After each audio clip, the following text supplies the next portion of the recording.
Well, you do. All right. We should be good. Here we go.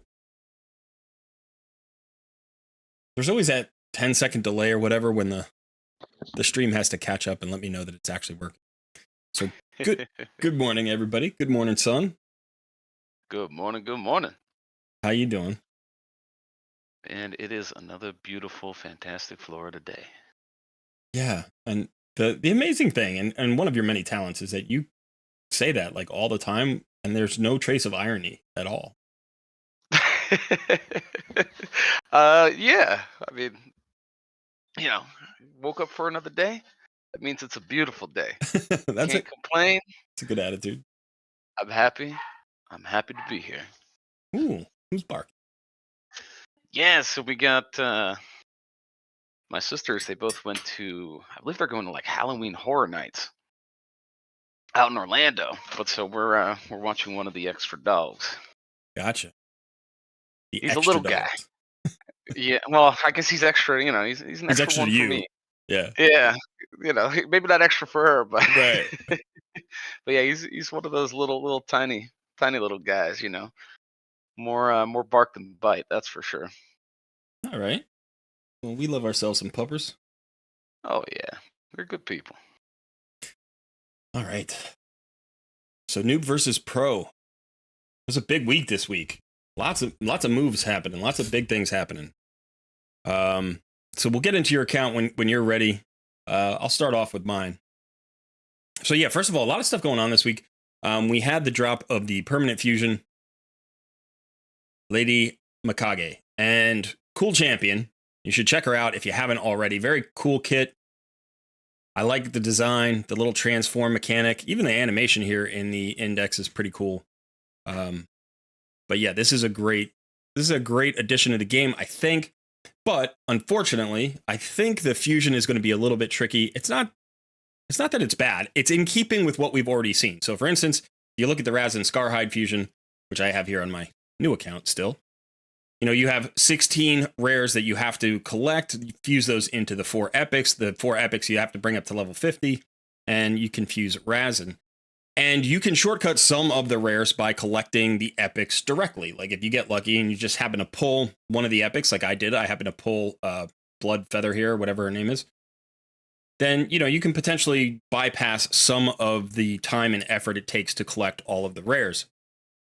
Likewise, with Lady Mikage, you have a chance to pull all of these champions from shards. So you could pull these 2 epics here. You could pull the legendaries from shards. And if you do get lucky in that manner, then hey, you're a little bit closer. On this account, I've actually gotten lucky and pulled Lockwayne, I think this guy's name is.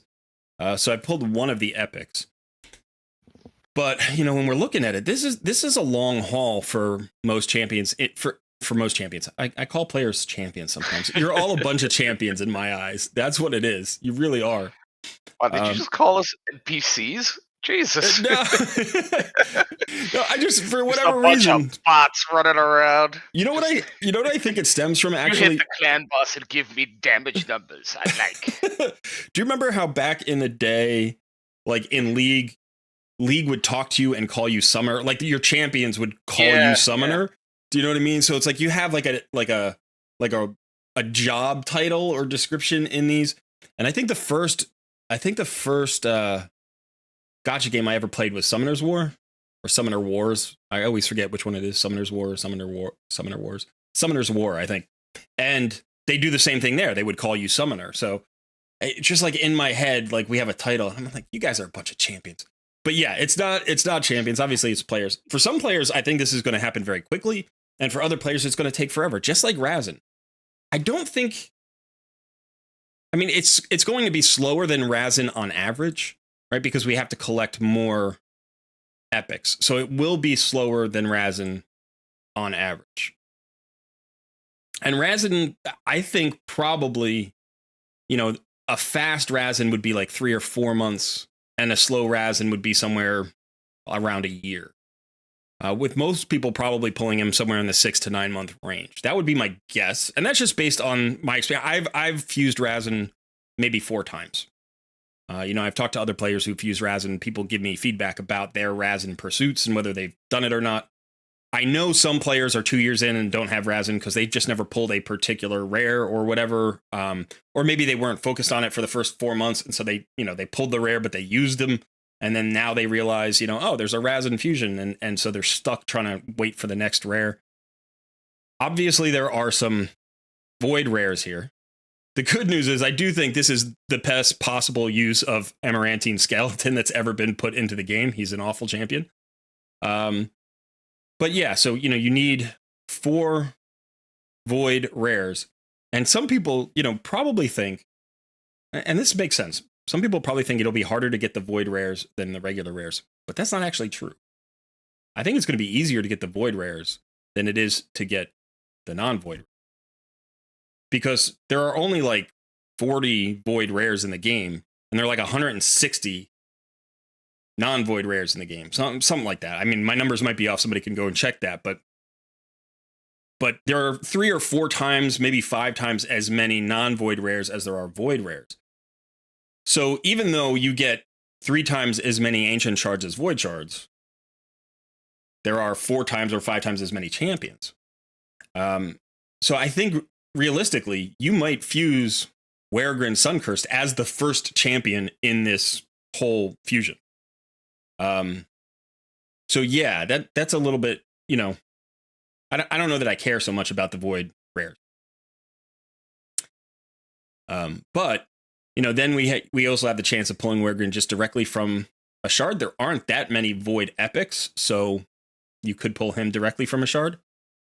And then you have, the opportunity to pull some of the legendaries, 1 or both of the legendaries from shards. But obviously that's not easy, right? You got to pull a lot of legendaries to get any particular legendary that you're looking for. So I think probably on the fast end, this is going to be like 4 months would be really, really fast here. Like just a little bit behind a fast Razin, maybe even the same amount of time as a fast Razin, 3 to 4 months could potentially be possible. And somebody's going to do that and be like, guys, it was really easy. And it's going to drive everybody else nuts, right? Because I think realistically, some people will be 2 years into the game and still hunting for a particular epic. And that doesn't feel good to me. So I like the champion. I like that she's a permanent fusion. I like that we all have an opportunity to get her. I like that she's going to be very effective without books. But if you can get some books on specific skills, you're going to get a little bit of extra value out of her. I think she's very cool. She'll be a fun champion to acquire, and it's good to have long-term goals in the game. So I don't mind a champion that takes a year to collect. Obviously, we all want Lydia. We all want Mithrala. It's like we go after those champions, and those champions can take a very long time to collect. So I don't mind this so much. I just wish it weren't RNG-based. Mithrala is not RNG-based. Lydia is not RNG-based. You know exactly what you need to do, and you can speed up the process or take as long as you want, and the task never changes. Here, yeah, you have no idea how long it's going to take. You just pull and hope, And I think one of the downsides, there's like an upside and a downside to the epics. The upside is a lot of these epics are decent faction wars epics that you can build to 50 and then leave at 50. Like they're not champions that you would typically take to 60. Ilfrig is a really great arena turn meter and increase attack champion for the early and mid game. And then you can go ahead and just slot him in at 50 into your faction crypt team. And you're going to be looking for a replacement for this guy at some point. Preferably when you get your Arbiter. Like hopefully you don't have to build an intermediate champion there. And maybe you'll take him to 60 because it might take you a while to get your Arbiter. But you don't have to. And if you get another champion that plays that role a little bit better, like I did, like I got Runekeeper Dazdurk, then, he can just sit as a secondary option for a 3v3 team until you get your chance to, fuse this Kira the Watcher. And I think the same is true of Delaja. Like, I think she's really interesting. You could take her up to 60, but you certainly don't have to. And then Firegun Isbell, unfortunately, I think this is the downside. I think she's a champion most players are going to want to take to 60. She's an excellent bomb champion. She's really the best epic option for bombs. And she's one of the easier bomb options in the game to build out. She was part of a fusion, so maybe there's some extra copies lying around. I have 2 Firegun Isbell still on my main, I think. I don't think I booked her out with her copies. I think I held on to 2, but I'm not entirely sure. I'll have to go check that. But, so a lot of people will have this particular champion, but they'll want to keep her. And so, having a champion like this where I think a lot of players would prefer, especially free-to-play players, would prefer to keep Firegun Isbell in their roster. This could be a pretty major sacrifice. The nice thing about these two legendaries is that neither one are really endgame legendaries. So if you build them out, you can use them for a while. And that's fine. Like, we've got an ally protection, increased defense here on a 3-turn cooldown, up for 2 turns. So this is a good clan boss tank. You've got an AoE with a decreased accuracy. It also decreases duration of all enemy buffs by 1 turn. So she definitely has some utility, but I think at endgame you would replace her with better options. Also, I don't think Tatsu is particularly good. I want to think she's good because she's kind of cool. And I know she was in the Call of the Arbiter series, but I don't think she actually is all of that good. I could be wrong. I haven't built her, but just looking at her kit, I'm not terribly impressed. She can transfer debuffs, but then she removes all debuffs from herself. So like she can give debuffs away, but she can also cleanse the debuffs off of herself. And that's on an attack. And it's like, I don't know. I mean, maybe her multipliers are insane. She's got a nice high base attack, 1553, but she feels underwhelming. So if I got her, I would happily use her as a faction crypt, Shadowkin champion for a while, and then fuse her away and get my mythic. That would definitely be an upgrade. So I think the only 2 champions here you're really going to feel any significant pain on giving away is Firegun Isbell and maybe Kira. And then maybe as a third, kind of a distant third, would be Ilfrig or Delaja. I guess 3rd and 4th, but none of them feel too painful except for Firegun Isbell. So the good news is, like, I don't think the champions are going to be something that's going to hurt accounts to give away. Which is a positive. Yeah, that is a positive.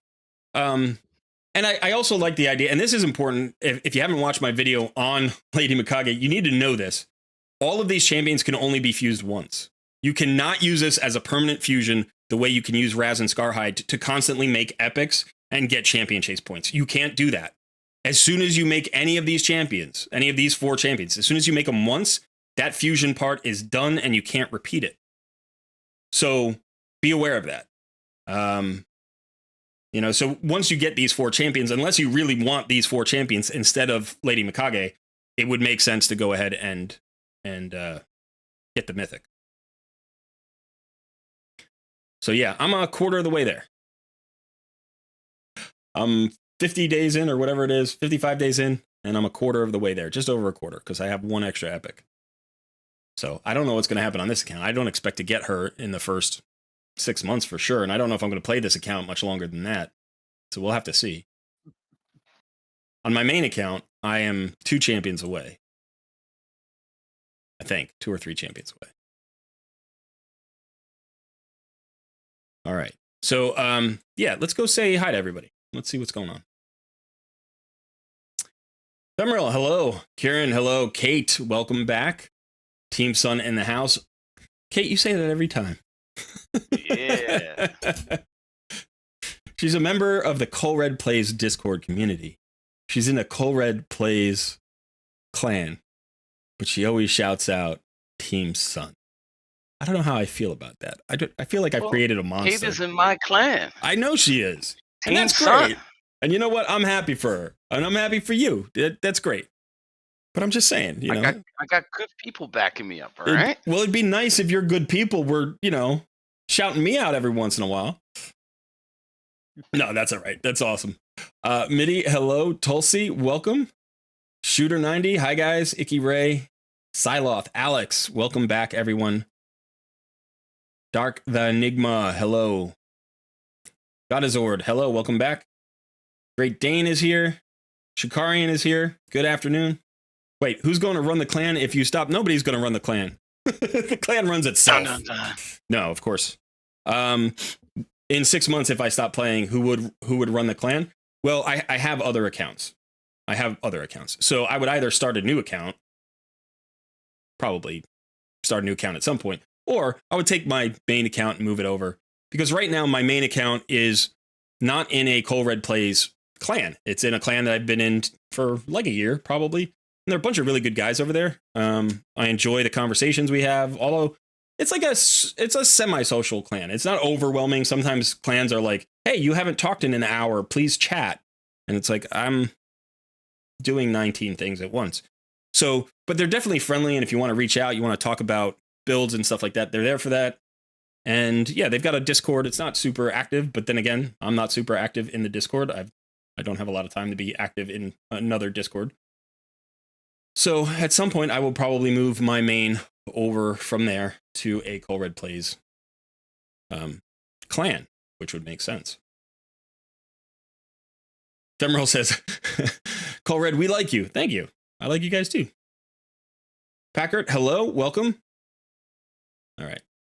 I'm just hello. I was just trolling Kate a little bit there. I'm fine. Don't worry about me. I really I'm not thin-skinned. I'm not one of those people who's on YouTube because I want you to look at me and love me. That's not praise me. Yeah, that's praise me. I'm not one of those people. Not that there's anything wrong with getting on YouTube. If you ask people to praise you and people praise you, more power to you, I guess.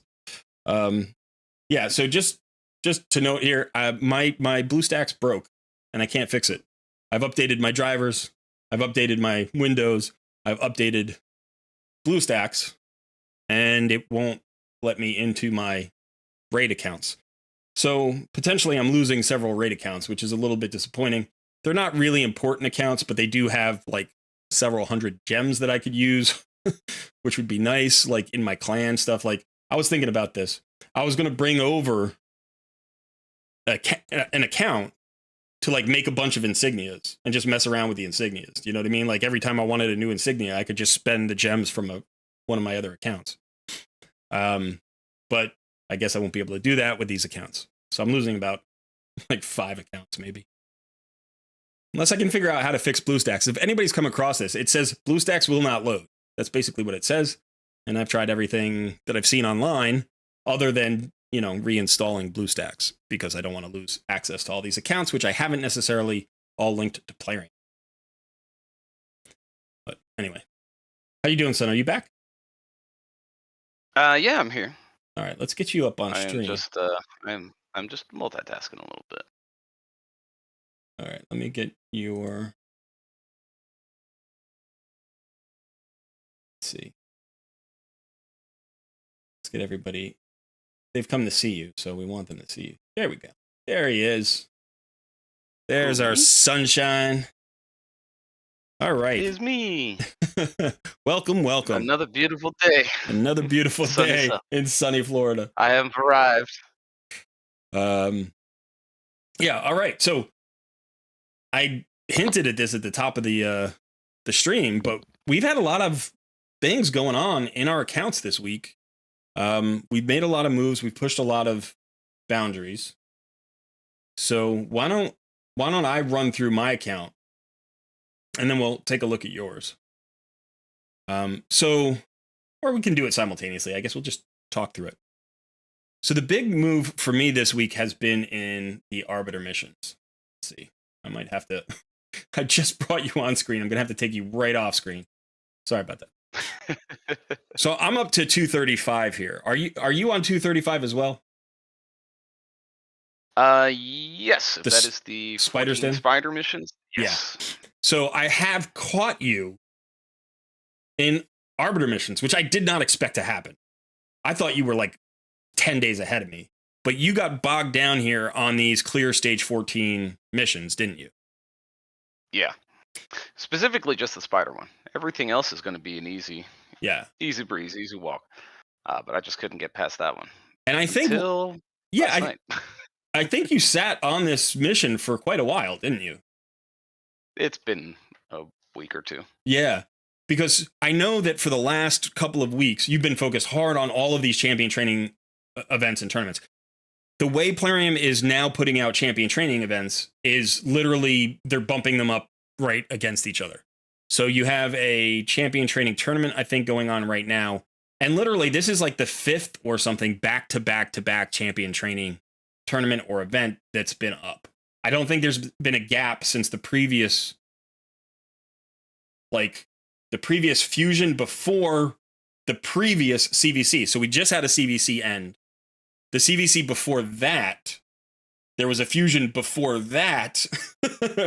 And the last event in that fusion was a champion training. And then there was champion training for the CVC. And then they just kept it rolling. They hit me with the back-to-back.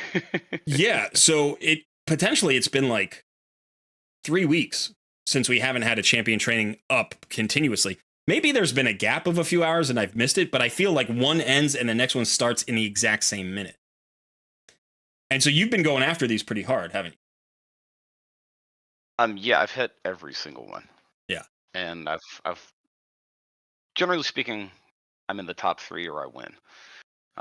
Which is what I'm gearing towards right now as well. Yeah. Well, you've got some stiff competition in yours, man. Oof. Yeah, and I'm only at 1,000 points. So, I if I can get this ancient shard, I mean, I still have a day and 18 hours. If I can get this ancient shard, I'd feel pretty good about that. If I could get the tome, that'd be insane. But I really don't pursue this as hard as you do. So I've been sticking to the dragon tournaments, the spider tournaments. I've done some of the champion training, although I think I've only actually won one event, and I haven't finished in the top 3 in any of the others. I usually finish in the top 10, but not in this one. That's not going to happen. Yeah, and I've just been focusing on the Arbiter missions. And so that's allowed me to catch up. But it's weird because now that I've caught you, you're about to blow right past me. Because in two missions, we hit the upgrade in affinity bonus to level 7. And so you need you need 700 gold medals from Arena in order to get this. And I have a tier 6, so I am up to it. But you can see I only have 48 gold medals. So I need 652 gold medals. And I'm pulling down roughly like 50 to 60 a day. So best case scenario, we're talking about like 10 days at least. And you're about to hit this today or tomorrow? Yeah, I might actually hit it by the end of the day. Yeah. So as soon as you get that mission done, you're going to take off again because the next few, Arcane Keep, no problem. Superior Arcane Potions, no problem. Spirit Keep. So now it's all of the keeps. Now you have to actually wait the day for the rotation, but that's fine because like you're going to be cruising ahead of me, and you're going to get probably all the way up to where are we? The upgraded affinity bonus to level 8. So you're going to have to grind 800 medals to get past this. Shoot, I didn't realize that was coming right down the road. Yeah, so I mean, you're going to get, 15 more missions or 20 more missions done, but then you're going to get stuck there for a while. And this is the way this works. This is why getting to gold 4 or 5 is so important. And if you're trying to do this in gold 1 or 2, it's just a long grind because, you get 2 medals per win, but it's hard to get a lot of wins per day. Like in silver 4, I was getting 35 wins a day. And now maybe I'm getting 25 wins a day. I'm losing more. I'm taking riskier chances because I just need to burn through my tokens. And that's just sort of the nature of the beast. And then as you go along, you have to upgrade an affinity bonus to level 9. And then you have to get the affinity bonus to level 10. And then you also have to ascend champions to level 6 of Ascension. And we've just been ascending ours. Like I've done this on previous accounts where I've just held champions at level 5 of Ascension and just ascended them when I've hit this point. But not having the banners like on the champions, not having the tier 6 masteries on your first few champions really hampers you in clan boss, and it hampers you in places like arena dungeons. So that means realistically, we're going to have to level 5 or 4 new champions to 60, one of each, type, which is frustrating. Now you don't have to necessarily ascend them. Like you don't have to run them up in order, right? Because you can ascend them once you have them. You just have to get them to 60 and then ascend them whenever you hit the mission. But I wish that these would pre-complete. I wish that if you already had one at level 6 of Ascension, this would just be complete, because this is a very annoying late mission in the Arbiter missions, because you're getting really close to Arbiter at that point. Oh yeah, that's kind of brutal. Yeah. And then, in the last few, you have to get the affinity bonus to 10. You got to do all the stages of the dungeons up to 20. And then you have to do 100 million damage to Demon Lord on Nightmare in a single day. So you need 25 million a key at least.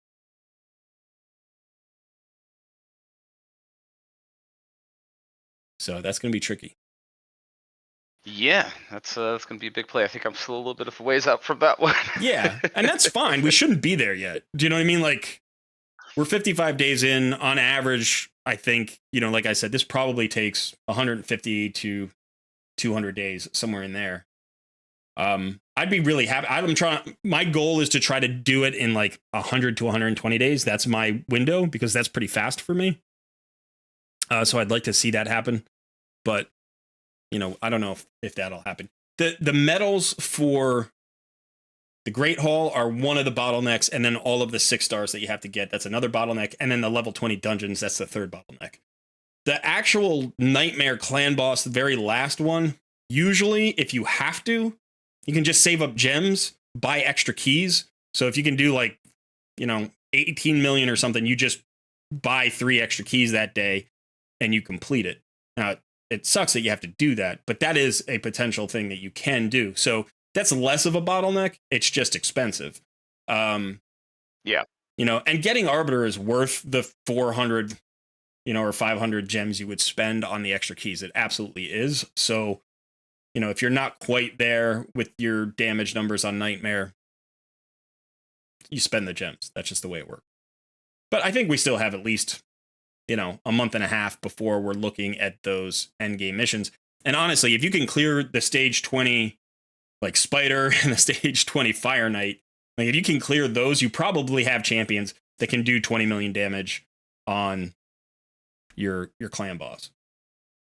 Yeah. Or 25. So, all right. So that's sort of. I finally caught up. So my undivided grinding attention is here. You're back to the grind. I had to throw a little jus on the thumbnail again. All right. Little zhuzh. We're catching up. Little zhuzh. All right. Little zhuzh. Hey, show us your roster before you do that 3v3. Show us your roster. Yeah. So, roster-wise, not a whole ton has changed. I did upgrade to quite a few additional 50s. I got my Nizana there, Padma, Sepulture, Haikatun. I did finally get my Wukong to 60. Mm-hmm. Or 6-star. He's not 60 yet, but he's getting there. You don't have an amulet for him, huh? 6 stars. Not yet. I did just pull this one, but I think that's probably going to go on my Feign. Okay. Because I want the additional accuracy. Okay. Oh, and then she's got the crit damage. Depending on the roll. You can move that over to him. Yeah, that does have crit damage. I don't know. That dropped for me late last night, trying to burn the last bit of my energy. And I was just like, I'm gonna look at that tomorrow and make a decision. Unfortunately, attack amulets are like the worst amulet. The only reason to really have them is to put them on bomb champions, because bomb champions don't really get as much value from crit damage. They get value from attack because their bombs hit harder based on attack. So Feign being a debuffer, like, accuracy is probably as important as crit damage, and potentially you could take a little crit damage away from her. But, one of the things you want to be careful of is, like, that's not a great amulet. So maybe roll it and see if it rolls like a double roll into accuracy right away, then take it. But you don't want to take that thing to 16 because it's just not good. Like a flat attack amulet is a holding piece. It's not an end piece. You don't want to take that up to 16. Yeah, I'll be honest. I was half awake and just saw accuracy, and I actually at first thought it was an accuracy banner. I was like, "Oh, sweet!" And then I just looked at it, I'm like, "Oh, it's an amulet. It's not as good." No, but potentially you could put that on Feign if it rolls. Let's say it double rolls accuracy. Put that on Feign, and then put Feign's on Wukong. He's going to hit a lot harder. you know, and so you're trading a little bit of damage away from her for a little bit more accuracy if you need it. Now, if you don't need the accuracy, then I wouldn't make the swap at all. You know what I mean? Likewise, you could just, since Wukong doesn't have an amulet, you could just roll it up to 8 and put it on him for now, and then when you get a replacement, just trash it. Do you know what I mean? Yeah, and that's probably more likely what I'm going to do. He can use the attack and the accuracy in the meantime. So, you know, like I said, it's an interim piece, it's a temporary piece, but it's better than nothing. Right? It's absolutely better than nothing. So, yeah, and outside of that, roster-wise, I've just been leveling up all my faction champions. Got a whole bunch of those to 4 stars. Yeah, so plenty more of those to go. It's really interesting because I have caught you in the Arbiter missions. We are in the same tier of arena. We're both. Are you in Gold 2 or Gold 1? I think after the reset, I'm in Gold 1. So I've been mostly in Gold 2, which is the same as Gold 1. It's, you know, same number of medals, so it doesn't matter. But so maybe I'm a little bit ahead of you in arena. In terms of masteries, you've caught me. You've got everybody masteried up now for the most part. In terms of 60s, you're ahead. In terms of, you know, Great Hall, you're ahead. In terms of Doom Tower, you're way ahead. How many floors have you gotten through in Doom Tower now? So I am on floor 60 now, I believe. You're on floor 60, and I think I'm on floor 29. And I can't get past Scarab Boss. I'm just not getting what I need to get past Scarab Boss. And Scarab Boss is one of those fights where it's like, you need a specific solution. And if you can't get that solution, you know, I mean, there are multiple ways to get that specific solution, but you need a solution for it. You can't just say, oh, I'm going to power up my champions, get stronger, and then brute force it. Just do the cheese strat, man. Yeah, well, I would love to. Your cheese strat's been working on for 60 floors now. It works for me. But you got to have Apothecary and Wukong, and Apothecary just becomes a respawn beacon for Wukong. Right. You just keep going and go to go. It takes forever to do anything. Yeah. But you're gonna get there eventually. Yeah, and you're not unlimited revives. You're not trying to farm Scarab.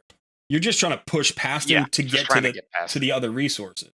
You know, and if you want to farm somebody, you can farm, you know, Magma Dragon on floor 10. So I mean, this is better than the last Doom Tower rotation where we got stuck at Baumol and we couldn't get past Baumol, and so we couldn't even complete our advanced quests. We are completing our advanced quests most days now, so we're getting more resources, which is good. Yeah. Now we do have, let's say, so you're ahead in Doom Tower. I'm maybe a little bit ahead in Arena. In dungeons, we're basically tied at this point. We're basically in the same spot. I do have a level 19 dungeon, a dragon clear. I don't think you're up that high in dragon yet, right?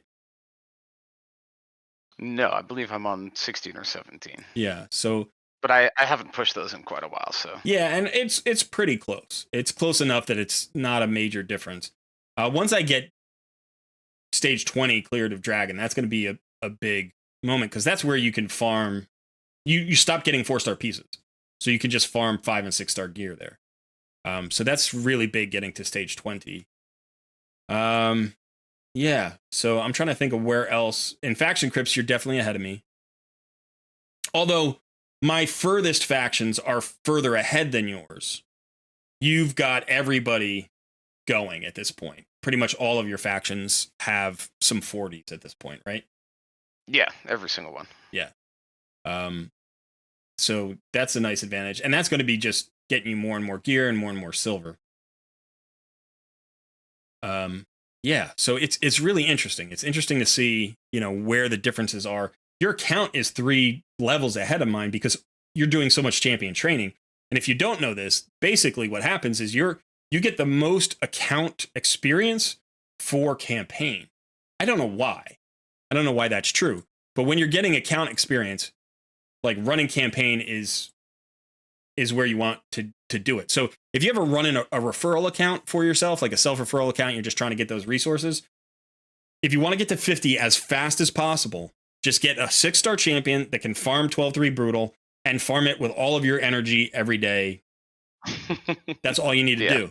That's all you need to do. That's pretty much all I've been doing. It's which is basically what you've been doing. And I mean, you've been doing it during all these champion training events. So you've been getting legendary tomes and you've been getting, shards and stuff. How's your shard count? Right now, I'm at 6 ancients, 8 voids, 1 primal, and 2 sacreds. How many voids? I've got 8. Nice. Okay, so I have 5, but I have 4 sacreds and you have 2. Yeah. So yeah, a little bit weird there. I think I've gotten an extra referral sacred. I don't know where the other one came from. Maybe it was just that I was late to collect one that you got for the last event or something. But yeah, you're definitely ahead on voids at this point. So those are primarily dropping from clan boss. So that's a bit of RNG, and that'll just happen. I also think I had a few extra voids last time, so maybe the same thing has happened where you've like gotten a few of the voids that I had already gotten. Yeah, and I ended up dropping one of those sacred shards to get a Lego book. I think it was during the fusion. Oh right. Summon rush. Yeah. Yeah. So I had so many mystery shards I was pulling for food that I didn't realize how close I'd gotten, and I think it was getting that plus something else. Yeah, I was going to get the Lego book and the pull. That was kind of worth it for one sacred. Now you've booked out your Wukong then, right? Yeah, he's just missing 1 book. Okay. On his A1, which is not. Kind of want it because it's more stun chance. Yeah. So I'm going to put that on him, but it's the only thing he's missing now. You've put 10 books into him. Yeah, all during the CVC. And you have no books left, or you do have books left? I have no books currently. Okay, so I have 11 books, and I haven't booked Wukong at all. So somewhere along the line, I got 1 extra book. That's a little bit weird because you've been doing all these champion training events. So I don't know where I've gotten those books. Actually, I might have another book. I'll have to check, but so we're pretty close on books as well. Now, I did happen to get a little bit lucky just the other day, just yesterday. And so I've got, Stag Knight's going to be my next 60. He's my next 60. Now, there's a little bit of, like I was debating about this, there's a little bit of overlap with him and Deacon Armstrong. They're both decreased defense champions in the same affinity, which I normally wouldn't really want to double up on. That's not a great way to do it. I would rather have a drop defense champion in a different affinity. But he gives me the best A1 slow that I'm likely to have. 75% chance of a slow on the A1 is really important. It's a double hitter. And he's also my AoE decrease attack champion, which is really valuable in places like Clan Boss and other dungeons. So it feels like I should run him up to 6 stars. And I happen to get a couple of banners. I actually got three banners yesterday in the Bannerlords factions. They're all 5-star rare banners. I was doing the spider dungeon for the Arbiter mission.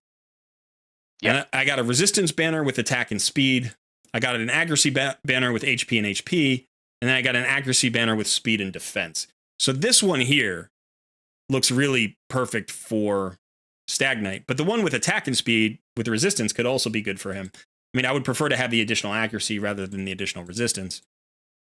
So I'm actually going to roll this up right now. Let's see if we can hit. Let's see if we can hit at least 1 into speed would be nice. You're going to double me up on defense, aren't they? No, 1 into speed and 1 in defense. So that will be really nice. That'll give me an extra 78 accuracy when I max it out, which is going to put me at 255. Plus whatever I can glyph out if I can glyph out more stuff. And so all of a sudden he's going to have the accuracy I need for level 20 dungeons just based on that piece. So, get him to 6-star. His masteries are almost complete. I need a few more scrolls just for the tier 6. And he is in my clan boss team, so that'll give me a little more damage in the clan boss team.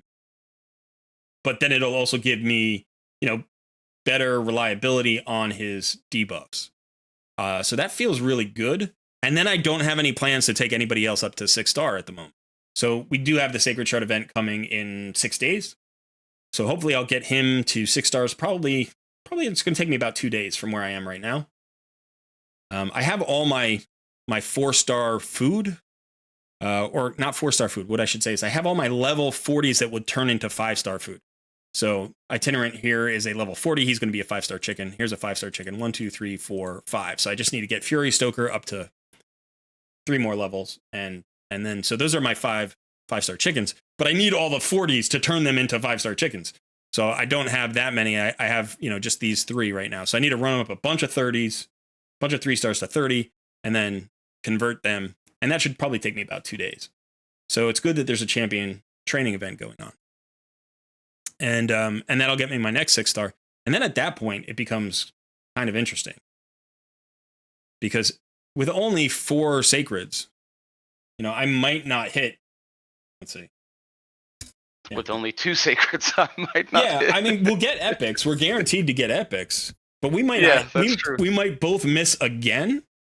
And it's weird because we're kind of in this place where we've pulled a few key, really good epics. You got Fane, which is phenomenal. Yeah. You got Apothecary as a rare, one of the most valuable rares in the game, right? So, like, you have these key components. Now, I got Runekeeper Dazzler. I've got Stagnite now. It's like we've got pieces. We're ready to go. Yeah, all right. Just give me one legendary. Just give me one good legendary to start making some moves with, to start shaping my roster around. So like it could be anybody really. But it depends. Like, is it going to be a clan boss champion? Is it going to be an arena champion? Is it going to be, just an all-around great support? So I'm still waiting for both of us to pull our first legendaries from shards. This is actually a relatively long time to have not pulled a legendary from a shard for me. Typically in the first 60 days, I've got at least 1 legendary from a shard. So, if we're looking at, we're on day 54 right now. Really? Yeah. 500 energy tomorrow, which will be nice. We got some gems coming. We've got a banner. It's a 4-star epic accessory banner, but it's a banner. An epic tome. And then we get Yaga the Insatiable at the end of the week. He's not awful, but he's not really great. So he'll be a faction war champion for me. And then we'll start on our days towards Dark Athel. And Dark Athel's fine, but the nice thing about this particular month is there's a Sacred Shard and 2 Voids in it. And there's also 2 Legendary Tomes, which is really nice. This is one of the better months that's actually out there. If you look at the materials you get from the day 60 to 90, this is like one of the best 30-day stretches there is. Let me take you off the... Yeah, so 2 Legendary Tomes, 3 Epic Tomes, 2 Void Shards, a Sacred Shard. You get 500 energy every weekend, so not like this one where like on day 37 they hit you with the 1-day XP banner. You get the 3-day XP banner. You get some gear here. You get another shield set. It's a 5-star shield set at the end of the month, which is not bad. So this is in general, this is a pretty good month in terms of resources just for your login rewards. And then you'll see when you go to the next month, it's like one of the worst. It always ticks me off when you go, like, you get to 90 or 60 days and you're like, wow, this month looks awesome. And then you get to 90 days and you're like, this month is awful. This month is awful. You get 1,300 energy instead of 2,500 energy. So they just give, 1,200 energy goes away. You get 1 shard, 1 void shard, 1 ancient shard. That's it. So 1 less void shard, no sacred shard, 1 less ancient shard. The gems are like, no legendary tomes at all. All the great stuff you're getting here, everything looks good. Even the accessories are like 5-star epic accessories. You get a 3-day XP banner, and then you come over here and you're like, you get 2 days worth of XP banners and you have to pull them separately, right? So it's like for 1 day here, you get 3 days of XP. And then for 2 days here, you get 2 days of XP. It's like, I don't know why they do this. And who the hell cares about the extra Demon Lord keys? That's what I was thinking. I'm like, why are there clan boss keys here? That's one heck of a reward. Maybe if we hit that event, that quest, the mission. I can't speak. If we hit the Arbiter mission, where you need the extra clan boss keys, you're like, okay, maybe these will help there. I don't know if when you pull these, if they're like instantly retrieved or if they sit in your mailbox for 99 days. I don't remember. If they sit in your mailbox for 99 days, which would be awesome, then all right, then I can use them when I need them. But realistically, Yeah. you know, they give us a divine offense set. Who the hell cares about divine offense? It's like the worst set in the entire game. I mean, it's the worst special set. Obviously, offense is worse than divine offense, but yeah, it's a total trash set. And then, you know, you get past that, you get to this month. This month is okay. It's a little bit better. It's like almost the exact same, except you get a little bit more focus on like, okay, you get 4-star chicken and a 5-star chicken. It's basically the same month. It's almost exactly the same. I don't know why I said it was better. It doesn't look much better. It looks about the same. You know? So I think they set you up for disappointment because they really, this month that we're about to enter from 60 to 90 days is easily, I think is the best month on the whole calendar. You know, it's like you basically at this point, there's one more where you get some good stuff. It's late though. It might be the Vizix month. Where is it? Where's the sacred shard? This is the one. Yeah, it's the Vizix month. You get 2 sacred shards here at the end of the month. So this is probably the second best one. You get a void shard. You get 4 ancients. You get 2 sacreds. You don't get nearly as much energy during this month. You don't get any 5-star chickens or anything, but just the shards here are very good. And then basically every month after that, you're into this kind of thing, which is like, it's fine. I don't mind a primal shard once a month for free. That's fine. Whatever. You know, I do kind of wish they would get rid of some of the like less important, like 5-star glyphs. They're throwing me three days this month. Why do I care? You know, like I can farm glyphs. I don't need to, and same thing with it. You know, I mean, 6-star accessories and stuff are fine, but I can, at that point, when I'm 270 days in, I can farm my own accessories. Thank you. You know, give me the 500 energy every 5th day. Like that's awesome. I want that back. You know, I want epic tomes. I want legendary tomes. Give me 1 legendary tome a month, please. Like that would be a nice quality of life upgrade. They're not going to make any of these changes. I don't know why I'm spending all this time on it. And it feels like the numbers are a little bit arbitrary too. Like, why is it 300 energy after that amount of time? Like, just make them all 500 at least. Right. Yeah. Why? What's the point? What's the point? You give it to us every other time. Doesn't make sense. Doesn't make sense. And you eventually get to a point on these where you get, like, if you're past 270 days, you collect all of the login reward champions, all of them. And then you just get an immortal soulstone here, which is like the second tier of the soulstones. Not even like the big one, you get the medium one. And so instead of getting new legendary champions or even new epic champions, you get 1 immortal soulstone for completing a month. And you better say thank you. Put a primal shard there. Put a primal shard there. You know, I would rather have a primal shard than an immortal soulstone. Soulstones are so bad. The drop rates are so awful. You know, it's like, at least with a primal shard, I have a chance of getting maybe a usable legendary if I don't get a mythic. Like, just give me something a little bit better there. And like you said, why is it 300 energy? I don't know. The spiral begins again. Yeah, right? Yeah. Now, I did see there were a couple of questions in the chat. At what player level do you recommend completing Nightmare Campaign? And I've kind of had that question too, because I'm starting to push it a little bit, but I'm already hitting a point where there's no way I'm gonna get to the end. I'm not even halfway through. I don't actually recommend ever doing Nightmare Campaign. Well, I mean, I want to complete it for the Sacred Shard. That's the only reason. Okay, so after you get Scylla the Drakes. Gotcha. Scylla the Drakes is probably the best like mid-game duo champion you're going to have. So you're going to run somebody with Scylla the Drakes, and that's going to allow you to 2-star everything. Get Syl really tanky, get her fast, get her survivable, and then you can run anybody with her, and if they die, she just revives them, and then you keep going. So, you know, you could, like, if you have an Artak, run Artak and Syl, clear everything. Like, do it that way. Go with 2 tanky champions and just let it run like when you're not paying attention. Like just click the button and then every minute or 5 minutes come back and click it again. Like click the next one. There are only 2 reasons to really clear Nightmare Campaign. The first is to try to get your Sacred Shard. There's no achievement in the game. There's no particularly like powerful benefit. So if you go to Nightmare Campaign, like you get this additional progress bar. Whatever, just down here, right? You can get to this Sacred Shard, and there's some decent rewards there, so you may as well. But you're probably not going to want to farm Nightmare Campaign very often. Now you can. It's slightly better for XP.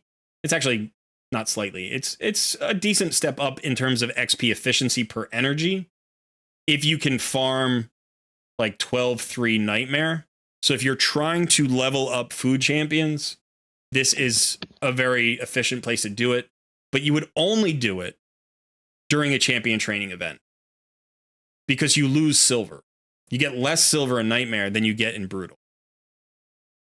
And silver is often the bottleneck on your account, especially if you're free to play. Yeah. So the reason to have it open and the reason to have a Nightmare Campaign farmer at all is to have a slightly more efficient use of energy during champion training. Sounds like my kind of deal. Yeah, it's not bad. It's not bad. It's extremely resource intensive to build a Nightmare Campaign farmer. There are probably about 25 champions in the game who are like legitimate Nightmare Campaign farmers. Maybe 20. And you're going to need one of those. And you're going to want it to be built out so that the runs are relatively fast, because a campaign, like a Nightmare Campaign fight, like at 12-3, even with a champion who can complete it, it could run at 40 seconds. And if you have a 7-second or a 6-second campaign farmer in Brutal, you know, even though it's more energy efficient here in Nightmare, like if you're not running it in 15 seconds, it's just crazy. Like it's hard to do, you know, because it's just going to take longer. Now, if you have more time than anything else, then who cares? But, you know, when you're doing a champion training tournament or event, it's not just efficiency that matters. It's also speed. You know, you can't play 24 hours a day. You want to be able to run through your energy as quickly as possible. So in terms of your first completion, I would say after you get Scylla the Drakes and you get her built really well, so, you know, month 7, come in here, get your Sacred Shard. The last fight is against Mortu Macabre, right? So if we go to Brutal, you can see this boss fight. In here, you're up against Mortu Macabre, and he will one-shot anybody, and you can't revive them because he has the block revive. So you're going to have to find a solution for 12-7. And that's difficult. I got to 12-7. I 3-starred everything up to 12-7, like 9 months into the game. It took me another 6 months to find a solution for Mortu Macabre. I tried a few that people like recommended. Like I watched content creators, you know, and there's a Paragon cheese strat you can use. I tried that. I ran it like 200 times. It didn't work. There's RNG that's associated with that, but you also have to hit all these stat thresholds, and it was just difficult to do. You also have to have the right pairing. You can do it with unkillable champs. So if you have like Maneater and, you know, maybe the right other champ, you might be able to do it because he ignores block damage, but not unkillable. So you can withstand his one shot and stay alive for an extra turn. And if you have enough damage, you can get through him that way. But getting through the Mortu Macabre in Nightmare is really hard. So even if you're going for that Sacred, like you're going to need to be at least 6 or 7 months in to get to him. And then if you're lucky and you already have one of the solutions available to you, you can build it out specifically for that. But building out a champion or a solution for Mortu Macabre just to complete Nightmare Campaign is incredibly inefficient. Like unless you are building those champions for some other reason. You know, just to beat this one guy and get one Sacred Shard, like leveling up a new 60 just to beat this one guy, that's not a good investment. So Paragon, if you have a Paragon, if you pull a Paragon, hold on to Paragon.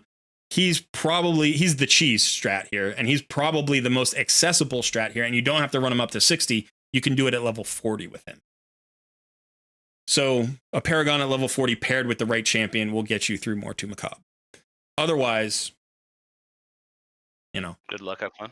Yeah, and it's like when I finally did it, I got my Sacred and I was like, whoa. Like, who cares? I don't care. You know, you can farm 12-3 Nightmare more easily than clear more to Macabre. You know, like you can build a Nightmare campaign farmer for this and do that way more easily than beat this boss fight. And get that Sacred. So now probably the best, easiest, most accessible champion, there are two, I think, for Nightmare campaign farming. And I've already built one, and that's Shield Guard. Shield Guards is the only uncommon, I think, that I know of that can actually farm 12-3 Nightmare campaign. You need God tier gear on this guy to do it. His stats aren't strong enough. His kit is great, but his stats aren't strong enough for him to do this easily. So realistically, while you can do Nightmare campaign farming with Shield Guard, you have to get lucky on your gear rolls, or you just have to be in the game long enough to get the God tier gear you need. The slightly better option, I think, for most players is actually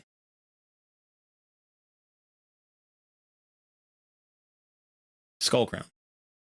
Now, Skullcrown is a Void Epic, so she's obviously a lot harder to get than Shield Guard.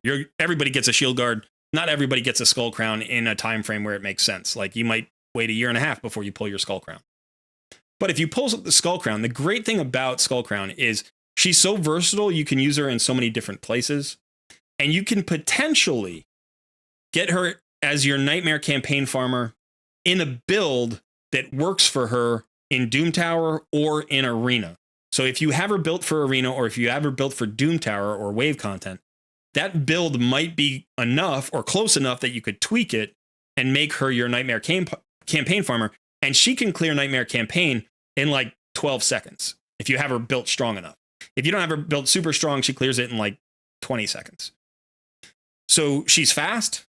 She's accessible because she's not like a Void Legendary or Legendary that you need to book with Legendary books. And you can get use out of her in multiple places.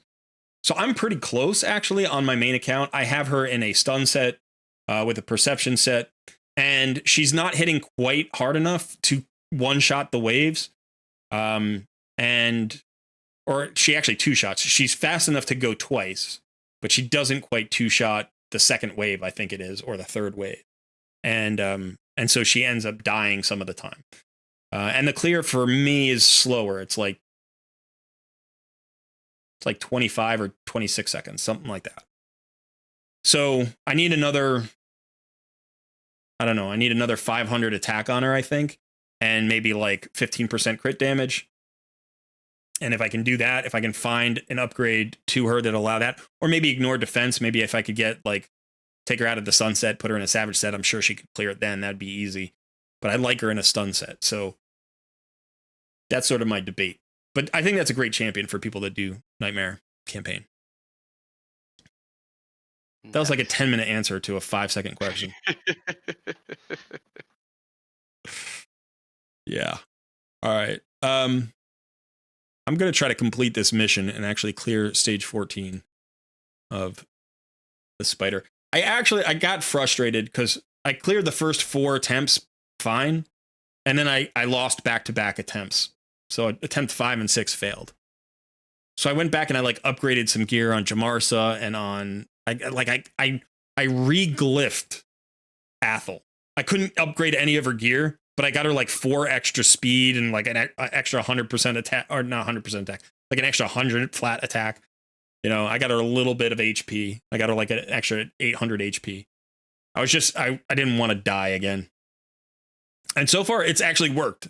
So I've now successfully completed the last 5 runs or something, 4 runs. So I'm hoping that I can just complete this. Are you back at your? Yeah, there you are. Okay. Oh, I've been here. Yeah. You walked away. I know you did because I pulled you on screen and you weren't there. Yeah. I had to go check on the doggos. Okay, so let me while this is running, let me go talk to chat a little bit. Let's see what's going on. All right. Icky races. I use Ishma in Faction Wars, and I used her in early Clan Boss for Poison. That's one of the fusion champions. Yeah, and like I said, I think you can get use out of those fusion champions. The new champions, not the new champions, the champions that are in the new permanent fusion. There are some uses for them, but the good news is I don't think any of them are overwhelming. They're not like automatic 6 stars where you're like, yes, this is going to be a key champion on my account. So,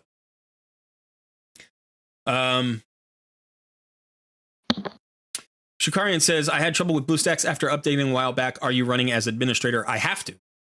I always have to run it as administrator or it won't run on my computer. There's some kind of incompatibility with Windows 11 or something. I don't know what it is. There's your problem right there. Windows 11. Windows 11 is great. It's much better than 10. What? It's way better than 10. It might not be as stable as 10. But Blasphemy. It's better than 10. It might not be as stable as 10. It might not be as stable, but features-wise, it has better features. And it's more intuitive than 10, I think. I liked 10. I ran 10 for a long time. And when I upgraded to 11, I was like, ooh, cool. Like, there are definitely some improvements. But, you know, sometimes you just like what you're used to, and if the functionality is what you need. And 10 is very stable, which is great. Yeah. Mog74 says, hi, everyone. Dragon33 in Colred clan. Welcome. Welcome, Dragon. Good to have a Team Colred member here. Lou Mac, welcome. Godazords says, Cole, what do you think Soros needs to become the campaign farmer brutal 12-3 as a minimum? What do I think he needs as a minimum? I don't know. I don't know what the stats would have to be for him to become your campaign farmer. Now, you have two options, right? You can go with the slow build or the fast build. Now, if you go with the slow build, you need about 105 speed. I think it's something like that, 105 speed. So you can basically just put a tiny, tiny bit of speed on him. Make sure he's in attack percentage boots. I would say probably, I imagine you have to be over 3k attack. I imagine you have to be over 3k attack. Or at least very close to it with good crit damage. And then I would say maybe 150% crit damage. So if you had 3k attack and 150% crit damage with 100% crit rate, and then you were running him at 105 speed, you might be able to one-shot every wave. Maybe. I don't know for sure. You might need a little bit more crit damage. You might need a little more attack, but it shouldn't be much more than that. You know, I would say if you had 3,500 and 180, you should absolutely one-shot that. I'd be surprised if you didn't. Sometimes, you know, you have to worry most about like any weak affinity champions that you're fighting, because if you weak hit, then you're not clearing them. So if you want 100% clear rate, you have to like really up the crit damage to get over the top.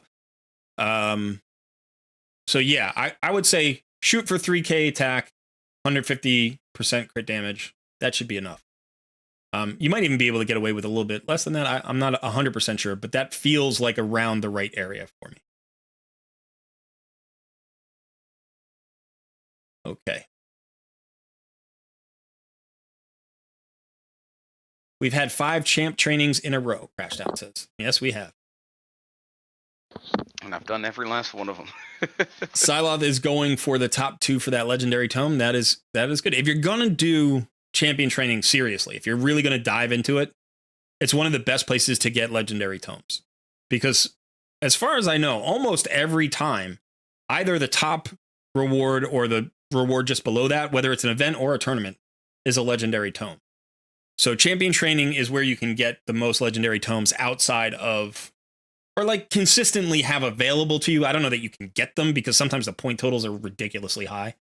There was an event during the last fusion where the legendary tome was at 14,500. Like, that's serious. And there was another one before that where it was more. It was like 16,000 or something. So yeah, I don't mind the 10,000 point totals, or every once in a while they get nice and they give it to us for like 8,500 or something. I guess it depends on how many days it is. I would rather have it be fewer days and lower point totals, because that just means less energy overall. Like I could do more of them. I could get more legendary tomes that way. You have to play for longer during the day. You have to like make sure you don't miss it when it's a 2-day event as opposed to a 4-day event. But I would rather have a lower point total. Lumax says, I'm stuck getting my hero to 6 stars. That's just about farming food. It's just time and energy. That's all it is. So you keep at it, you Yeah. will get it there. And once you get that first 6-star, that will really speed up the grind. It's a rough spot to be in when you have to like level all of those 5-star food champions with a 5-star main champion. Do you know what I mean? Like that's a tough spot to be in. Once you have a 6-star champion and you can farm brutal more easily, right? That's a lot better. But if you have to, just farm 12-3 hard. That's where the most efficient XP is prior to 12-3 brutal. Okay, so you don't want to farm like stage 9-6 brutal. It's the XP is actually better per energy in hard at 12-3. You have to be in chapter. You have to be at the end of chapter 10. You have to be. It's like 10-6 or something like that. Somewhere around 10-6, the XP matches the previous difficulty in terms of XP per energy, not XP per run. So if you can't run basically chapter 11 or 12 brutal, you're better off farming chapter 12 hard.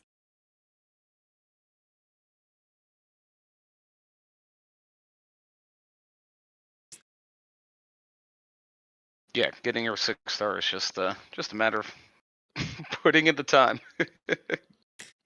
Dark Getting the says, grind on. yeah, it is. You got to get your grind on. That's the free-to-play life. Just got to get your grind on. So Dark says, hey, just want to say I enjoy your videos, and the fact of when I found your videos, I like that you're a free-to-play player, and it makes your videos more relatable to a lot of players. Well, thank you. I appreciate that. That's kind of you to say. And I'm glad that you're finding the videos helpful. I mean, it's funny because we were talking about this. I have a suggestion area in my Discord where people can suggest videos. I often get suggestions for videos in the comments. And I love the suggestions. Please keep sending them. Okay, because I use them when I get stuck for ideas. Sometimes I have a whole list, like I have a whole notebook with ideas.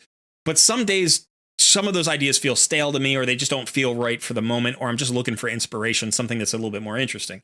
So I look at your suggestions all the time. And I would say, at least in the last month, a good half dozen times, I've found a suggestion and in the next 48 hours done that video. So keep doing that. But we were talking about this, and it's funny because I will get suggestions for videos that are impossible, that can't be done. Yeah. Like somebody will be like, can you give me a Nightmare Hydra team from totally free champions? And I mean ones that you don't have to pull from shards, like login champions and stuff like that. I'm like, no, I can't do that. I can't do that. I don't know if it exists, but I certainly don't have the resources to go after that kind of video. Like I can't. There's no way. So I have to build like Dark Athel and Dark Elhain. I have to build all the Doom Tower champions, and then I have to book them all. I got to get Eurost, and I got to get, and then I got to try to find a team from from that champion pool that can clear Nightmare Hydra boss in one key. I don't have a I don't have a Nightmare clan. I don't have a Hydra Nightmare clan boss team with a 1 key. I don't have one. And I have, a lot of not free champions. So every once in a while I'll get a suggestion for a video, and I'll be like, guys, I appreciate that I'm the free to play content creator. Like I get that. But that also means I'm a free to play player. I can't just build out every free champion, and if I do build out a free champion, that means I can't build out one of the really good champions that I pulled from a shard. Like I have Tamisia sitting in my vault right now at 50. Like she's insanely good. I'd love to build her out, but for content, I build out like Dark Hale recently. Dark Hale's a free champion, and I don't mind doing that because Dark Hale's fun and it's interesting, and I like building him out, and I don't need Tamisia, but there's the trade-off. There's a huge opportunity cost for me as a free-to-play content creator.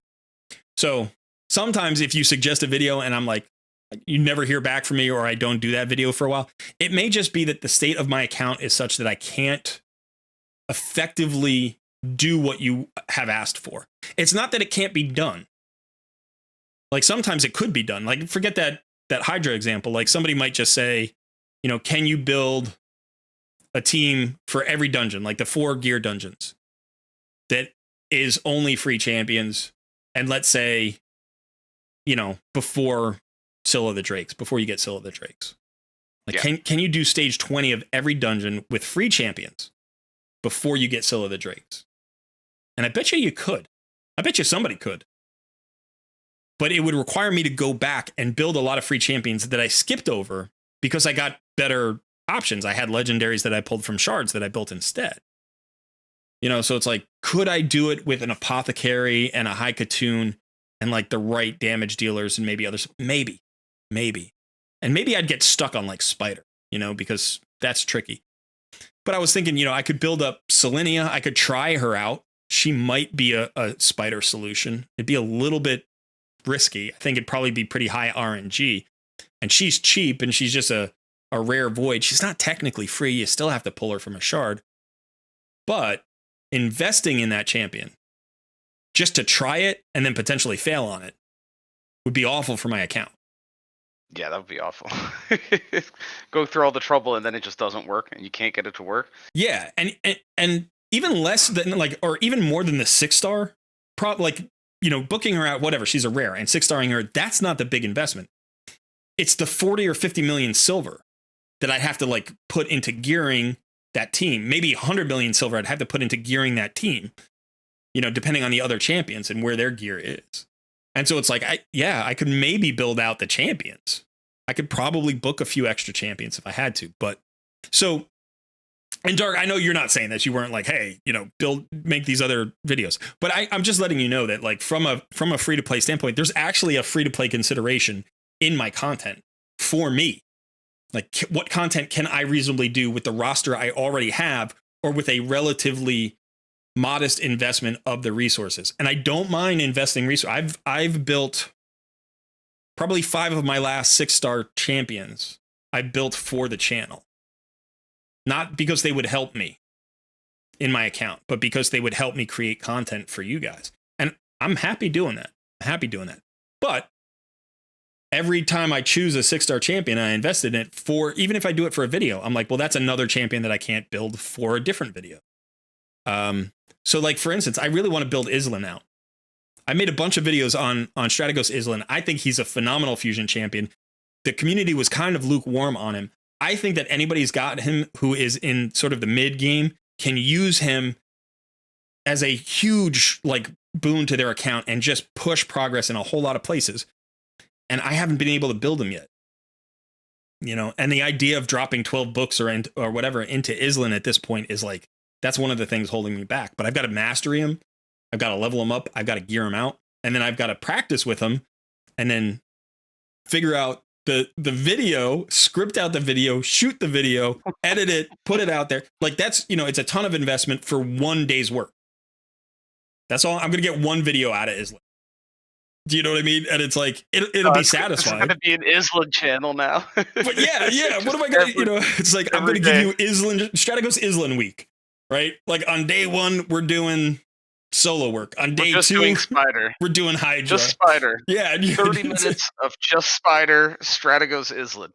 Next day, Dragon. 30 minutes of just Dragon. The day after that, we're just going to campaign farm for 50 minutes, all right? We're going to show you the strategies. Yeah. I should probably run this again. Hey, what did I get? I got a Barbarian's Banner that's probably not going to be used, but it's another successful. But yeah, so it's like all Strategos Islan all the time. Yeah. You know, Colred plays Strategos Islan.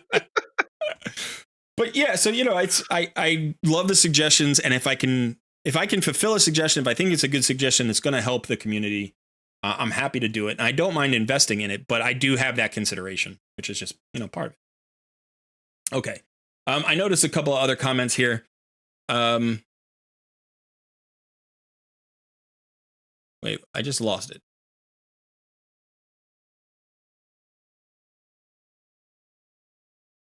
I thought somebody said, I am struggling in arena. Yeah, okay. Kate of the Dead, I am struggling in arena, can't get beyond silver 3. Okay. So, I'm stuck on Arbiter missions because I have to get into silver 4. Okay, Kate. So I'm gonna talk about arena a little bit in sort of the early to mid game. And actually, realistically, sorry, I have this other account I'm playing on my phone. Realistically, people get stuck at silver 4, like hard stuck for long stretches. And if you can't get into gold, if you can't at least get into gold 1, you can't complete the Arbiter missions. So even at gold 1, it's ridiculously, it takes a long time to get all those medals. So you want to keep pushing and you want to keep climbing. And I've done videos on the arena before, but I know that this is one of those things that I see when I do takeovers. When I do takeovers, a lot of people do not have their arena teams like settled. They don't quite have the arena team that they need. And there's a lot to it. One of the difficulties about making videos and coaching people on arena is that there are only so many spots. There are only so many spots in Gold Arena. There are only so many players who can exist in Gold Arena. So the people who get close and used to be Gold players are now bumping up against Gold and getting stuck in Silver 4. And the more players that play the game, and the more players that have second accounts and third accounts and fourth accounts, the more crowded Gold becomes. Because Platinum is whatever, it's 100 players or 200 players or whatever it is, and that's it. So every player who's almost Platinum is in Gold. And then every player who's, in Gold with one account knows how to get in with a second account. And there are only, I don't know, there's like 6,500 spaces. I don't know how many, there are a few thousand spaces. And so when you get into Silver, you get into this position where you hit Silver 4 and you see teams that have UDK, Artak, Deliana, Wukong, Ronda, Ninja, like all of the free login legendaries over the last year, like accumulate in Silver 4. And then, of course, there are other champions that have been pulled on those accounts because those accounts are at least a year old. It's a year and a half since Ninja. Actually, it's 2 years since Ninja. It's almost 2 years since Ninja. I think Ninja was the fall or winter of 2021. So, you see stupid champions in Silver 4. You see Marishka and Taras. You see Sify and Rotos. You see these stupid, and it's like, and then on top of that, people who go inactive get demoted. And their like teams stay active for an additional 2 weeks. And it used to be a month. I think it's now 2 weeks. Somebody told me it was 2 weeks. I don't know if it's actually 2 weeks or if that's just hopeful talk. But let's call it 2 weeks. So let's say you go inactive after 1 day of playing. You're there for an additional 6 days and then 2 additional weeks of arena, which means you get demoted 3 times. So if you were in, Gold 3 or whatever, you get demoted all the way down to Silver 4. And now your nearly Platinum team is sitting in Silver 4. So it's awful. It's awful. And they need to fix arena. And of all the quality of life fixes that Plarium could make right now with this quality of life push, arena is the single most important one. It's by far the most important one. And I've already been planning videos on it. So I think that, we need help. We need help there. So that being said, I'm going to try to help you out, Kate. I'm going to try to help everybody out here. Now, there are 50 people or 60 people watching this live stream. So shh. Don't share this around too much. Only so many of us can get into Gold Arena. So the first thing is, if you're building a Go second team, you can do it. And if those are the champions that you have that are really good, okay, that's fine. Build a Go second team. But a Go second team should not be the goal. You want to go first team. And you want to go first team for a couple of reasons. One is they're more efficient. They're more efficient in terms of time. They're more efficient in terms of resources. You can run really poorly built level 50 champions if they're speed tuned properly and you have them geared in the right way to get to the right stats. As long as your nuker hits hard and the setup is there, you only need one really well-built champion. You need at least one really fast champion to get you started. And then you need one just, hard-hitting nuker, and that's going to get you there. So in terms of investment, it's cheaper to go first. The second thing is it's faster to farm the fights. You know, you can win a fight in 20 seconds and then get another one and then get another one and get another one. If you can clear 4 or 5 on a page, then 15 minutes later you refresh it and you get 4 or 5 on that page, you burn through 10 in, you know, half an hour. Whereas with a Go second team, sometimes the fights take 7-8 minutes.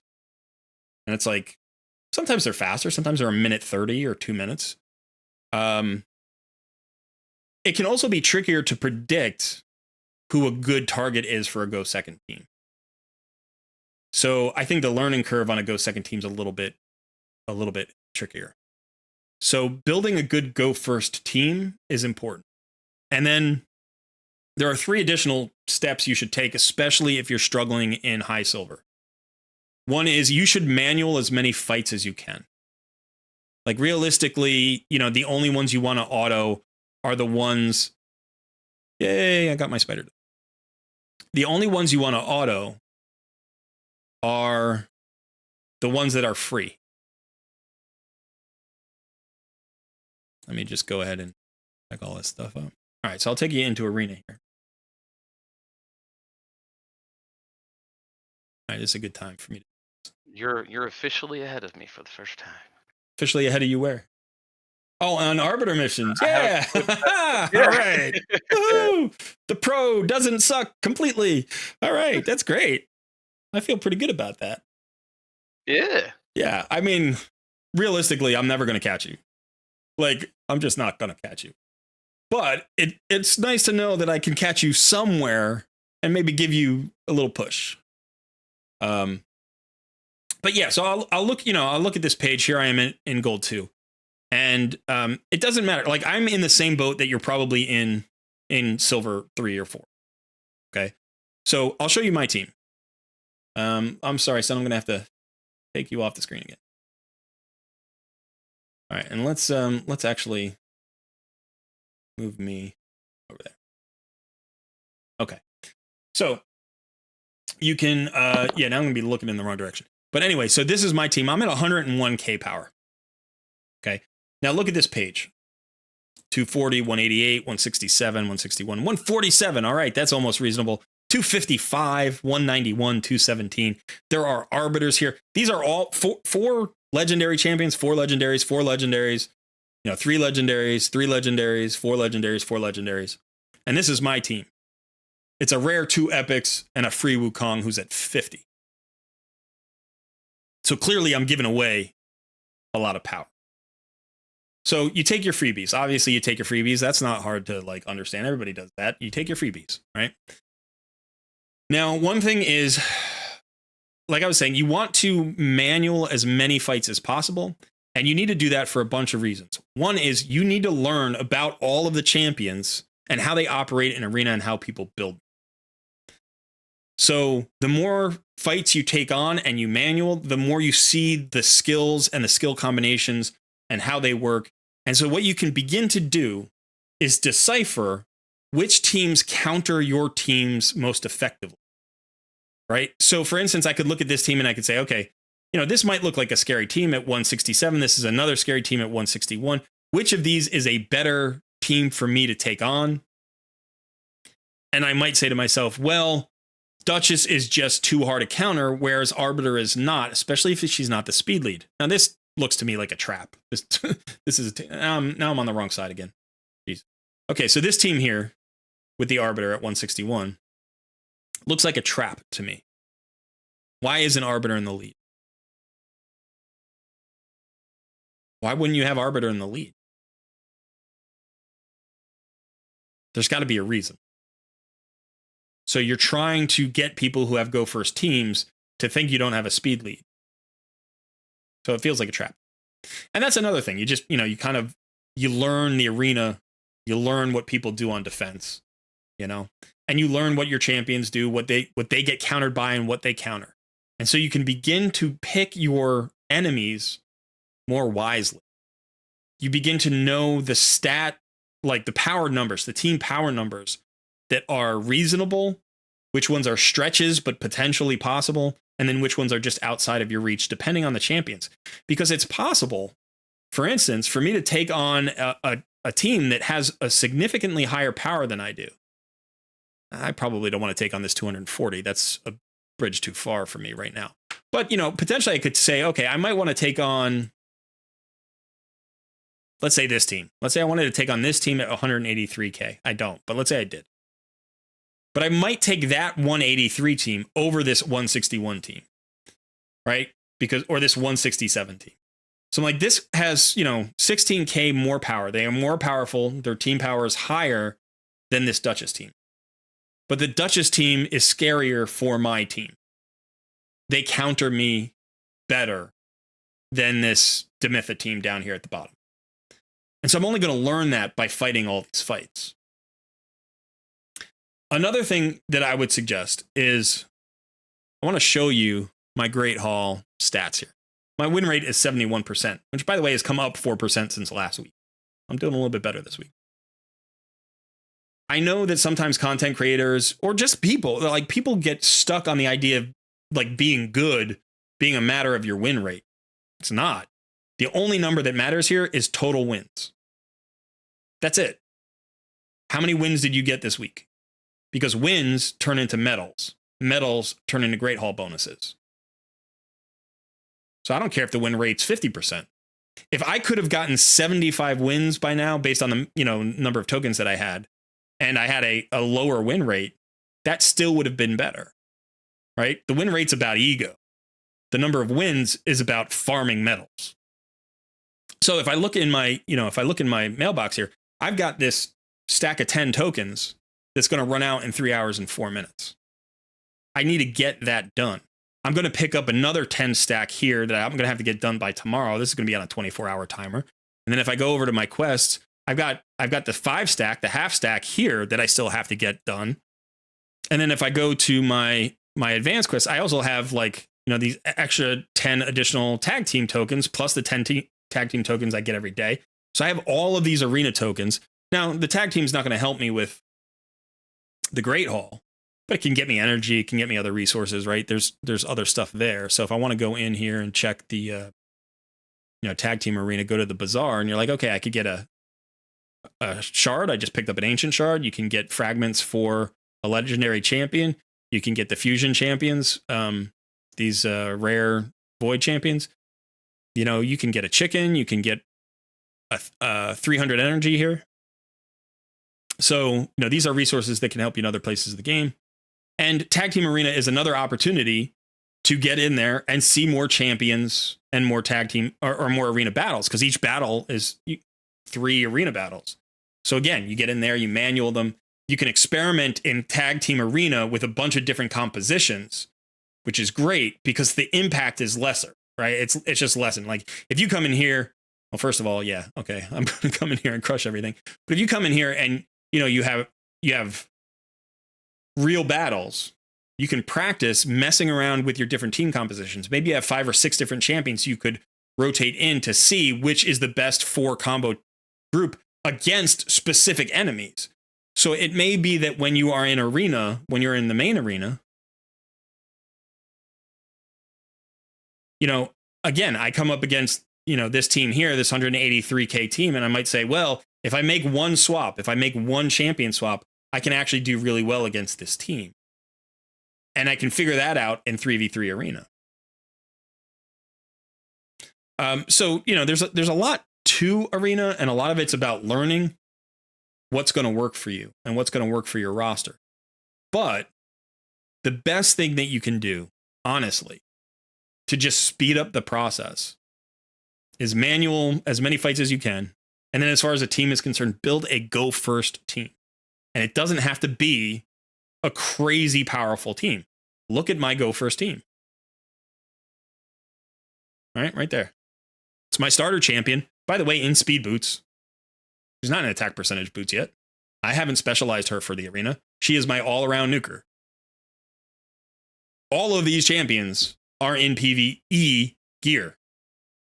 With the exception, I would think, of Runekeeper Dazdark, who is in PvE gear, but his PvE gear and PvP build are basically the same. I want him as fast as possible, so, if I look at him, like, he's in 3 speed sets. Right? Now, I do have defense, flat defense, on the chest plate. I do have HP percentage on the gauntlets. I'm trying to find ways to get him faster. He's at 250. He's at 250 speed. And the thing that he does is he brings that increased attack buff, which is awesome. And on the same skill, he fills the turn meter of all allies by 25%. Arbiter does the same thing, except her fill is 30%. That's the big difference between Arbiter and Runekeeper Dazzler. Now Arbiter has her aura, but I've got Wukong, 28% speed, aura. So I'm giving up 2 to Arbiter here. Now, if this guy was running, if this guy was running at 230 or 220, that win rate wouldn't be 71%. It would be 55%. It'd still be a good team, right? But I'd probably not be able to push into gold 2 at this point. If I can get another 20 speed on this guy, if I can get up to 270 or 275, I'm going to gold 4 with this team. Right? I don't need anything else. 2 turn meter fillers, 1 that increases attack, 1 that drops defense. Those 2 champions, Deacon Armstrong and Runekeeper Dazzler, those are the 2 most important champions on this composition. That's how I built my Go First team. The nuker doesn't matter. I could have any nuker here. Anybody who has an AoE that hits decently hard. Anyone. Defense-based champion, attack-based champion. Attack-based champion is better because I have Runekeeper Dazzler as my increased attack champion. But it could be an HP nuker, right? I got Wukong who strips buffs. And he's kind of a secondary nuker. Once I get him to 6 stars, he's going to soften up some teams for me. He's going to allow me to do even more damage. I am not changing this team. I've done 4 videos on this team. I talk about this team every week. I'm not changing this team. The only thing I'm ever going to change on this team is the nuker, right? I'm going to change the nuker when I get a specialist, when I get an arena nuker specialist. When I pull a Genbo or a Skull Crown or a Magnar or a Trunda or, it could be a legendary. And then I'm going to build an arena nuker in attack percentage boots, say, as opposed to speed boots. I'm going to try to get as many, speed substats as I can, make sure they're still speed tuned. And then I'm just going to blow teams up. And then the next change that I'll make after that, or maybe even before that, will be I'll get my Arbiter, and Arbiter will replace Runekeeper Dazzler, and she'll become the speed aura lead. But I'll still keep Wukong and Deacon Armstrong. And this team, basically built this way, will live in gold 5 in perpetuity for as long as I play the account. Right? I don't need anything more. 2 turn meter fillers, increase attack, drop defense, nuker that hits hard. That's what you need for a Go First team. And you need the speed, and you need to build the speed tune properly. You can't get disconnected. So it's not easy. I'm not trying to say this is like you should feel bad if you haven't been able to do this. It's very hard to get out of silver and to get into gold. The reason that I'm capable of doing it with a power, a 101k power team is because I manual tons of fights and I pick good targets and I don't care about my win percentage and I try to use every token that I can. If I have a 20% chance of winning a fight and I have 10 tokens that are about to expire in 15 minutes, I will just take on every fight I can. I'll take the same fight on 3 times back to back if I think that I can tweak my team a little bit or tweak my tactics a little bit to actually take it down. That happened to me yesterday. I had a pack of 10 tokens that were about to expire in like 15 minutes. So I had to run through all of my tokens. So I ran through I had like 3 or 4 tokens left. So I fought those 3 or 4 battles. I took the 10 tokens. I wanted to go to bed. It was the end of my night. I wanted to go to bed, but I had to pick up those tokens right then. So I picked them up and I had, I didn't have a refresh available. So I was just looking at the page. I'm like, there's one fight here maybe I can get. It took me 4 tries. Should have taken me 3. It was frustrating. It took me 4 tries. On my 4th one, I got it. And so you're like, well, that's only a 25% win rate. Yeah. But it's 2 medals I would not have gotten if I didn't try because I had no refresh and I was going to bed in 20 minutes. So, you have to invest a lot of time and effort in this. You have to get good at judging teams and champions, and you can't do that until you get experience. And the best way to get that experience is to manual the fights. And then you can start tweaking your team to suit that experience. And your experience may be very different. Your team might not look anything like my team. You might build a go first team that doesn't have any of the champions that I have on my team. Maybe you still have Wukong, but maybe not. Maybe you've got somebody else, maybe you've got Lysandra or whatever. But if you want to build a go first team, this model is a good model. There really isn't much of a better model. Like, this is literally the perfect distribution of skills, right down to the Wukong buff strip. It's super efficient. It's incredibly efficient. I really lucked out with this. When I pulled Runekeeper Dazzdirk, I was like, this is why I was so insane when I pulled him. I couldn't believe I pulled him. It's because this guy does that double roll, right? Really, really well. He gets the 25% turn meter fill and the increased attack on the same skill. If you can't get Runekeeper Dazzdirk, look for guys like Ilfrig, Gorgorab. There are a bunch of them out there. You want a turn meter fill and an increased attack on the same skill. And if you have your Deacon, you have a turn meter fill and a drop defense on the same skill. But if you don't have that, if you don't have Deacon and you can't find Ilfrig or something, you can bring them separately. You don't need a buff strip. You don't have to have Wukong. You can run, say, Haikatoon. Haikatoon will give you a 19% speed aura. She'll give you the turn meter fill that you need, and you can run her really fast. Get her up to 270, 280 speed. She'll lead you to gold 4 or 5. Absolutely. If you can get her fast enough, she will. But remember, you need a drop defense and you need an increase attack. If you can't get an increase attack champion, build Dark Elhain. Like, if you can't get a champion who brings an increased attack for your whole team, build Dark Elhain as your arena nuke.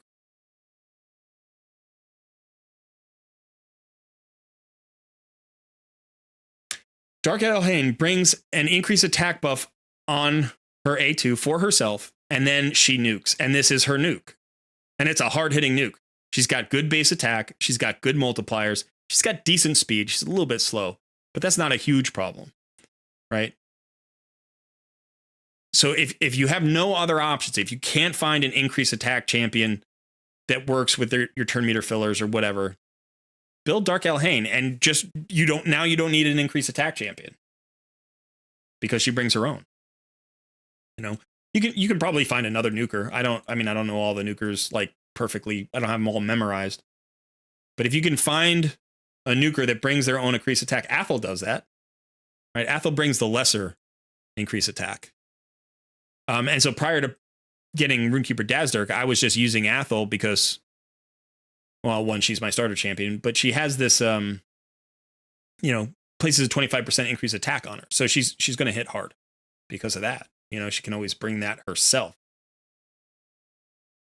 So you can get you can get 2 turn meter fillers. Let's say you've got Apothecary and Haikatoon. Go Haikatoon speed lead into Apothecary. That's 2 turn meter boosts. Then you have a War Maiden as a drop defense champion. And then you have Dark Elhain as your increased attack champion and nuker. That can get you into gold 4. It sucks. It sucks to have to build that team. Like, that doesn't feel like a good team. But it is. It's 3 rares and a free epic. And it'll get you into gold 4. And yes, you will have to go fast. And yes, your Dark Elhain will have to be built to hit really hard. But those 4 champions will get you into gold. Now, the other thing you're going to have to do is you're going to have to manual fights, and you're going to have to avoid, bad target selection. And that's hard. And that takes a while to learn. And that means you have to spend time doing something that's frustrating. And that means you have to spend, more time in the game. Getting a full auto, just like click and win, go first team requires Arbiter in most cases with speeds over 300. So that's the goal eventually, but you're not going to get there for a while.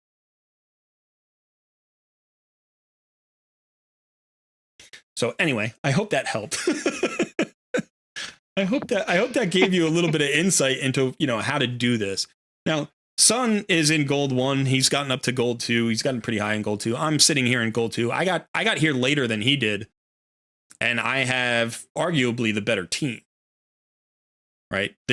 The difference is that he had sort of the better individual damage dealing champions, and he was ahead of me on 60s and stuff like that. But now we're in a position where for him to push higher than gold 2 is really tough. And he's a grinder, so you're in there every day just finding the fights that you can find, right? Oh yeah. Yeah. And you know, the nice thing that I know is I don't have to find a new champion. I don't have to find a single new champion. All I have to do is find better gear. If I can get better gear, I'm gonna make it, you know. So yeah, unfortunately, let's see. I'm gonna take on this team. So 167k. I've got 101k. Let's see if I can do this. I'm not going to do it on auto. That's silly. So they've got a Sill of the Drakes, which I usually try to avoid. But here, let me. All right, so you'll notice shield set.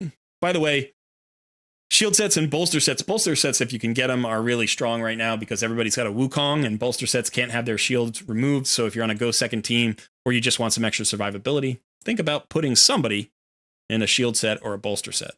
All right, so increase attack. Go into my turn meter. That's my second turn meter. Drop defense. I landed on 3. Let's strip buffs. That's beautiful. Get those shield sets off. And then let's see if we can nuke everybody out. We can't nuke anybody out. Let's go ahead and do this. We did get the Septimus down, and he was the damage dealer. But Blood Gorge is probably going to kill me unless I can kill. Oh! All right. Let's see. I'll kill him here. All right. And now we got to go around again. I need those drop defenses. My second increase attack, because Runekeeper Dazdurk is that freaking fast. Let's do this. All right, we were able to nuke that out. Let's go ahead and kill Septimus again. And now we just have to deal with Sill of the Drake. So as long as she doesn't kill my Athel, I think I'm okay here.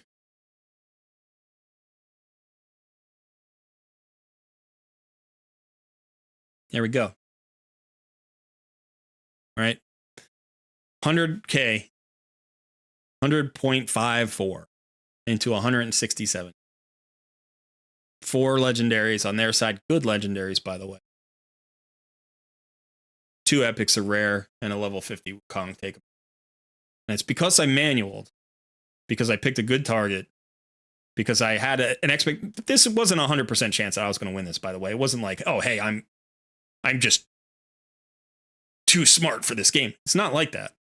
It's just a matter of like, I would say, you know, looking at this team, I know I'm going to win the speed race, right? I'm a go first team. They don't have a single speed champion on their roster. So if I go first, I'm not going to get disconnected. And I've got a pretty good chance with my buff strip, my increased attack, and my decreased defense to nuke out their damage dealers, their Blood Gorge, their Septimus, right? I know I have to deal with Sill of the Drakes eventually, but she's only got a single target revive. She's not an AoE reviver. So if I can just kill one champion like more quickly than she gets her revive back on cooldown, I can eventually win this fight. I've got a cleanse and a heal from my Runekeeper Dazdurk, which is really nice. That helps keep me alive. If they target Sun Wukong, he's going to revive himself. You know, Athel's relatively tanky for a nuker. So I would say, you know, my chance of winning this is maybe like 70%. And it worked. It worked. Now you could see if they had just a slightly different, you know, distribution of power and Blood Gorge was a little bit stronger, that could have gone poorly for me. You know, but it worked out. It worked out. All right, so let me see if I can find another one. I'm going to try this one here. 172. Now, they do have an ally speed in all battles by 25%. And if your Carl is fast enough, or if Vizix is fast enough, they will land their CCs on me, and I will lose. And it's entirely possible that they're fast enough, because they've got a nice speed aura of 24%. It's 172k power. So all they need is one champion at 251. Remember, my Runekeeper Dazdurk is running at 250. They have one champion at 251. I lose. Okay, so I would say my chances here are not 70%. They're maybe like 40%. Like I'd say I'm more likely to lose this than win this. But based on where I am, the fact that I have 7 tokens up, I have another 20 tokens coming. Like, I need to find decent targets, and this is an okay target. So let's go ahead and take this. See what happens. I lost the speed race. Oof. Now I was able to cut in. So the question becomes, do I just go for it? Yeah, I just go for it. Let's go. So now what I need is this buff strip to land on the nukers. I didn't get the Yannicka. This could be bad. All right. If I can kill Karl and Vizix. I didn't kill Vizix. There Vizix goes. All right. All right, I've got a decent chance here now. Got an okay chance here. Now, Yannicka's going to hit really hard here. Yeah, okay, but I survived it. So what I need to do is I need to get through this Mother Cybele, and she looks tanky. She's just not taking any damage. Oof. Okay, we get that drop defense out there. That's going to help. She's also very fast.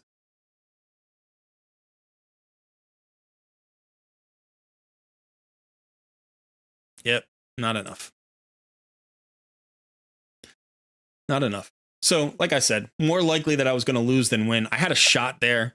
I could potentially go at this team again, but I think that the Mother Cybele is built too well for me to really get her down in time.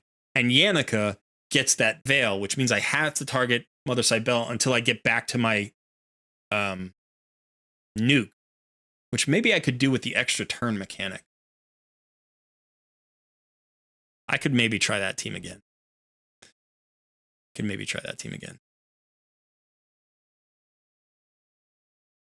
I believe in you.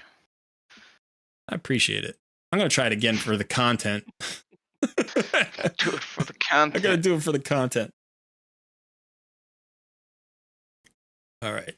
Let's try this out. Let's see. I'm curious.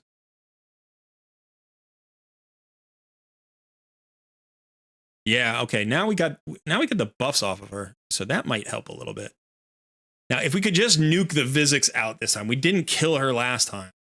I think we killed the Karl, right? Damn. So Yannicka's so close, right? All right, we got Vizix down. Now, she didn't get her veil up this time. I don't know why.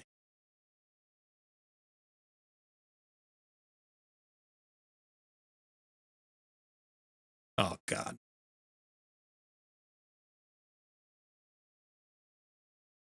That's obnoxious.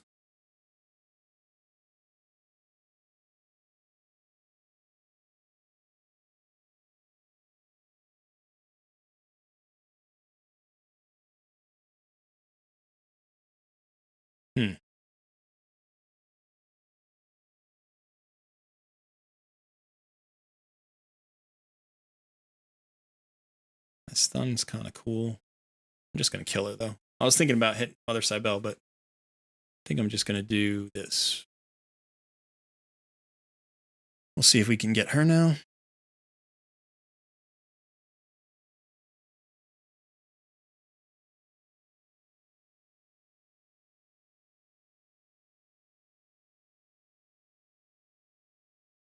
Really, that drop defense is important. If I don't have it, she's really, really hard to kill.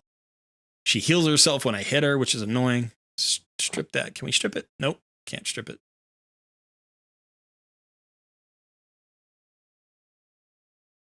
She's dangerous. Like, she could wipe out my team.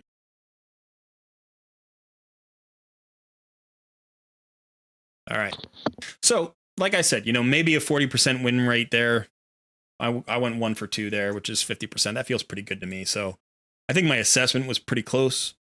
Sometimes you get lucky on that and you win on the first one.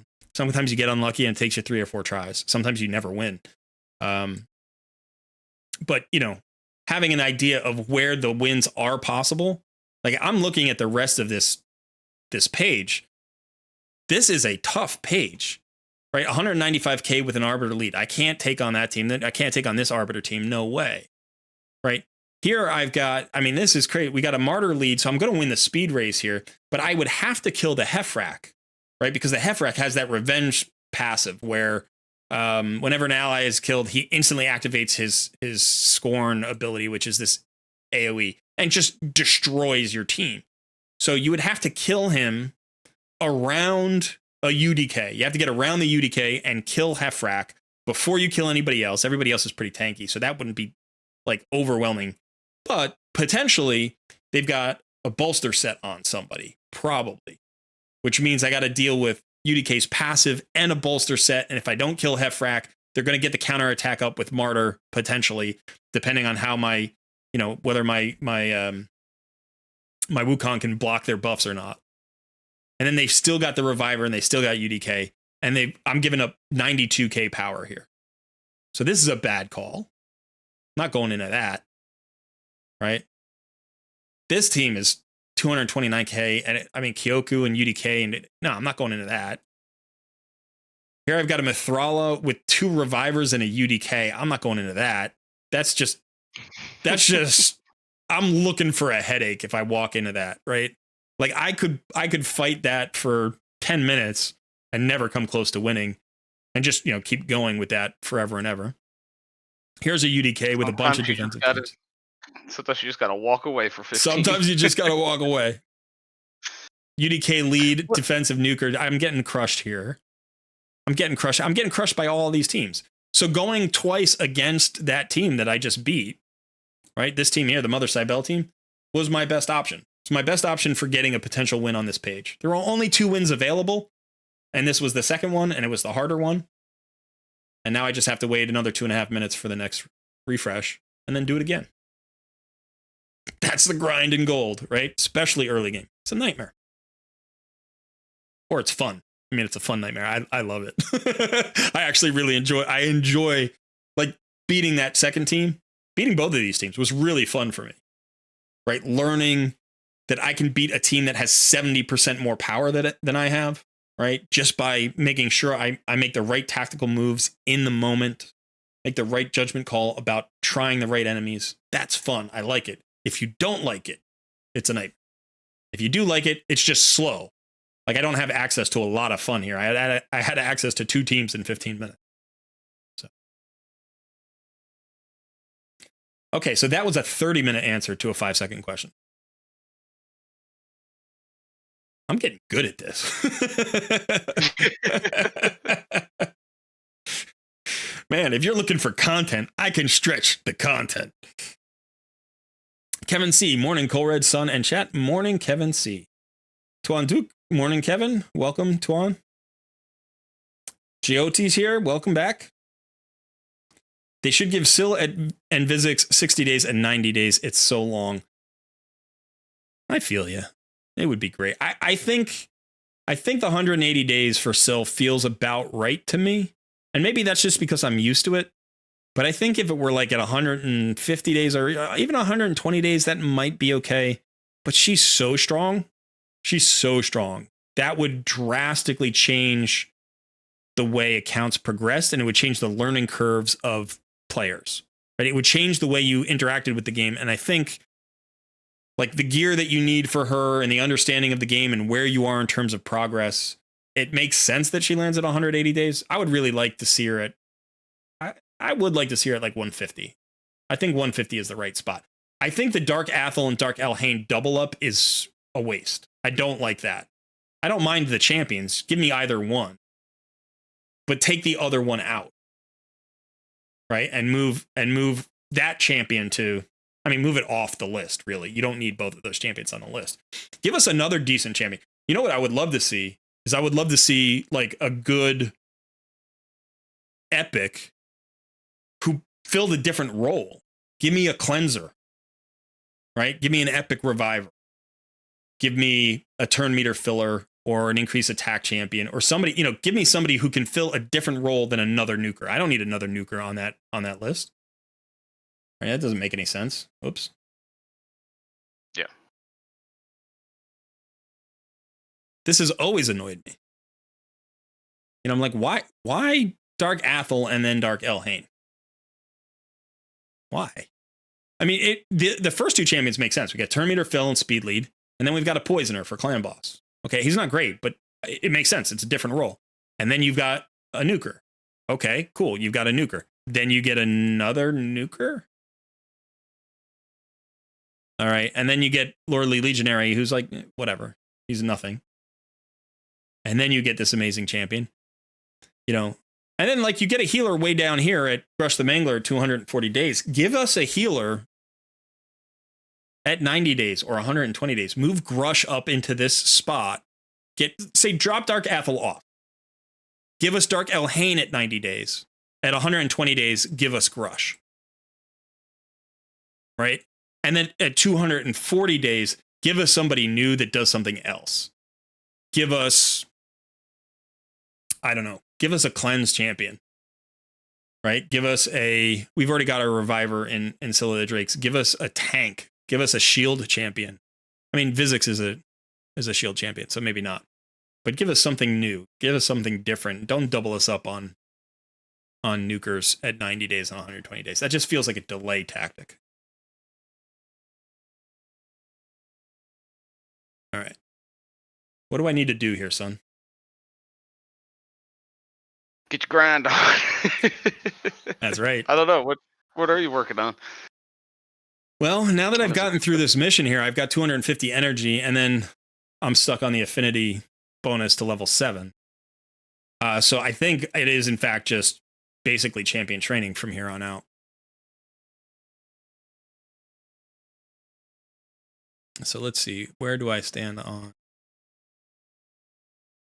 these 29s? All right, I think you can do one more with the 29s. And then I guess I got to get into faction crypts for today. I got to see.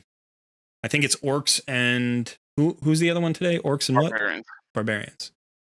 Yeah, I think that's what I'm working on right now. Yeah, I think my Barbarians are in a good spot. Once you get your shield guard to 60, Barbarians become a lot easier. He's a very, very good faction wars champion.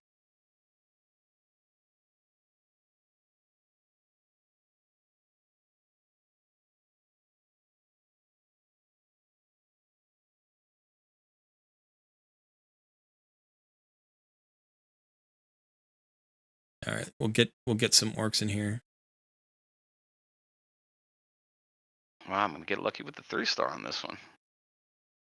I will take it.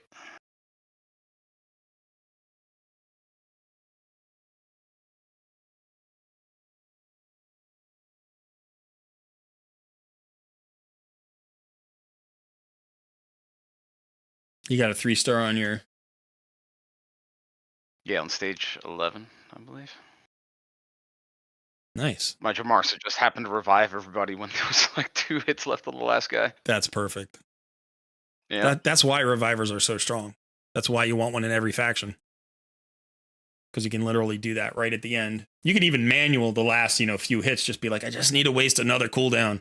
One more time. Get around to the cooldown, revive everybody.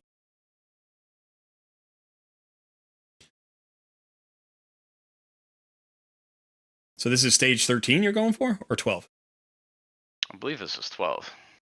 13 is where you can start getting the legendary materials. Yeah. And it's hard to get from 10 to 13 is a significant step up in difficulty. I think the big jump up is at stage 11 or 12. Let's see. Let me look. No, it's actually at 10. It's at 10 and then it's at 13. Because at stage 10, you go from getting 1 to 3-star glyphs to getting 2 to 4-star glyphs. And so they up the difficulty right there. So going from stage 9 to 10 is really hard. And then when you get to 13, they go from 2 to 4-star glyphs to 3 to 4-star glyphs. So you drop off the 2-star glyphs. So they give you another bump plus the legendary materials. So if you can get to 10, you can often get to 12, but getting to 13, it's a whole nother animal.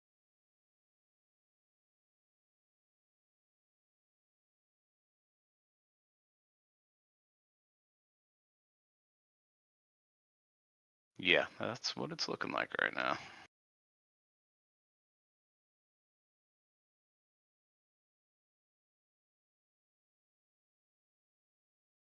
I pulled my boots off of my Zephyr sniper and broke her lifesteal set. And I don't have any lifesteal for this champion anymore. Like I don't. Maybe I could just run her really slow.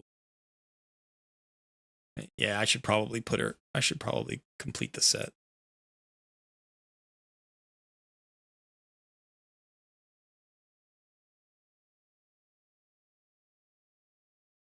It's not awful.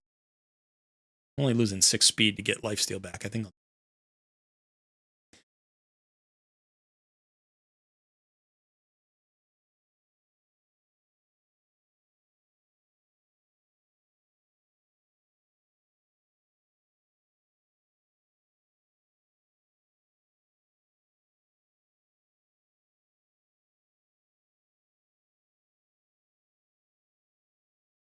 Running some things up to 8.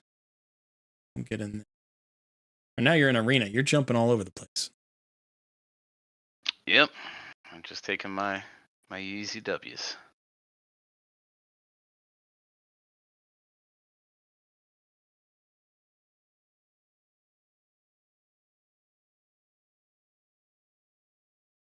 By the way, smash that like button.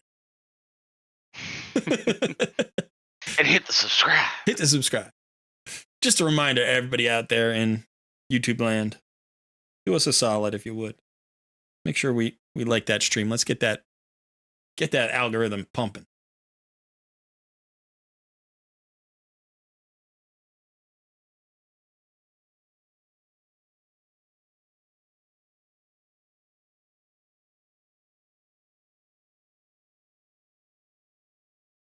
All right, so yeah, so I rebuilt Zephyr Sniper here. I had to put her in HP percentage boots. I only lost like 6 speed or something because I got a double roll into speed here. So that actually might make her more survivable. And then I ran some of her stuff up to 8. Now, I'm still not convinced that I'm building this Zephyr Sniper. I've got her fully booked out. I've got her... I don't have any masteries on her, but I have her fully booked out, and I have her at 4-star Ascended. And I was thinking about leveling her for Spider 20. And just Spider in general, because when you can make her the Spiderling tank, you put her in Revenge accessories, which I've got. You put her in, not Revenge accessories, I'm sorry, Retaliation gear. I'll get Revenge accessories if I can. You know, get her counter attack up to like 30% if you can. You get the extra masteries that get her counter attacks. You build her really tanky. You get her in lifesteal gear, and every time she gets hit by a Spiderling, she AoEs and just heals herself up. And she gets hits again, and she hits everybody, heals herself up. It's a great mechanic. Makes life really easy. But we've all got Wukong. Same affinity, spirit affinity. He just gets hit, dies, comes back. So it's like, maybe I don't need Zephyr Sniper at all. So maybe she could be a 5-star chicken. It's like, yeah, okay, so I booked her out, so I shouldn't waste her, and I have Barbarians factions, and she helps me there. But as soon as I get like another Barbarian, she's probably coming out of the team. So, like, this is my team right now. So I've got, you know, High Katoon, who is now built, I think. I think I built her. Yeah, she's just got... Let's get her some 12-star or level 12 boots. 12-star boots. That would be awesome. Okay. So what's she running at? She is running at 189 right now. Right there. 189. No matter where I put you on the screen, you're blocking something, son. I can't put... There's no space I can put you. Don't put baby in his corner. I can't find it. It's like I'm constantly moving you around, resizing you, taking you off the screen. Raid just doesn't format well for, you know, like we need to create a different stream screen maybe with like multiple things. But anyway, all right. They can watch me put your arena ideas into effect. Is that what you're doing? Yeah, just do it arena. All right. So I've got my 6-star here. He's built out. Jamars is built out. Armina is like built, but not well. She's just a filler champion right here. Maybe I should take a look at her, because potentially she could be the bottleneck. Now let's see what she does. Move you again. Stun on the A1, AoE with a decreased defense. With a high chance, 75% chance. So decreased defense champion. I don't have that anywhere else on the team, I don't think. So that's good. Decrease the turn meter of all enemies by 20%. Turn meter control. Can I ascend her? I can ascend her.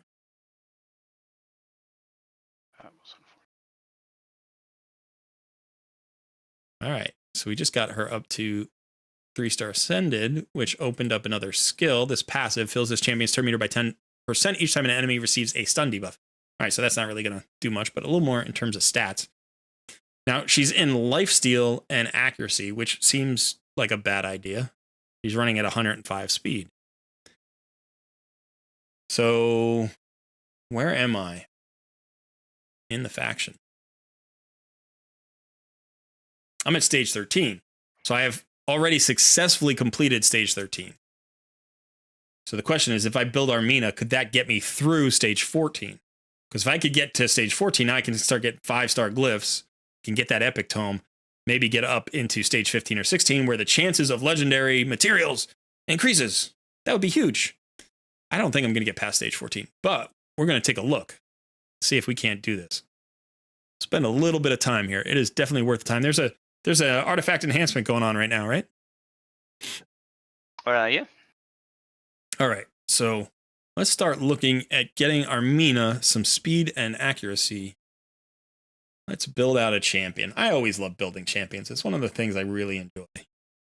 Just the opportunity for advancement, like progression. Even minimal, like incremental progression sometimes is fun. All right, so let's look. First of all, let's look at some speed boots. See what we have speed boots in. Accuracy, that would be good. Immortal would be good. Perception would be good. These are already at 16, so that would be nice. Accuracy are 5 stars.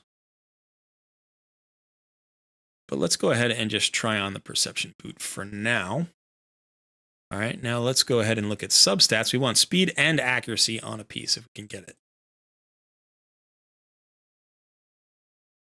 Ooh, we've got some resilience. That would not be bad. Double roll into accuracy on this weapon. That could be good. Maybe pair it with this helmet here. Let's look at the gloves for perception. Crit damage gloves, not particularly good.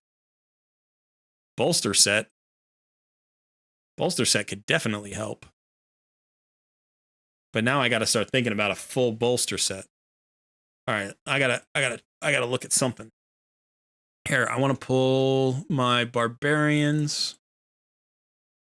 Let's look at barbarians. Sorry, son, you're going away again, man. All right. So these are my barbarians right there.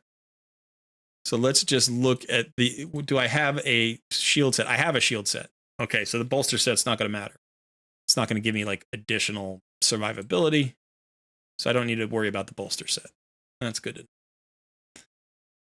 All right, so now I got to go back to the filter.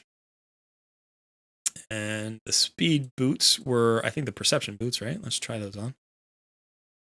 All right, and then the substats, we were looking for speed and accuracy. Relentless, not so much. Accuracy, that's a nice weapon there. It's a good shield. There's some good pieces in the accuracy set here.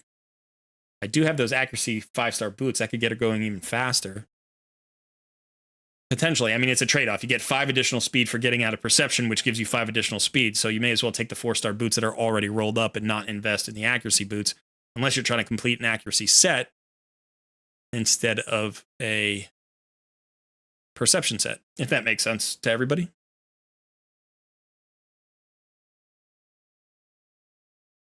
Let's roll this piece up and see. Plan in speed or accuracy or HP, any of them, I guess. Speed is good. Accuracy would be good. Speed, more speed. All right, that's nice. Let's take this all the way up. Come on. Accuracy, very nice piece. That's a very nice 4-star piece there. That completes that set. All right, so now let's go ahead and just look at these 3 pieces. And we're looking for preferably speed and accuracy. We've got an immortal piece here with resistance on the chest piece. We have an accuracy shield. Got several accuracy shields, all of which are good. This is a 6-star shield, actually. Probably don't want to use that on Armina, but speed, accuracy, and defense, or speed, accuracy, and resist. We'll go with the 4-star. Let's roll this up and see what happens. Speed is good, and maybe 1 into accuracy. Defense is good too. Let's take this up. There we go. That's really nice. All right, now let's go ahead and get rid of the shields. So now we need a perception piece, and we need an accuracy piece. And we can't get speed and accuracy on both. Let's just find, we got 127 accuracy, which is not bad. And if we complete 2 sets, we're going to get another 80 accuracy, which is going to be 207. So we don't need more accuracy as a substep, but we need more speed. Let's see if we can get some speed. We got a chest plate here, attack percentage. It's got attack and speed. This is HP, resist, and speed. So that's a little bit more survivable. It's also 5 stars. What about resilience? Flat HP gauntlets are not bad. Flat defense gauntlets are not bad. So realistically, I'm going to have to take the gauntlet from this set, which means I have to take those. I think I have to take an attack percentage piece here. So let's take the one that's a little bit more survivable and see what we roll into here. Resistance. I knew that was going to happen. I knew that double resistance was coming. I just felt it the whole way. I was like, come on, don't do this to me. Yeah, all right. So that's not awful. And then we'll go into the gauntlet. See what we get. Let's do the flat defense, I think. Because this flat HP might, I mean, at 5 stars and legendary, that could potentially roll really well. I want to use that on somebody more important. Let's hope we get it speed here. Going to give me crit damage, yeah. All right, that's not too bad. Double crit damage. Not great. So where are we sitting accuracy-wise? We're at 167. Right, we gave away some accuracy. 167, speed 173. That's really nice for our drop defense. She's going to be going pretty high in the turn order. She's still slower than, I think she's still slower than my shield guard, though. Let's roll these up, see if we can get a roll in speed. HP, that's okay. More survivability. Let's go ahead and equip her. Oh, you know what? Most of this gear that's on her, I don't need to take off. So like if I just did the 60,000 silver, I'm throwing that silver out. So this is going to take me a second, which is kind of annoying. But I'm going to go ahead and just remove these pieces and destroy them. No, I don't want to upgrade. I want to remove. What about this piece? Yep, remove, destroy. What about this piece? Yep, remove, destroy. What about the boots? Yeah, remove, destroy. Okay, now we got to redo the gear. So if I remember, is there a reason to not just like disequip them and then sell them for silver? Yeah, you won't make the silver back. No, I'm saying rather than destroying the item. If you remove it and sell it, destroying it. If you remove it and sell it, you won't make the silver back. Yeah, but you still get a little bit back, right? Yeah, so instead of destroying it, I'm paying to destroy it. Destroying is free. Oh, I see what you mean. I didn't realize that the destroy option was free. Yeah. That makes sense. Yeah. Okay. See, it's still little things like that that I have no idea. Yeah. I'm like, yeah. If it costs 10,000 to unequip it and destroy it, you might as well unequip it and sell it. But yeah, if the destroy is free, then there you go. So it was this one. And I think it was a shield, right? Was the shield? Yep. That shield. And then we had 2 pieces of perception.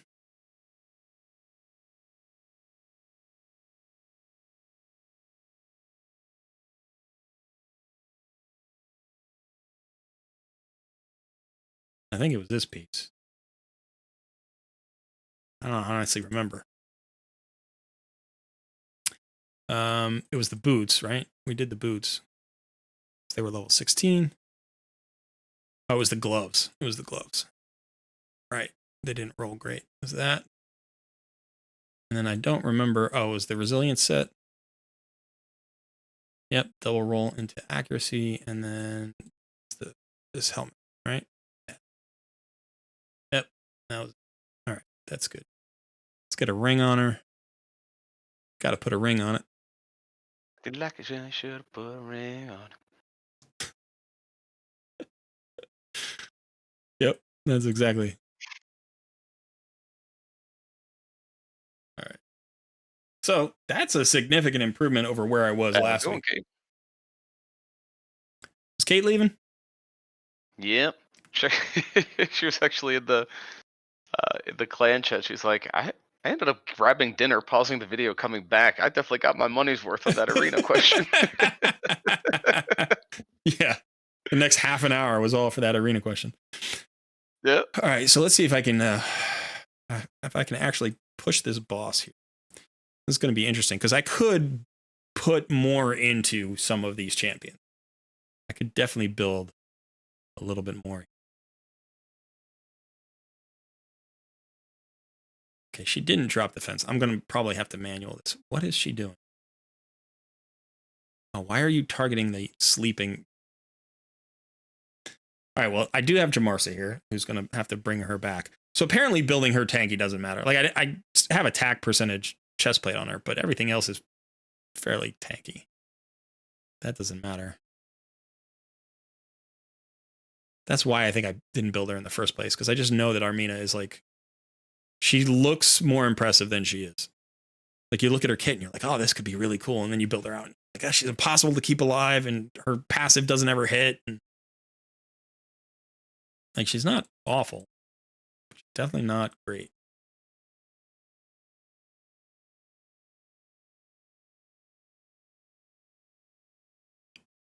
Let's get that drop defense. There we go.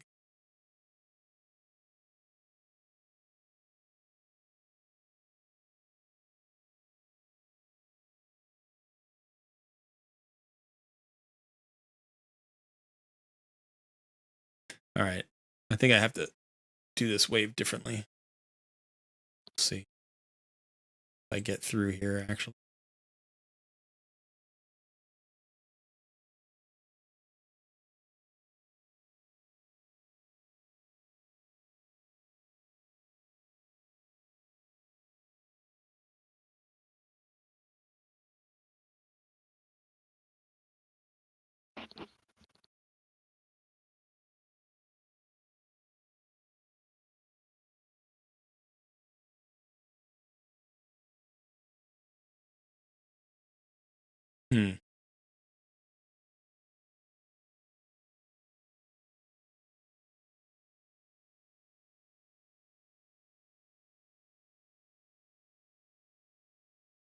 Struggling over there? Yeah, a little bit. The speed tune is really bad. So I'm kind of thinking, like, I want to redo this. I want to start. Oh, that's going to, yeah. Okay, now I have to start. But the speed tune is bad. So I think I have to manual from the beginning.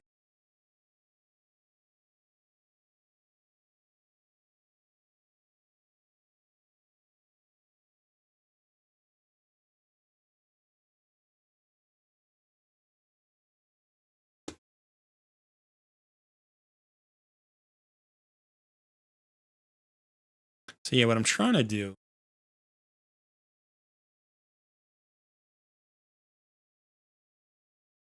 I'm trying to find a way to make sure that I always have that decreased defense out there. And then, you know, get the extra turn from, it's not a, I mean, it should be a full extra turn from Shield Guard, because he gets 20% turn meter every time he crits. So as long as he doesn't weak hit, which he can't against this wave, he should get a full extra turn.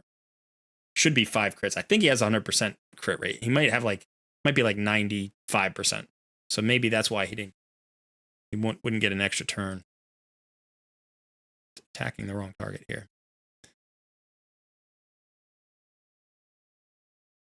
Now, Zephyr Sniper's not bringing any damage.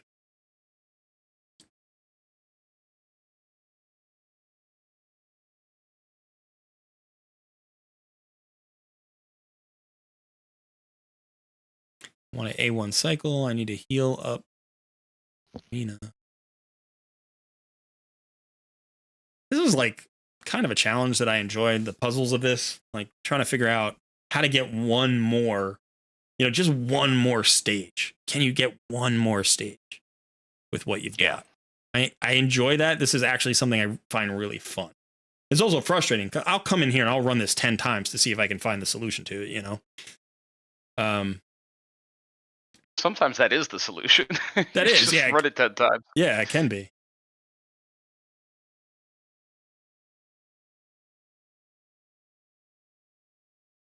Here's the decreased defense. Yeah, that's usually what'll happen to me is I'll get to a point where it seems like I can't get any further and I'll just run it 5 times. Right, just to see. Just to see. Just to see if the RNG works in your favor that one time. Yep. I should have taken it. And every now and then, works out.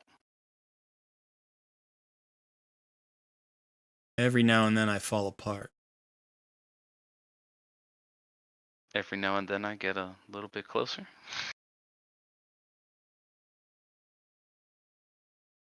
Well, I need you now, tonight. I need you more than ever. I didn't need that one, but I appreciate it. And if you'd only hold me tight. Yeah. We'll be holding on forever.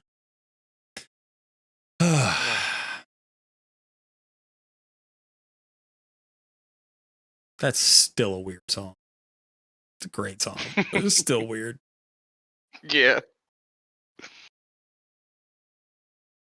There's this guy, he's a YouTuber. I mean, he's a journalist. I think he's been around for a while. It's called Professor of Rock. You can go find his channel.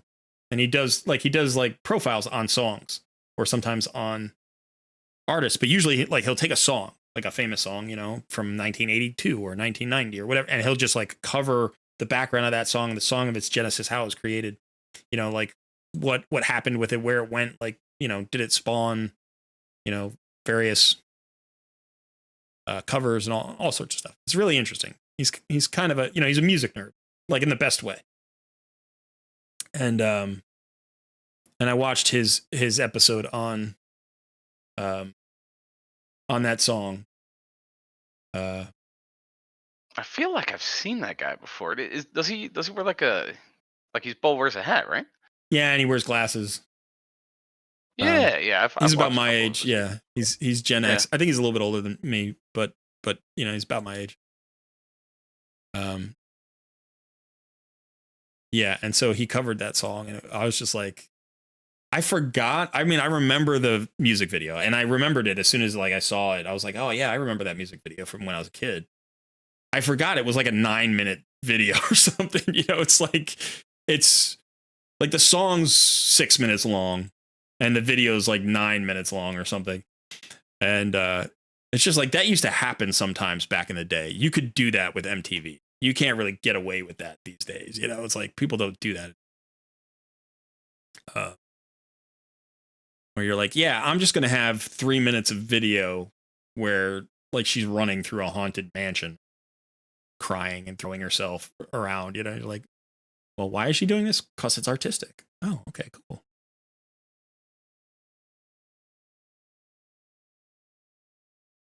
Got another rare.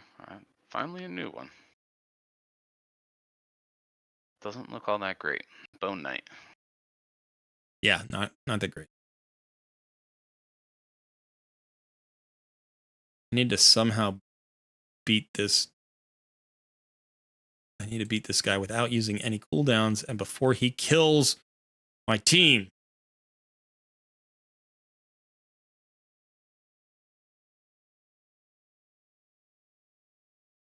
Nope. He's going to kill people. Armina's dead. All right. now I need to take multiple turns. Get my cooldowns back. I still have to go up against the boss here.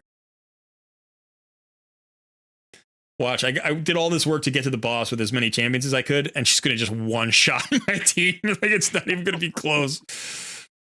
Oh. Get the slow on him if we can. Nope, no slow. How about a slow? Nope, no slow. Yep, AoE fear. Great. Classic.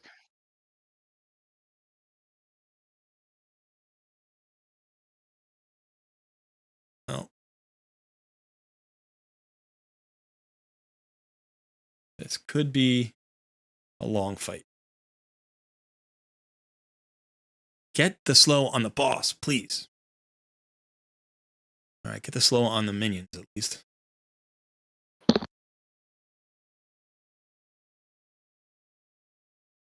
Nope.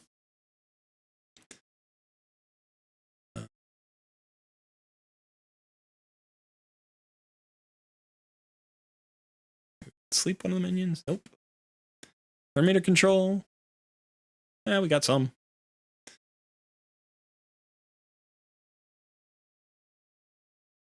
Ouch. Okay, that wasn't good.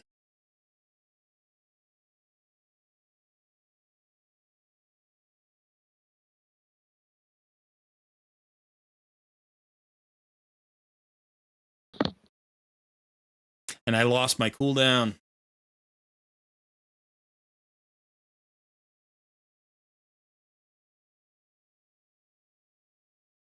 Can he come back?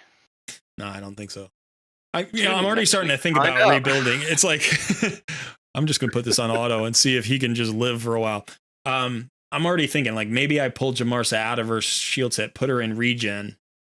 I could get her in regen, keep her alive, put Zephyr Sniper in the shield set. Because Zephyr Sniper's bringing nothing at this point. Yeah. So potentially put her in the shield set, keep the shield set on the team, but have my reviver be more survivable. Or I could just go farm stage 13. Which I think is what I'll do. Let's see how that works. Let's see if I can just auto farm stage 13. And I'd be very happy with that. Because realistically, I think, the best thing I could do here, probably long term, is wait until I get another good champion to take to 5 or 6 stars. I could tune up to 5 stars or 6 stars. Or if I got Chronom, I could take Jamarsa up. Yeah. I want Chronom on this account. I think that would be fun. I've never had a Chronom on any account. But I simultaneously refuse to do self-referrals for this account. I'm not doing a self-referral for this account. That's not happening. Let me bring you back, by the way. You've been gone for a while. Welcome back. Sorry about that, buddy. Thank you. All right. Yeah. Everybody wants to see your smiling face. I don't know why I put you in a corner like that. No, so my corner. Yeah, so yeah, your corner. What was I gonna say? Oh yeah, Chronom. Never had Chronom, so that would be fun. But I refuse to do self-referrals. So yeah, that's the thing. And I would need 4 more referral accounts. If anybody out there is looking to start a new account, have a little bit of fun, and thinks they're going to get to level 50, my referral code is in the Discord somewhere. Just got to find it. I don't know where it is. I think I put it at the top of. I might have pinned it at the top of ours at the top of the referral string, the referral forum, whatever. So yeah, or you can ignore his and just do mine. You do that too. That's totally fair. That's totally fair. If you're Team Sun, be Team Sun, Go Team Sun. Go Team Sun. But yeah, I would need 4 more to get Chronom. But if I got Chronom, obviously he's a barbarian, and then he would crush this crypt, and then I'd bring Jamarsa up to 60 because those two are awesome together.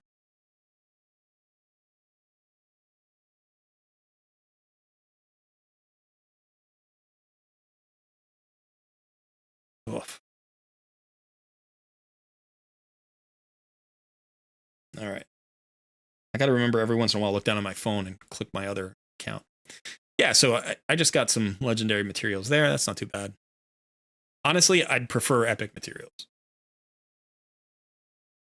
Because you need epic materials to forge the 5 and 6 star gear anyway. And don't have enough. And you get more. Yeah, that's what I'm lacking on right now too. Yeah. So you go down to stage 12, I suppose, but you get more materials here. Once you get up to the higher stages of faction crypts, you get tons of materials. Like you get 100 epic materials per run, you know, per key or whatever. It's kind of crazy. I cannot use my materials fast enough on my main account. There's no way. Like the silver bars are easily the biggest bottleneck, but also my storage is completely full. Like I did a little mini artifact cleanse today. I got 30 spaces. I freed up 30 spaces and I was able to get rid of like 50 or 60 pieces by clearing out those 30 spaces. And I still have like 200 in my mailbox. So what I've been doing is I've been collecting silver. I have like 50 million silver on my main account. So the only way to do a cleanse for me now, like a real cleanse, is to go through, look at all the reasonable pieces that I could roll up and roll them up. And if they hit, great, I keep them. And if they don't hit, I sell them. And it has to be like triple rolls at this point, because double rolls, unless it's like a double and a double that's really good, like a speed and accuracy, or if it's a crit rate and crit damage or something.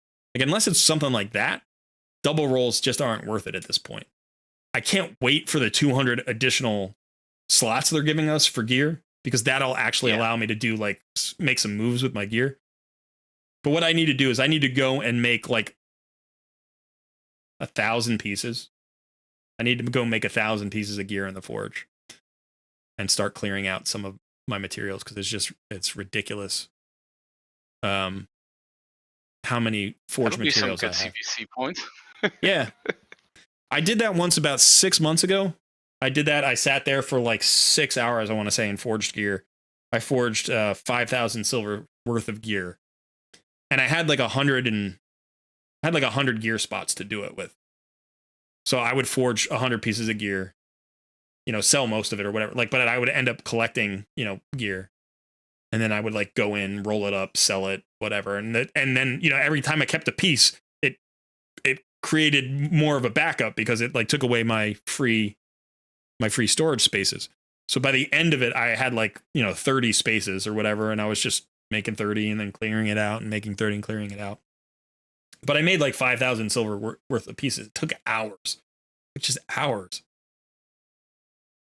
And the other thing is, like, early in the game, not early in the game, but early mid game, you can start clearing out like your rare materials, because you don't need the, you know, 3 and 4 star gear. So you can just roll it up and sell it. And that takes silver, you know, it takes the silver. So it's like the silver bars go away, and then you just can't get through all of those, because you need some of the silver for the higher level gear that you actually want to build for your champions. So the bottleneck absolutely becomes the silver bars. And unfortunately, I hit the max on the silver bars every once in a while, because I hate rolling gear, because I have no space for my gear. And as a result, I lose silver bars. Like I hit the max and I don't realize I've hit the max. I'm like, damn it. So I just lost 50 silver bars. So it makes it worse, you know? And I'm like, I hate the way the gear management in this game works. I really do. I just want a different system, basically. I would love it if you could re-roll gear, like once you rolled it, if you could break gear down to give you like materials for the forge, you know, as opposed to just an endless, I feel like I work at the post office. Do you know what I mean? Like it just never stops. It's just every day there's more mail. It's like, that's the way I feel about the forge after a while. Early in the game, I love it. I love the forge. Like on this account, I love the forge. I just want to go in there right now and, you know, I'm like, all right, I can get two 5 or 6 star pieces. So I'm going to make those right now. Let's see what we get. Defensive percentage gauntlets, 5 stars with speed as a substat and HP. That's what we're looking for. That's nice. That's really nice. Let's keep that. Wish it was accuracy on the other substat, but that's really nice. All right, let's get one more. Let's get an epic. Come on, let's get a 5-star epic. Defensive percentage boots with crit rate. Those are not as nice, but that's all right. We'll hold on to those. Let's look at the resilience. All right, we can get 2 pieces here, or we can get Swift Parry. We can get 1 piece of Swift Parry. So let's get a piece of Swift Parry. Let's go and see what we can get here. Something big. Attack percentage gauntlets with defense, speed, and accuracy substats. That's almost good, right? Like, man, attack percentage. Why has it got to be attack percentage? And not crit rate. Yeah, that's actually not that good.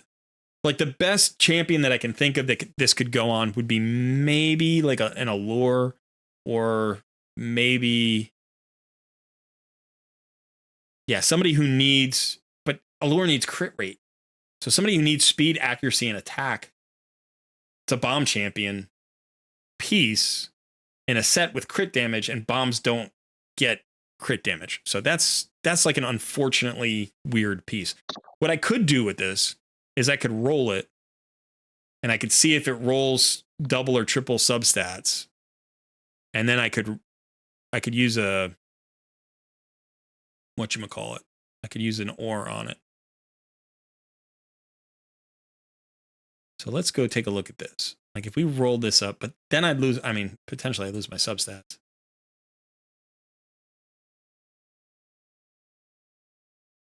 Eh.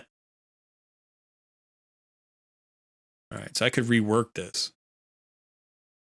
Let's see if it double rolls. I would need a different gauntlet here, or a different main stat. Be any other main stat really, but crit rate would be awesome. Crit damage with crit rate substat would be awesome. Maybe we'll get a double roll. Crit damage. Give me crit rate. Give me crit rate. Yes. Yes. Literally as good as it could get. That was literally the best possibility. Crit damage with a double roll and crit rate, and the other roll into speed. That felt good.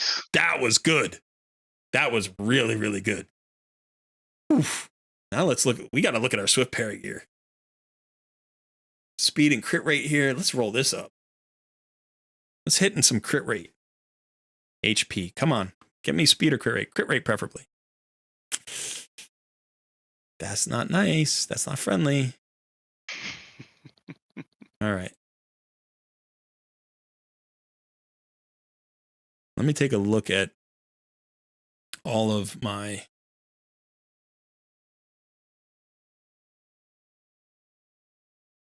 What was I just looking at? Swift Parry. Speed boots. I only have crit rate on 2 pieces. That is a nice piece, but I need 4 pieces with crit rate substats, because it's, I mean, even if I put this with a crit rate set right now, I don't think I can get all the way to 100% crit rate. I have another roll here. If I rolled into crit rate, say this is 12%, that's 15%, that's 27, plus the 15 that you start with, that's 42, plus the 5% from the masteries, that's 47. I need 53% crit rate from 4 pieces, which is an average of 13. So that's a lot. And that would, that's assuming I still roll into this crit rate, which I'm probably not going to. So it could be an average of like 15. Now, if I put a crit rate set, that gives me 12. So that lowers it down by 2 per piece, but that's still tricky. And I still need the speed. I need the crit damage. I need all the other things from it. So yeah, I'm going to have to keep collecting. But that piece is nice. That's a really nice re-roll or rework into that piece. So I'm going to happily take that and wait for it down the line. That's okay. I'm a free-to-play player. I'm patient. I don't mind that. It's like, give me a great piece that I'm not going to be able to use for 2 months. I don't care, because someday I'm going to be looking for a build, and I'm going to find that piece, and I'm going to be, oh yeah, I remember that piece. This is awesome. I'm going to drop that on somebody. I'm going to be super happy. Like, I'm going to roll up a Genbo or something, you know, and I'm going to be like, man, I got to build out a Genbo now. I don't think I have any good pieces for Genbo. It's like, oh wait, Swift Parry's just waiting there. Yeah, that's how I'm feeling about my Swift Parry pieces right now. All right, Orc Crypt. We've built out a few orcs here. I think that my Gaelic is decently hard hitting at this point. Let's see if we can get some additional stats on him.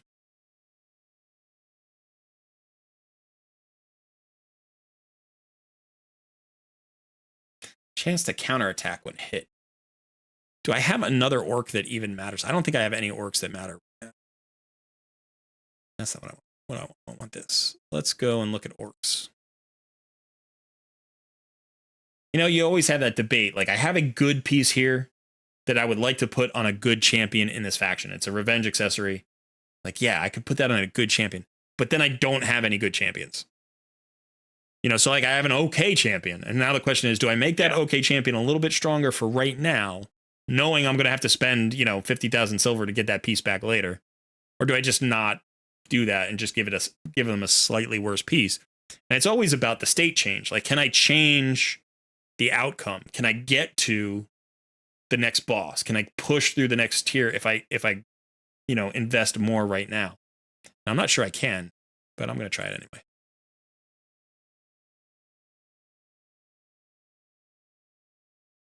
Ugh. All right. That's okay. So a little bit of extra defense, a little bit of extra attack, a little bit extra HP, and 5% chance to counterattack, which would be nice.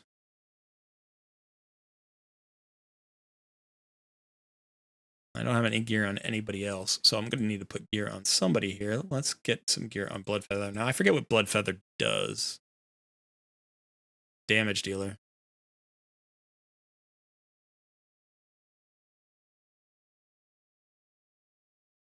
Okay.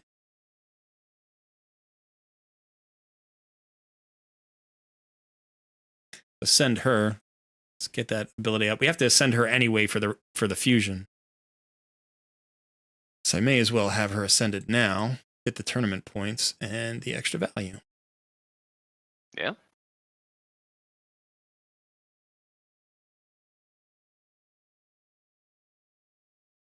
You woofing? Is that what you're doing? She just woofed at me and walked away. I think she's irritated. It's pouring rain out, and so like she hasn't been out that much today, and she doesn't mind the rain at all. She just doesn't care about rain. She loves the snow. She just likes being out there. So she's like, "Are you not taking me outside?" It's like, "'Cause it is raining. You're fine." I want to get some retaliation gear on this. I wonder how Bandit would react to snow. That would be interesting. Yeah. Maybe you can come up here this winter and show him some snow if we get any. We didn't get any last year. No? No, I think we had one dusting. That was it. The 2 years previous, we got a ton of snow. And the first year when she was a puppy, I mean, she was tiny because she was born in August, at the end of August. So in like December, you know, she was still half grown. She was 10 pounds. And we had like 2.5 feet of snow. And she just jumped right in there and started tunneling, and we lost her. She was just underground. You just watch the snow ripple and puff, and she loved it. And of course, she's a Labradoodle, so she's got hair. You know, it's not like fur, it's hair.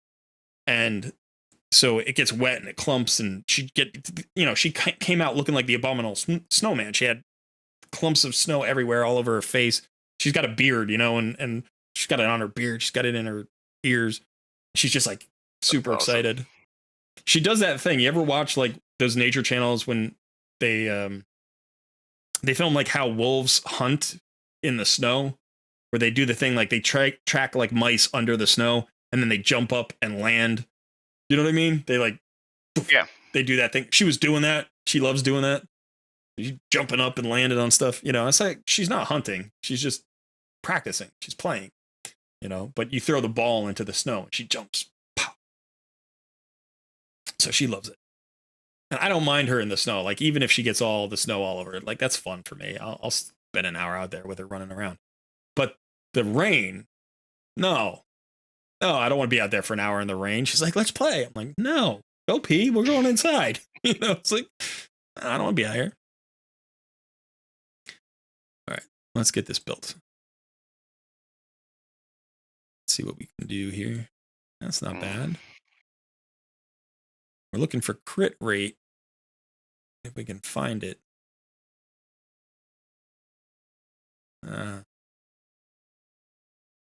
only That's the only piece with crit rate. Or that piece. Maybe I should build a. That would make some sense.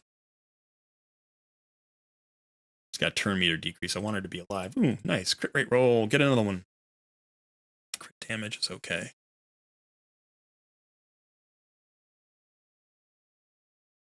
All right, so I think we want accuracy on her too. She needs it for the turn meter decrease, and she's got a debuff. So I can get accuracy, speed, resistance, accuracy.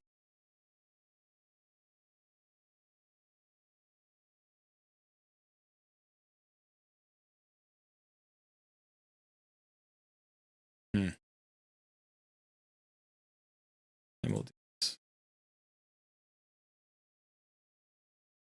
That'll work. All right, now let's see. Can we put her in lifesteal? I don't have crit rate here. I just don't have it, I don't think.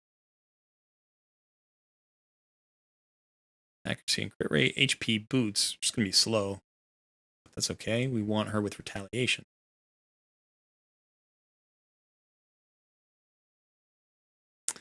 No crit rate at all. So we'll go fast and tanky.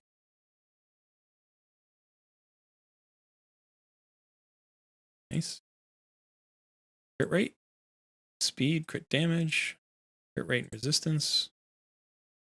Let's try that.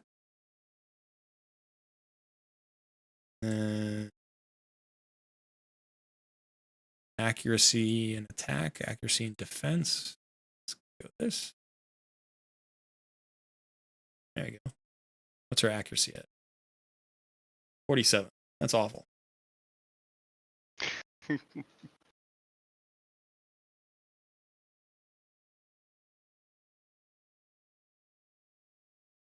That's all right. Not much we can do. So let's equip that and then go.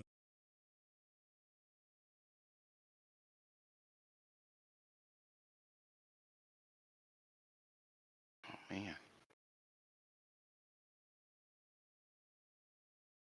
All right.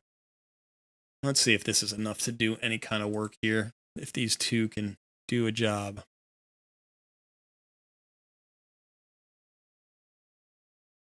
First of all, I'm going to try stage 6 again. Well, no, let's just throw them into stage 7. Let's see.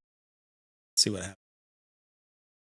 See if they've got enough punch to get through this first boss. I can't imagine that they do. But you never know. With the turn meter decrease and enough lifesteal, sometimes you can do it with 40s.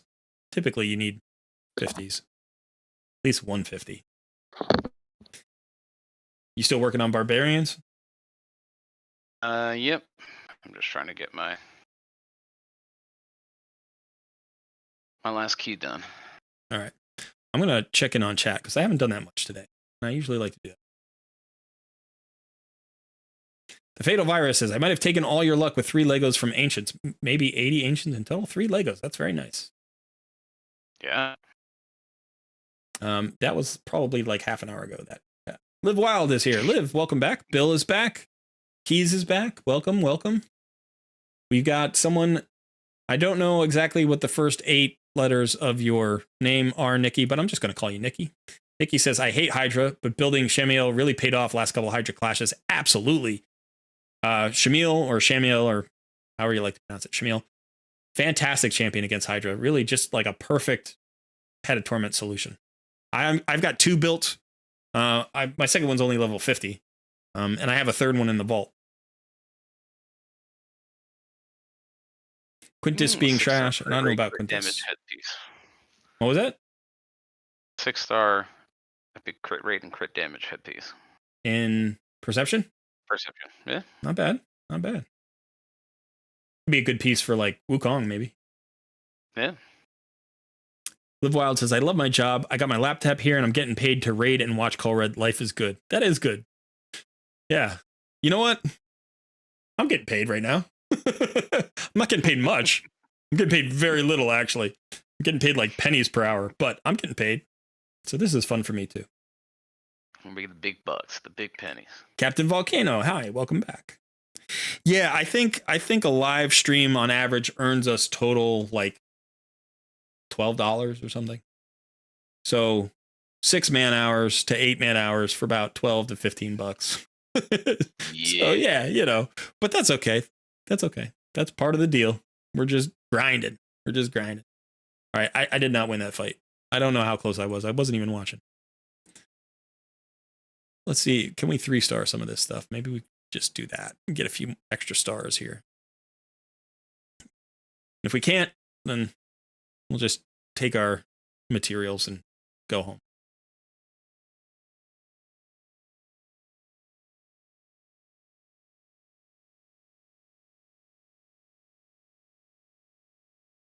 Uh-oh.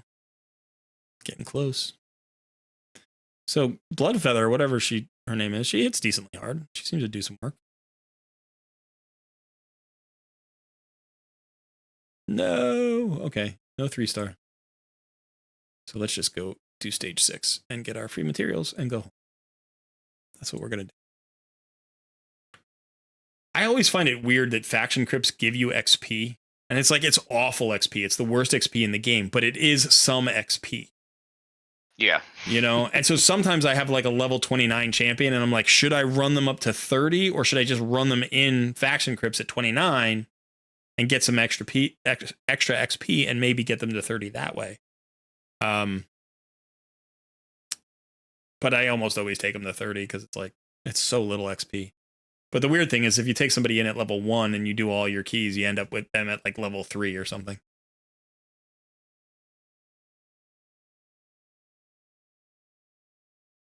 All right, let's go ahead and talk. I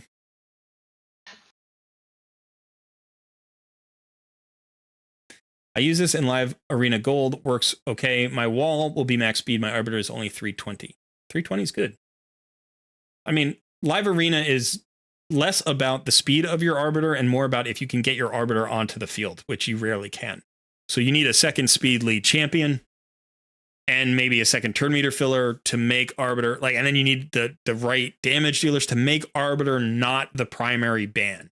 And that's just hard. Most people will ban arbiter, especially if you don't have the right team to entice them away from arbiter, right? So that's my problem.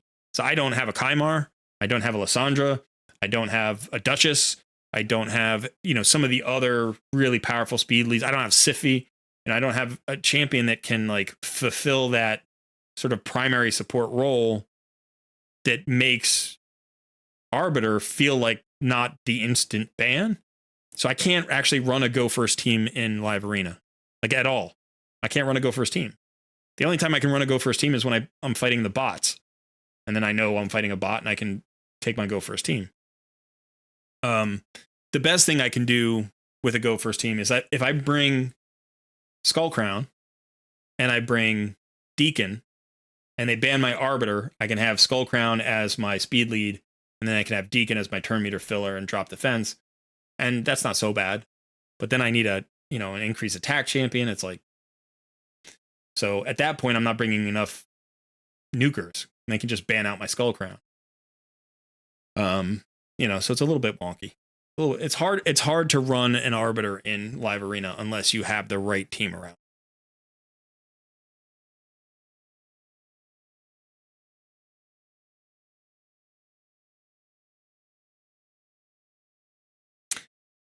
Bill says, I'd say you need a buff stripper instead of Lydia, but it also depends on the roster you have to change her. Yeah, buff strippers are really powerful in arena and in live arena. Wukong is great there. And people in live arena, when I come up against Wukong's, it's crazy how strong he is. Because one, his accuracy is always through the roof. It's crazy. Like he's got like 400 or 500 accuracy every single time. And yet he simultaneously nukes out my entire team. So it's like when you come up against level 100 ranked like accounts, you have no idea if they hit rank 100 an hour before you're fighting them or a year and a half ago or 2 years ago. You know, you have no idea how long they've been at rank 100. So sometimes you look at them and you're like, oh, it's just a Wukong with a single, like, ascension or not ascension, awakening, fully ascended, but one awakening. You're like, all right, whatever. He's not gonna be too crazy. I know it's a level 100 thing. And you're like, well, he's got a +4 Rotos. I need to ban the Rotos. You ban the Rotos and then Wukong nukes your entire team into oblivion. And you're like, all right, I guess I should have banned the Wukong.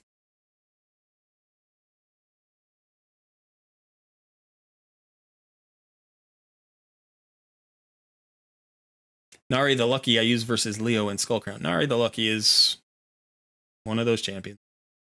It's nice to have Shazar. I have Shazar. I don't use him in live arena. People who use Shazar against me in live arena, I love that. I don't mind that at all. My Mithrala is very fast. Like, go ahead, go first. Go ahead. Go first with your bomb champions. Unless you have something to seriously back them up, I'm going to eat them up with my go second team.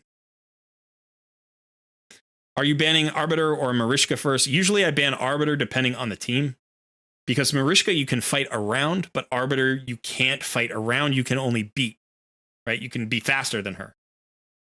She gives increased attack and turn meter to everybody else, which empowers them. Marishka doesn't do all of that. Like, she has the cleanse, which is annoying. She has the revive passive, which is annoying. I'm not saying she isn't a great champion, but I would rather ban Arbiter against most teams rather than Marishka. Unless there's, Marishka Terrace and Arbiter, and then I would probably ban Terrace, actually. But Rhonda can shut her revive down. Yeah, that's true. If you've built your Rhonda to 6 stars for live arena. I mean, I usually, honestly, if I'm coming up against Marisha, I just put Lydia on the team and then try to make them ban somebody other than Lydia. Tomas Bavert says, oh, I'm back. Well, welcome back. Good to have you. What's the speed of my Mithrala? It's a good question. I don't know off the top of my head. Let me look. Let me go ahead and look. I can look. It's on my phone. I think it's about 280, maybe, somewhere around there. No, it's 269. So not quite 280.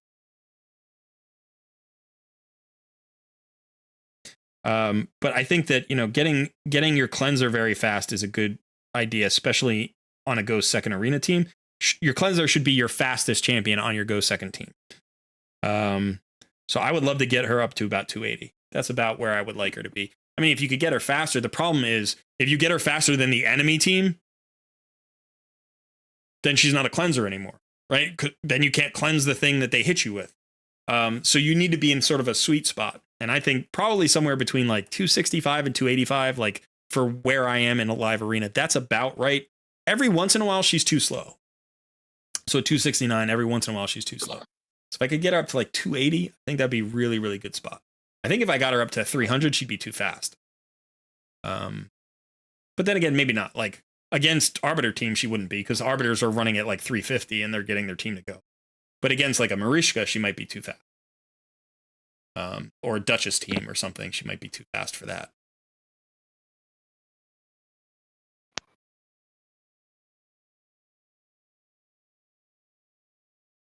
Her accuracy and resistance. Oh, let me check. So her accuracy, I think, is about 600. Her accuracy is 602 without the additional masteries. So her maximum accuracy would be 602 plus what, 36?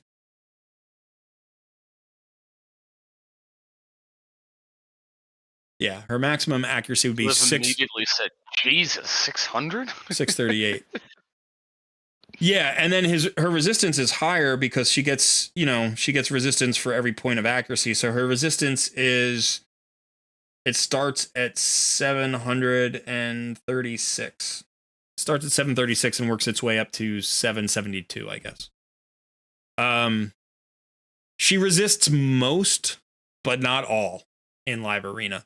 There are definitely champions.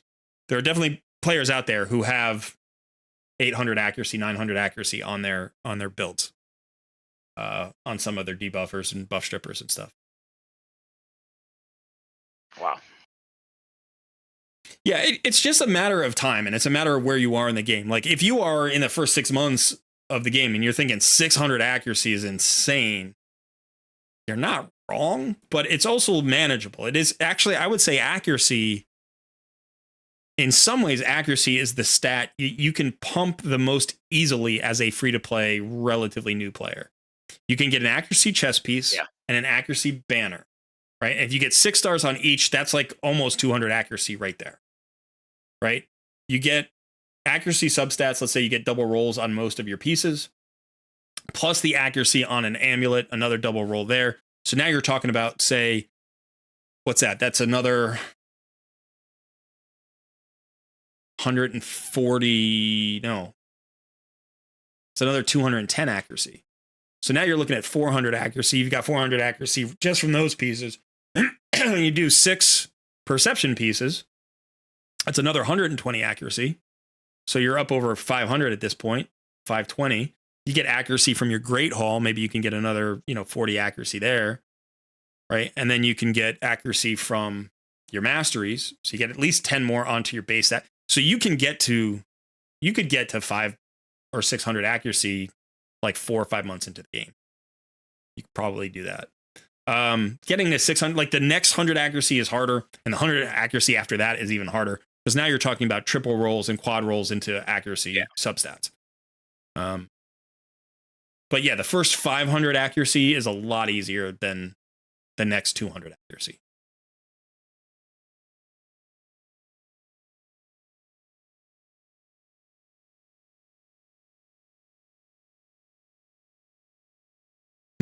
Yeah, and then if you have somebody else who increases the the accuracy of your team, or if you have, I mean, think about that, because Mithrala has the nice big aura for accuracy. I think it's 80 or 90, right? That she gives you.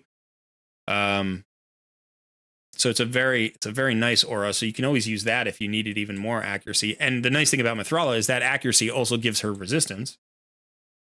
So yeah, it's 80 accuracy. 80 accuracy in all battles. So that gives her 80 additional resistance. It's actually, even in some ways, it's almost easier to pump her resistance, because every point of accuracy becomes resistance. So if you have like 50 extra resistance, you've got whatever you have as accuracy plus 50 resistance. She's a phenomenal champion.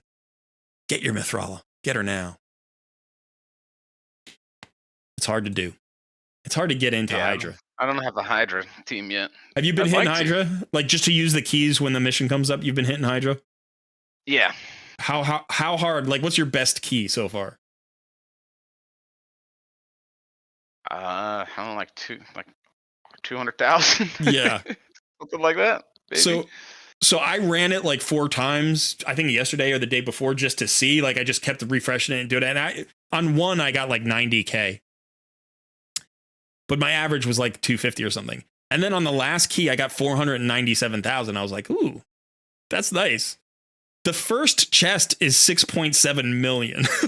So but I was like, oh, almost 500,000. All right. It's like I'm still at least, I don't know. I'm a lot of gear away from being able to get that first key. I think I actually have most of the champions that I need for my first Hydra team. I would really like, well, I mean, you need a provoke champion. Realistically, you need a provoke champion. I don't have that. So, but I like Duke the Pierce would be nice. Although I have Stagnite, so there's some double up there. I need somebody else. Oh, no.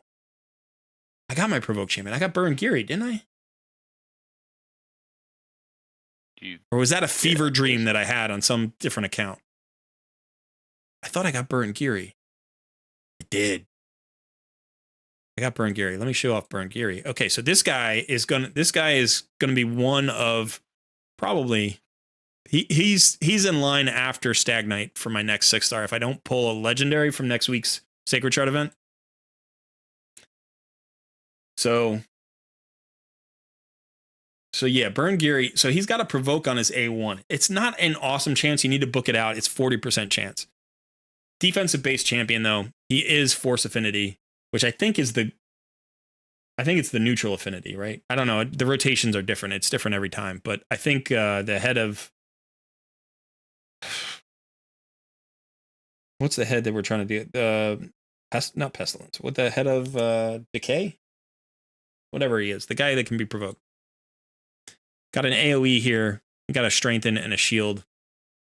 And then he can heal himself whenever an ally or an enemy dies. So if the head dies, he gets a heal. So, like, I don't think this guy's a phenomenal Hydra champion. I think he's good. I think he's okay. But he's my only provoke champion that's, like, a champion that I would want to build. I'm trying to think. I think there's another. I think I have another one somewhere. But he's just not very good. It might be a rare.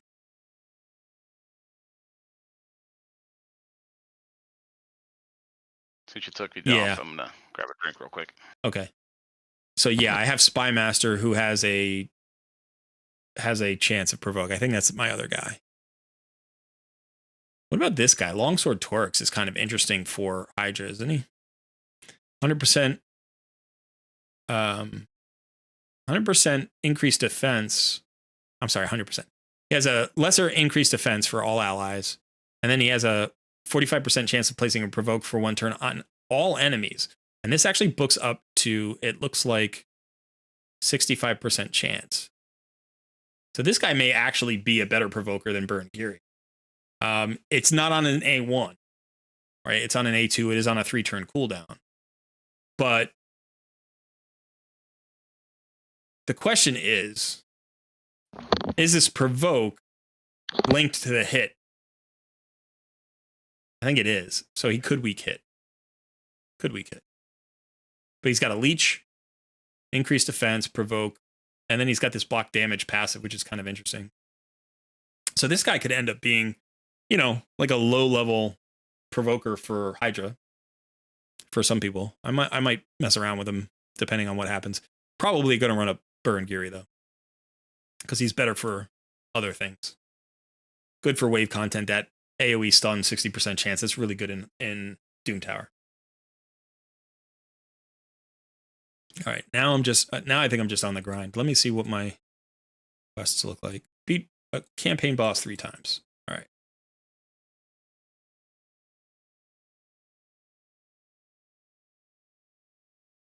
So I just need to run up 3 stars.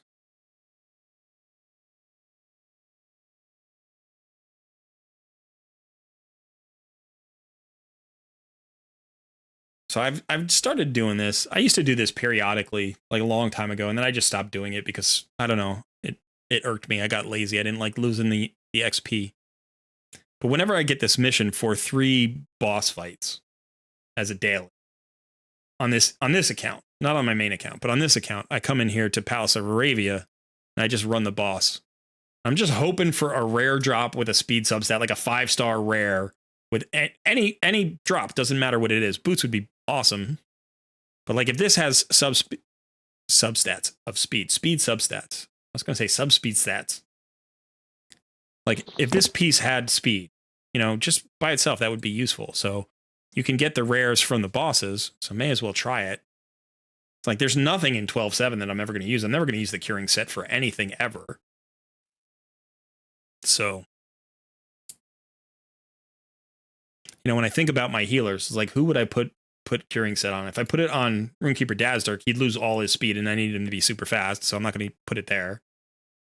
It's like, what about Jamarsa? It's like, nah, probably not. Her heal's really not why you have her there. She has the shield set anyway.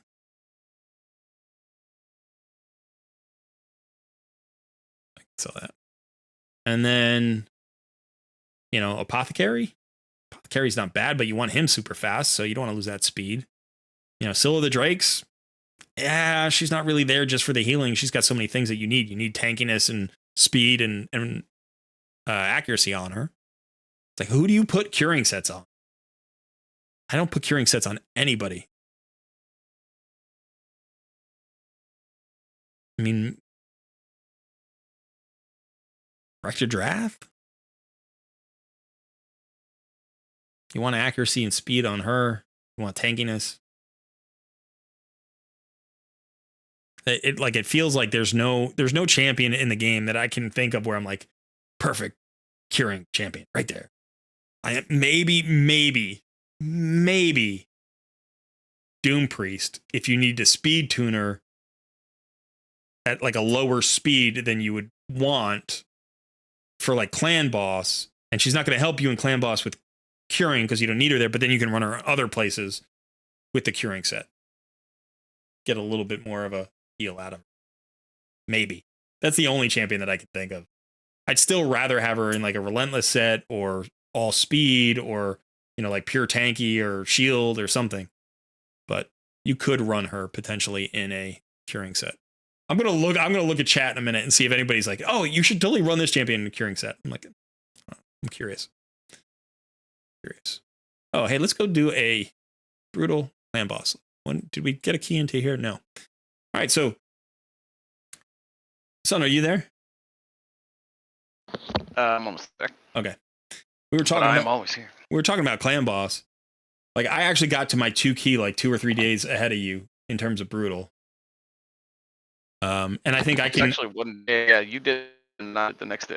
Was it 1 day? Just 1 day ahead? Yeah. I don't think that's right. I actually think it was 3 days, because I think what happened was I 2 keyed it, and then it changed affinity, and I didn't 2 key it, and then I've 2 keyed it twice. So gotcha. Yeah, I think my first 2 key wasn't like, I wasn't sure if it was going to be a real 2 key or not. So I did not 2 key Force Affinity, but I have 2 keyed now Magic, Spirit, and Void.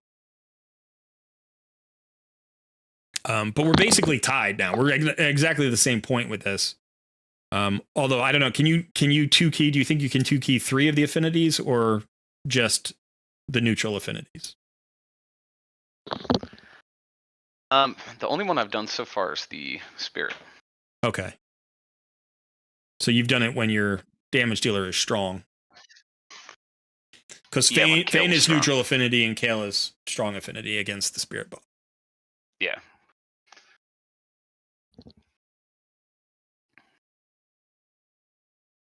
And I am back.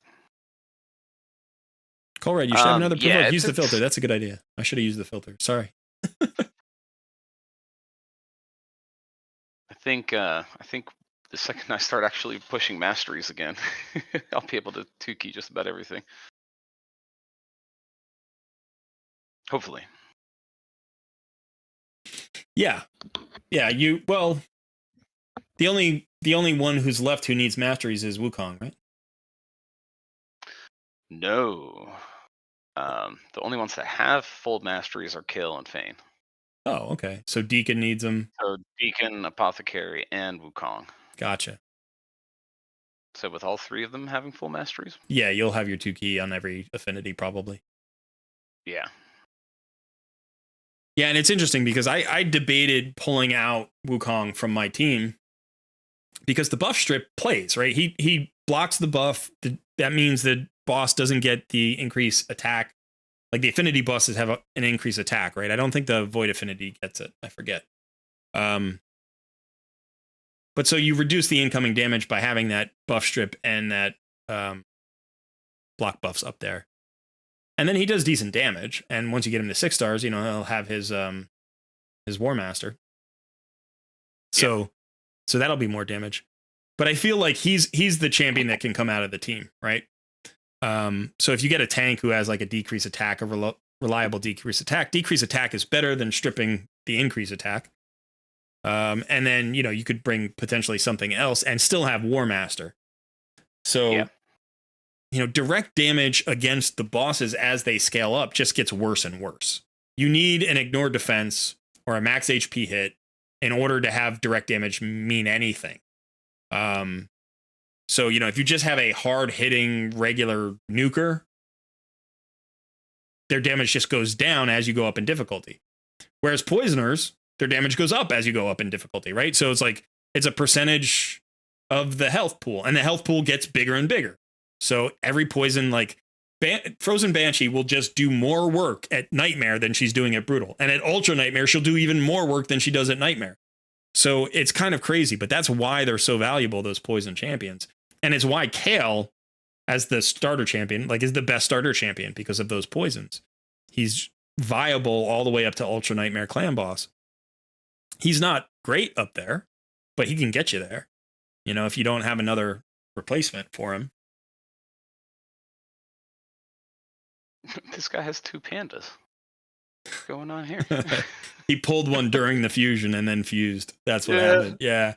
Probably, he was doing the champion chase or the summon rush. He had to pull sacred shards and he pulled a panda. He needs just one more for the perfect 3v3 arena team. Just 3 pandas. 3 pandas? Yeah. Why not 4 pandas? Oh, just 1 on each team, you mean? Just 1 on each team, yeah. Gotcha. I thought you meant like a full team of pandas. Or you could have 12 pandas. Just imagine spawning into a fight and just seeing 4 pandas looking at you. Yeah, that'd be great. I'm going to hit close to 14 million here. Yep, hit 14 million. Nice. Yeah, not bad.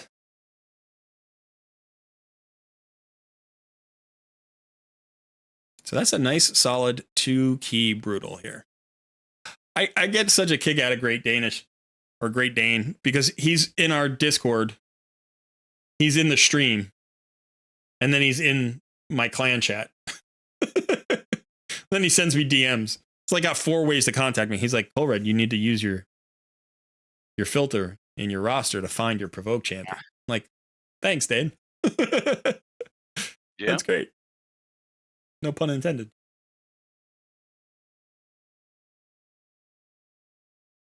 Yeah, let me go look. Let me just quickly look and do that actual filter. This is a great thing that they've done. This is a huge quality of life improvement. I mean, it took them forever to put it in the game, but this is a huge quality of life improvement. So I do need to remember what the provoke looks like. It's this one, right? Yeah. Okay.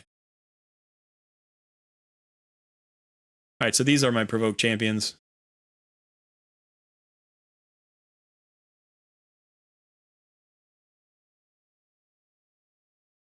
Yeah, see, so this is such a weak provoke. It's attack one enemy, has a 100% chance of placing a provoke for 2 turns on a 4-turn cooldown. So that's an A3. That's a weak A3. This should be an A1. Maybe not 100% chance. Like 100% chance on an A1 would be a lot. But it should be on a 3-turn cooldown, not a 4-turn cooldown. And it should probably be an AoE. Oh, I'm so close to my Great Hall. 12 more. Oof. 12 more medals? Yeah. All right, get it. I've got an heiress here. I think that's my first heiress. I might have to hold on to her.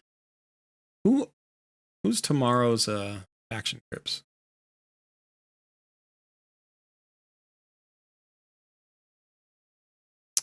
Skinwalkers, Demon Spawn. Skinwalkers and Demon Spawn. Okay, so I think my Skinwalkers are all set because I've got obviously Wukong. Yeah, and I've been building out these 2 guys.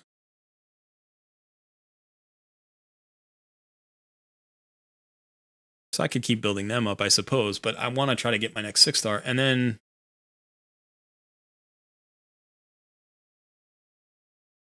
who was the other one? Skinwalkers and what? What did I just say? Demon Spawn. Demon Spawn. Yeah, Demon Spawn is a little bit tricky. I have started to build out a couple of Demon Spawns, but I don't really have really good ones. So I do have 3 epics that I've built up. I haven't put any gear on them, and I don't know if I will. I have Dur the Hungerer, who is a nice reviver and very good.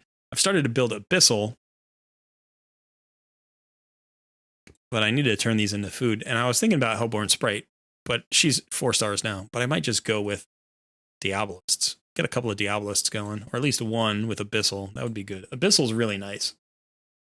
AoE on the A1 with block buffs, heals, and then increase defense and increase attack. You can put him in a stun set. When you get the aura, you've got a faction crypt aura. In fact, I'm going to run him up right now. I'm just going to get him his aura because I didn't have it last week.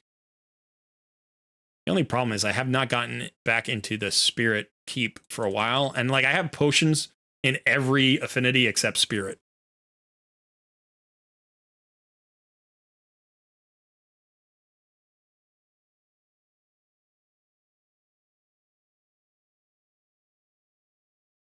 All right, so let's get him. Let's get Abyssal going. Let's get him up to 3 stars. And then I just need food. Food.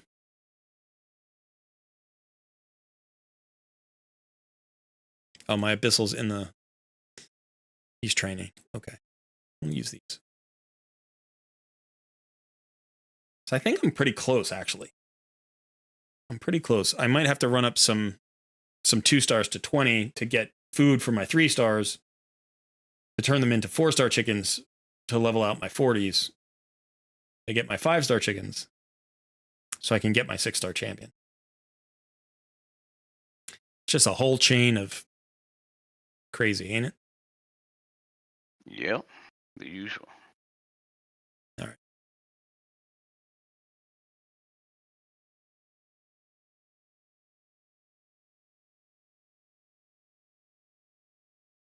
Abyssal is Bay.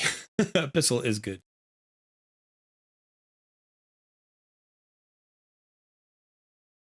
Out of curiosity, does anybody in the stream have the champions available to get the Mythic Fusion?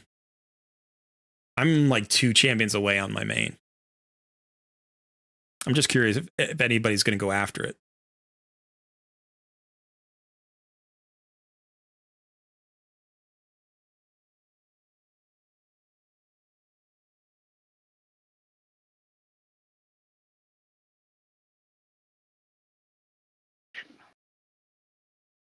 Live Wild has Tatsu. Okay.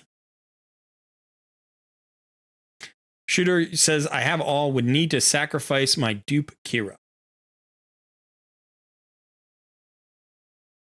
End of Moonbeam. That's the epic from the Sylvan Watchers I couldn't remember the name of earlier.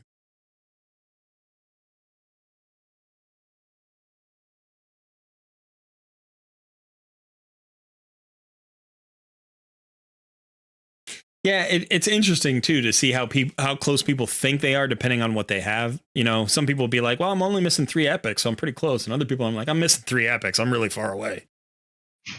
You know, it's like, and it can feel that way because pulling a specific epic. I mean, I still have not pulled a Geo.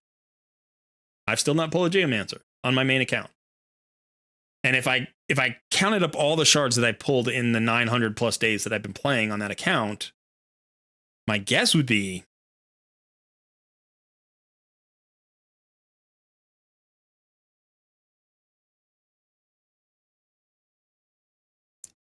like I'm trying to do the calculation now. That's kind of hard to do, but let me see. I could probably figure this out. So let's say on average, every 6 weeks I pull 80 shards for the life of my account, which is probably fair to say. Because I've had some weeks where I pulled like 150, 180.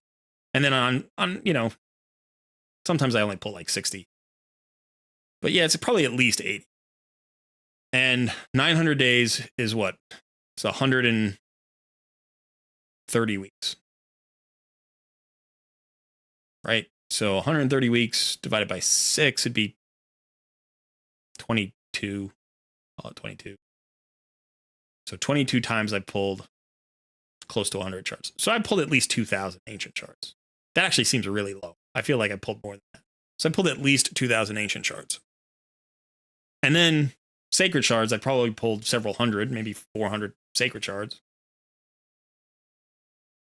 So out of, you know, maybe 2,500 shards, all during 2 times events for the most part, I've not pulled a Geo. You know, so it's like, what do you have to do to get a specific, like, and it's just a specific one. It doesn't have to be Geo. I know Geo is like the best epic in the game, but my point is it could be anybody. It could be End of Moonbeam. You could pull, you know, 2,500 shards and not get End of Moonbeam or more. You know, I mean, I could have pulled more than that. That feels low to me, but it's at least 2,500 shards. You know, and the thing about like sacreds is when you're pulling sacreds, you've got what, an 80.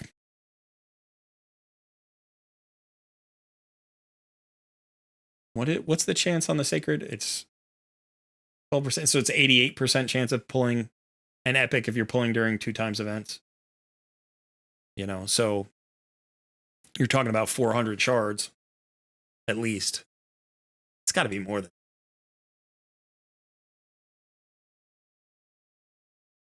But yeah, so you know, you could potentially pull them all inside of 200 shards, or you could pull 2,000 shards and not get them.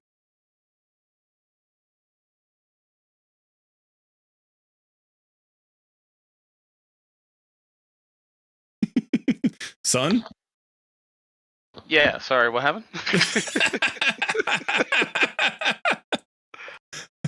Dude, I did not zone out. You've been on the quiet side today. Did you get up really early to edit our video?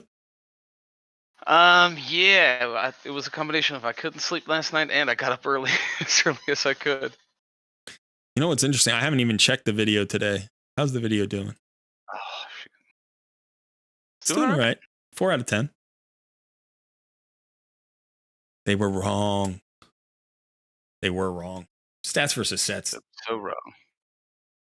Man, when people tell them, stats over sets. Stats over sets. No. It's not the whole picture. It's a bad idea. It's a bad idea.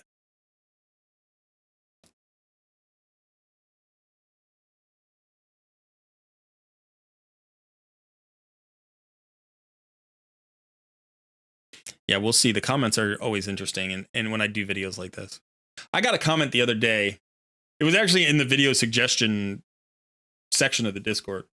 One of our Discord members was like, the 7 gearing mistakes video was a great idea.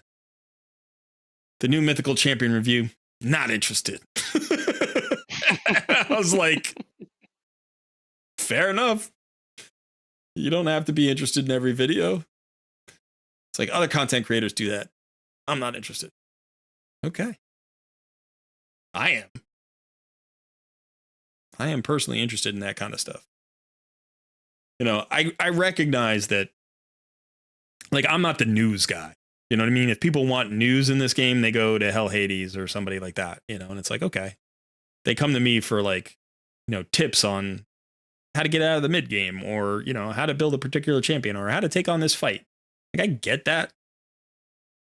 But it's a free mythic permanent fusion. Like, I'm going to cover the champion. I'm going to cover it. I'm going to talk about it. I'm going to talk about whether it's worthwhile for free to play players. I'm going to talk about, how long it's going to take. I'm going to talk about what you have to do to get there and the different considerations you can make for your account. Like, I'm going to talk about that. And it's only going to get a quarter or a third of the views that my other videos get, but I'm still going to talk about it. Yeah. Like, I get that. Like, I know it's not going to be a popular video. I don't care. Like, it's an important topic. It's a topic I'm interested in. And I'm going to do a video on it. And I'm going to do a timely video on it. I'm not going to wait a month and then do it down the road when people are starting to collect there. Like, I'm going to do it right now. Just same thing with my fusion previews. I've noticed that, like, the fusion previews, they're hit or miss. Like, in terms of view count, a lot of people don't watch the preview videos or like the fusion plan videos. But I think that's incredibly important. If you're going to be a free to play player in Raid and you're not watching videos about fusions, or you're not, like, really good at doing fusions, you are missing out on a huge opportunity. You don't have to do it. I know there's a guy in our Discord who's like, yeah, I've never done a fusion, and he's played for like 2 years. And it's like, I don't care about the fusion. Like, that's fair. That's totally that. You can do that. But fusions, like fusion champions on my account, are the backbone of my account. On my main account, like, Helicath launched my account into the stratosphere. Like, absolutely launched my account. Like, as soon as I got Helicath, life was better. Nishak Verminlord, crazy good champion. Uko, Mighty Uko, amazing. Pythion, fantastic. Like, just those 4 champions right there. Forget any other fusions. Just doing those 4 fusions has transformed my account. And they perform roles that nobody else on my roster can perform. And they just give me flexibility. And they're just so strong. They're strong in terms of stats. They're strong in terms of kits. They're great champions. I use them in Live Arena. I use them in, Doom Tower. I use them in Hydra. I use them in Clan Boss. I use them in Iron Twins. And so, like, to just be like, yeah, I don't know, Helicath, whatever. I'm not doing a fusion. It's too much, I'm not interested. You're not interested. It's like one thing if you're like, fusions are too hectic for me in my life and I don't have the time for them. That's fair. Or if you're like, I just get stressed out too much and it makes me not enjoy the game. That's fair. Like, both of those are great objections. Game the way that makes you happy. But when people are like, fusion champions don't really, whatever. They're not that good. Or they don't, I don't care. I'm just like, then why are you watching my videos? Like, why are you watching my videos if you don't care about good free champions? Not good free champions, like God tier free champions. Newt. The Newt fusion. Newt is like one of the top 3 fusions of all time. He just came out. And I mean, if he was the first fusion you completed, he will be the best champion on your roster for the next 18 months. He will dominate every dungeon for you. He will crush Hydra and Clan Boss and PvP. You can run him everywhere. He is the hardest hitting defensive nuker in the game, bar none. We were just talking about like Stalthus, Dragonbane, and Harima, and those. Yeah, those are great hard hitting nukers. And you should, if you have those champions, you should build. Newt's better. Newt's better than both of those champions, like easily. Newt's better. Stupidly good at Spider, stupidly good at Fire Knight. And he was free. Completely free. And I didn't get him on any other account except my main account. And as soon as I got him and I started messing around with him, I was like, why did I get him? I should have got him on every other account. Yeah. I mean, we hadn't started this account yet, so I couldn't have done that. But my God, Newt, Helicath, Pythion, Strategos Islan.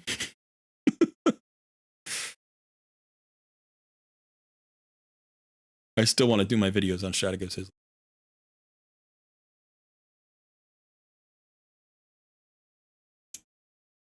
That would have been a fun fusion for you. If we could have figured out a way for you to do Strategos Islan, that would have been so good. Yeah, that would have been fantastic. Not to make you feel bad about it.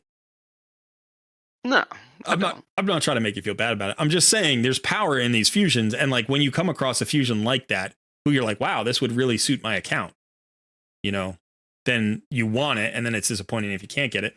But sometimes you don't even know how good a fusion is until after you've gotten it. And like it could be a few months in, and then you're like, oh, I need a champion for this solution, and then you're like, holy cow, I have one. This is perfect. You know, so I still want to build my Tatura Rhymehide. That was my first successful fusion from Christmas 2021. And I was like, I'm going to build this champion for Hydra right away. And then I pulled like, I forget who I pulled. I might have pulled Vizix right around then, and I built her instead or something. No, I didn't. I left her at 50 for a long time. I must have pulled somebody. Got me distracted, and I didn't go after Tatura. And then like another month passed, and I pulled more good champions, and I still didn't build Tatura. So I think Tatura might be booked out at 50 and built, but just hasn't been taken to 6 stars.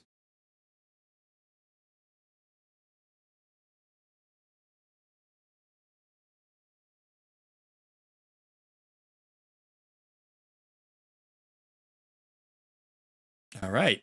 Mythical Cat is cruising. We did a takeover for Mythical Cat just the other day. He is getting all of the clan boss champions up to 6 stars, just like you're doing. Yeah. Yeah, I believe Tributor just said he listened to your opinion on Islan, and now he's his best built champ. Yeah? Tell me about it. I want to hear the stories. Let me know. How good is Islan? This is actually important information.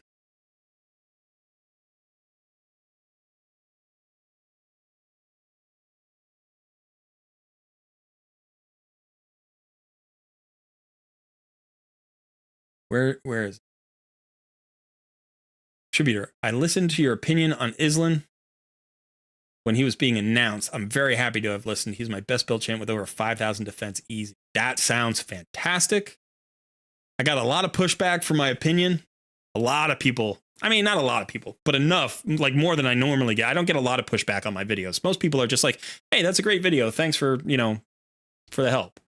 Every once in a while, people are like, well, you missed this, or, I disagree with you on this. And it's usually just like a one-off, and we kind of comment back and forth, and it's great. And it's like, I encourage debate. People shouldn't just automatically agree with me. If they've had a different experience, I want to hear about it, But I said Islan was going to be a phenomenal champion. And I had people who were like, he's trash. He's awful. That's awful. Don't go for this. This is a waste of resources. And I was like, listen, if you're at end game, I get it. If you're not a free-to-play player, if you buy shards and you pull a lot of shards, I get it. Okay, maybe you have the role covered. If you are an early, mid game, or even a late game free to play player, this guy's going to do something that very, very few champions can do. And he's worth having. And now we've got somebody in chat, Tributor here, who says, I'm very happy to have listened, so I'm glad. But I want the deets. I need some details. Tributor like hit pause and walked away. He's getting lunch right now. Like, damn it. Kokoni says, I went for Island despite the common opinions. No regrets so far. That's great. That's awesome. Anybody who has fused Island and has built them out and is using them, I want to hear the stories.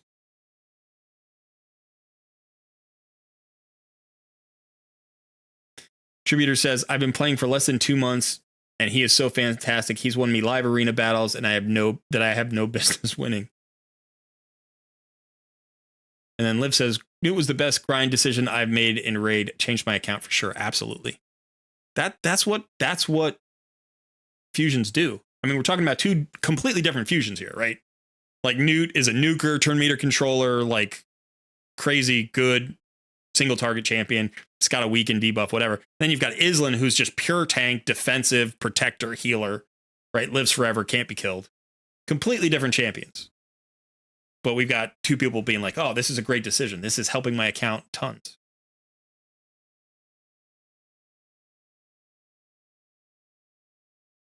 Yeah, the double Island option seems weird.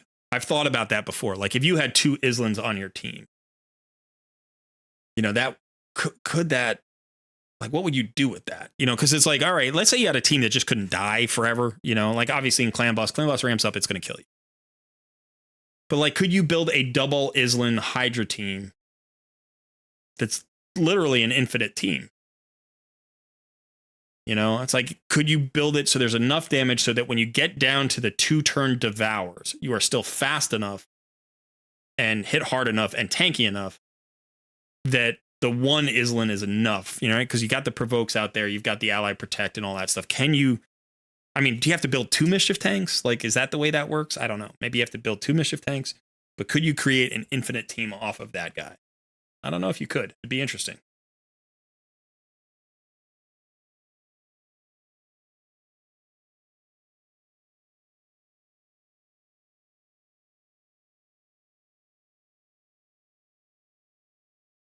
Mr. Fudan, welcome back. Needs 2 fragments to get Mithril off. That is going to be a big win. So one more week, buddy. One more week and you're there. Yeah. Bill says, I'm not a mid-game player, basically end-game, and Island for me really would be a waste of resources. It all depends on where you are. Yeah, it depends on your roster. Like, I'm an end-game player on my main account, and I went for him kind of happily, actually. Because this is what I believe I can do with him. I believe I can make him a solo champ for tons of content, and in that same build, potentially have him be a Hydra tank. Right? So I can potentially build him in the exact same build, have him be my Hydra mischief tank, and simultaneously run him as my solo dragon farmer, like Minotaur farmer, Ice Golem farmer, all of that. I think I could potentially do that with the same build. And so I can transfer my Venom Mage and my other, like, and my Artak and all these other potential soloers to other roles. And so I don't need 3 or 4 different soloers. I can have one for most of that. Plus, he's going to improve my Hydra Clan Boss team. So I think if I could just tweak him for Hydra, get him right, so his resistance is right and his survivability is right, that I can then put him in that build in Doom Tower, you know, certain bosses, in dungeons, certain bosses, maybe even in Iron Twins. Can use him as a tank for Iron Twins, maybe. We'll see. And yeah, could do a lot of work in one build. And that, as a free-to-play player, is always valuable because that frees up gear, that frees up champions to be rebuilt for other tasks. So, you know, my roster is big at this point, comparatively. But that kind of value is hard to acquire.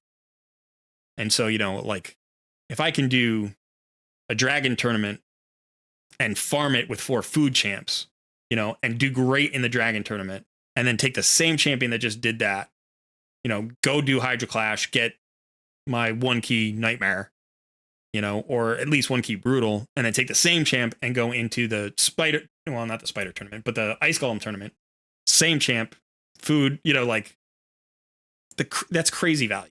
That's crazy value. And I don't know if I can, but I think I can. I still have to build them out. And once I do, it's all Islin all week, baby.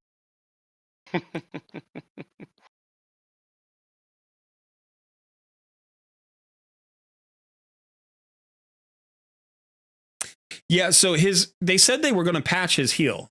So his heal should work.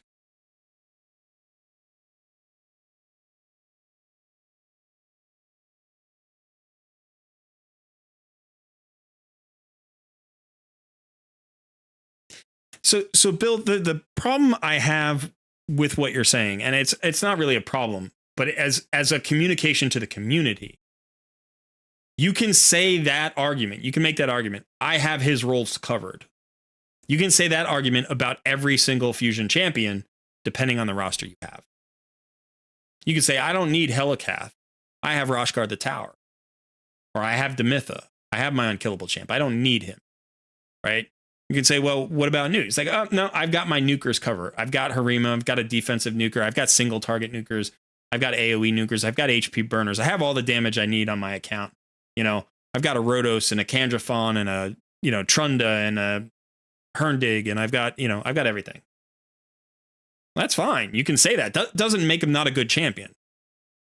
Right? And that's what came across when Islin was announced. People were like, not a good champion. He's an okay champion. That was the message. And that was the message from the content creators, and that was the message from all of the end game players. This guy is trash, or this guy's mediocre, or maybe he's okay. That was the communication. And that's not honest. That's not accurate. Right? If you have a champion's role covered and you don't need him, great. Fine. Awesome. Say, I've got him covered. I don't need it. Right? But if you have Roshguard the Tower and you didn't go for Helicath, like, first of all, Helicath's better than Roshguard the Tower. But second of all, like, it's another great champion. It's another great champion on your roster that you got for free. And if you don't have that roster, if you're not at endgame, then he's brilliant. Islin is brilliant. Right? I mean, he's amazing. He's an amazing champion. And even if you are at endgame, if you don't have his roles fully covered like 3 times over, he might provide flexibility. And I'm not sure that everybody who says, I've got his roles covered, truly has those roles covered in triplicate. Because you need 3 of him for Hydra, right? You need 3 tanks like that for Hydra. So they could say, well, I've got him covered. How many times? Because there aren't that many champions out there that do that job. So there are players who can say that, and you can say that about any fusion out there, about any champion out there. Be like, I don't need Duchess. I've got her roles covered. Yeah, but Duchess is ridiculous. She's a top 5 champion in the game, without a doubt. She's maybe the only non-void legendary who you could say is a top 5 champion in the game. Right? So she's that good. Do you need her? Nah. You know, but if somebody offered her to you for free, would you take her? Most players would. You know, so I think what happened was we had several fusions in a row. We had the Newt fusion. We had the Emic fusion. You know, we had good fusions that were lined up one after another. And then we hit Islin and people were like, not good enough. He's not good enough. Newt was better. Right? Emic gave us something more rare, which I didn't think was true. But he's a void legendary, you know. And then they got to this, and the fatigue of the fusions led people to undervalue Islin.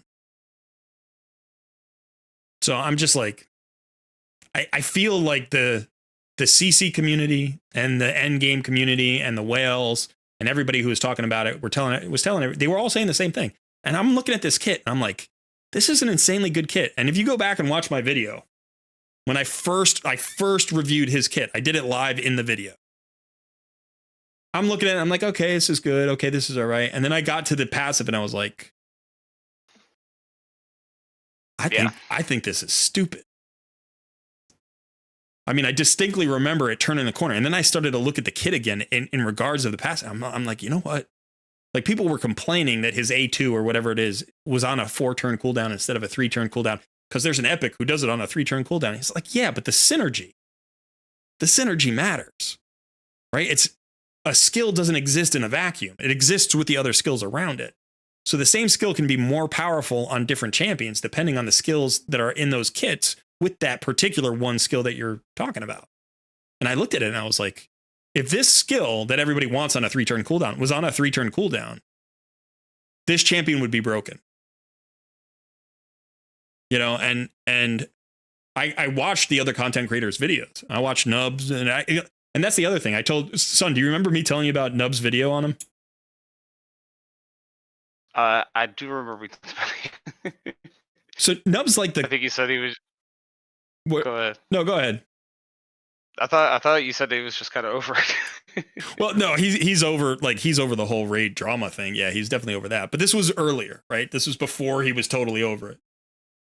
So Nub is he's like the Hydra guy. He's the Hydra guy. And so, you know, he has access to the test server. He got Islan. He built him out for the Hydra. And he tried him out, and he's like, it's not working. It's just not working. He's not he's not that right, good. Yeah. He's not that good. And that very day, people responded to my video and they were like, Nub says he's no good. I watched the video. He's not that good. And I was like, Nub built him wrong. And it's weird to say that because he's really smart and he's really good at what he does, you know, but he clearly didn't think this guy was that good. He built him one way.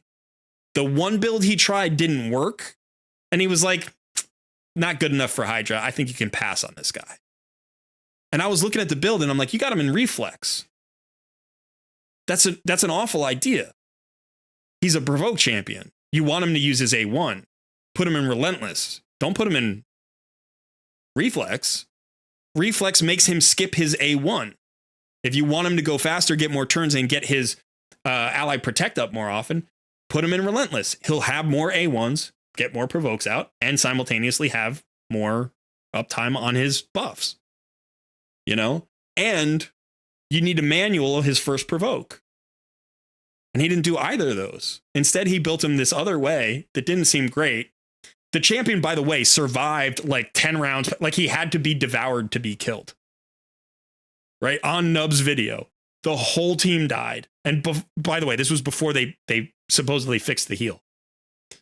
The champion gets destroyed. I mean, the team gets destroyed. They don't get any heals from Islan.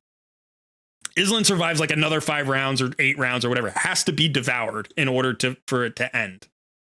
Right? And then Nub is like, yeah, I don't think he's that good. I think you guys can take a pass. It's like, he's all right. And I was like, okay. And the thing about it is, like, that is what, you know, people watch that and they watch the conclusion. They're like, maybe they don't watch the whole thing. Maybe they don't do a deep dive into it. It's kind of an entertaining video. They're just really looking for an opinion from somebody who's supposed to be an expert.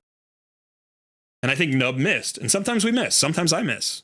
I'm not taking a shot at him. He's one of my favorite content creators. I think he's very, very good. He's way better at Hydra than I am.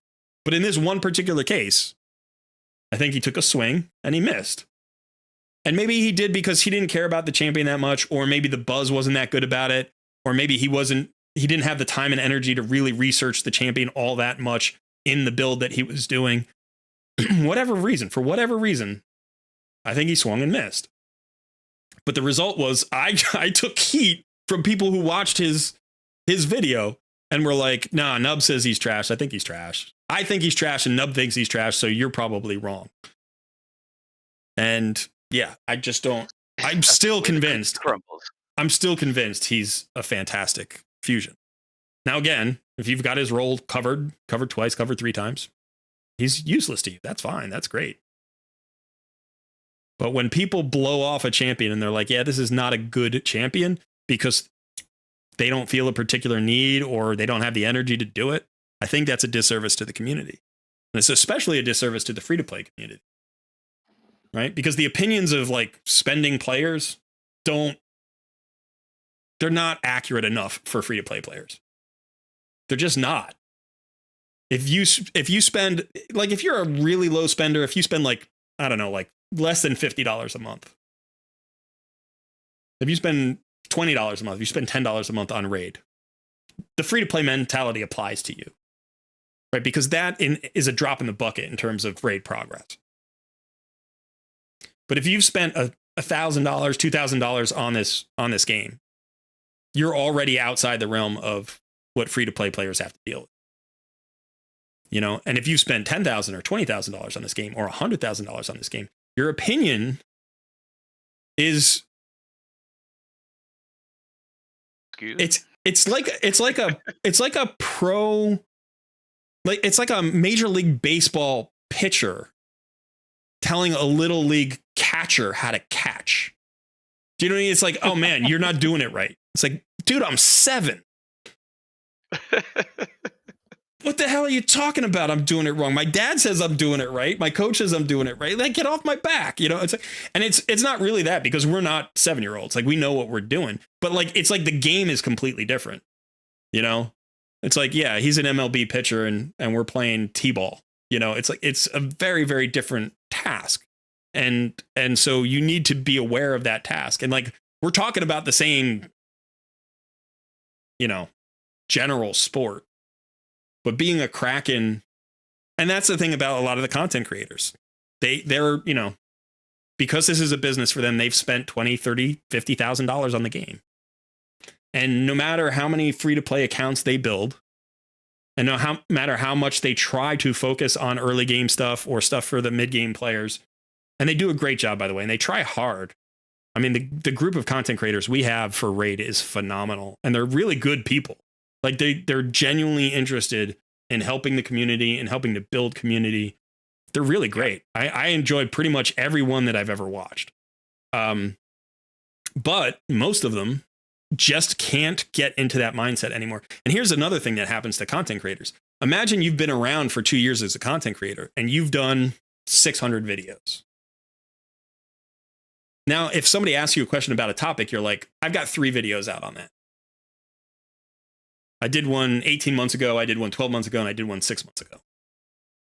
You know, so probably I don't want to cover that again, or I don't want to talk about the exact same things, or I don't, like, my audience has evolved with me.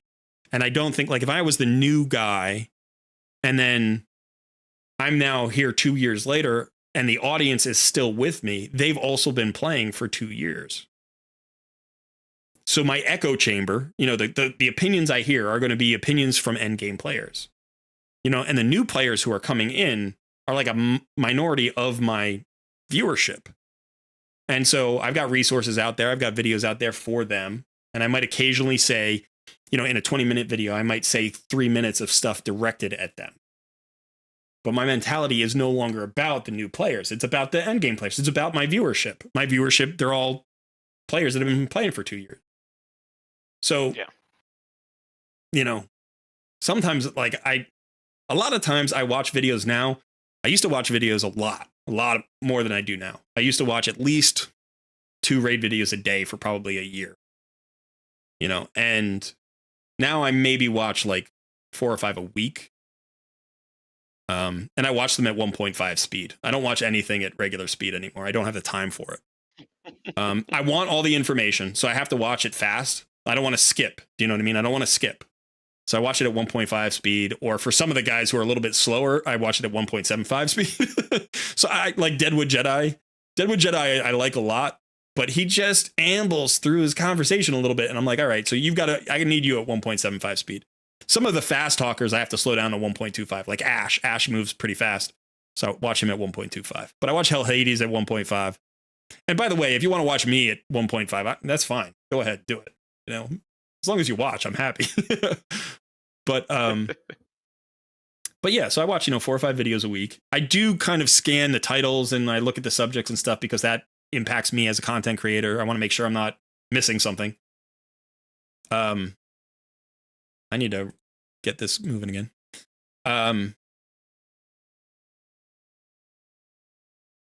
But yeah, I watch their videos and I think they're really good, but it's like, you know, sometimes I hear opinions and I'm like, I don't think that's right anymore. Or I don't think that makes sense for me or my viewership. And sometimes we have really interesting thinkers out there as well. I think YST is a really interesting dude. I think NOOB is a really interesting dude. I think what's his name? Tyraku? Is that his name? Let me see. I believe that's one of them, yeah. Taraku. Yeah, I always have a little bit of trouble pronouncing the name. I think it's Tyraku. Tyraku. Really interesting guy. Like, I love Jay Giggs too. He's a really interesting guy. But I mean, like, as thinkers, as problem solvers in the game, these are interesting thinkers. And obviously we have guys like Saf as well, Saphira from HH Gaming, really deep analytical thinker. And I think in a lot of cases, you know, one of the things that each of these guys brings is a certain mentality that's a little bit different from everybody else. And if you put it all together, you get a bigger picture. So you want to go around and check out these guys. You know, the big guys, you know, the HH, the Ash, you know, the bigger content creators they can't afford to be YST. They can't afford to be Tyrock. Right? They don't have the time and energy to devote into like the minutia of the game and breaking everything down, because they're more of like they're a filtering system for everybody else's ideas. If you go back and watch Hell Hades' early videos, he was a theory crafter, and he started his first videos theory crafting the arena. That's where he started, and then he started getting into, you know, clan boss stuff, and he started getting into other things. And he kind of grew from there. And now he's the news guy. And I mean, he does other things, but he's the primary source for raid news. That's where everybody goes to get their raid news. And it's like, that doesn't take the same skill set, right? The guy's talented and he's dedicated, you know, like he's driven, and he's smart. He's really smart. And he's smart enough to be a theory crafter. He's like analytical enough to be a theory crafter, and he likes games enough to be a theory crafter.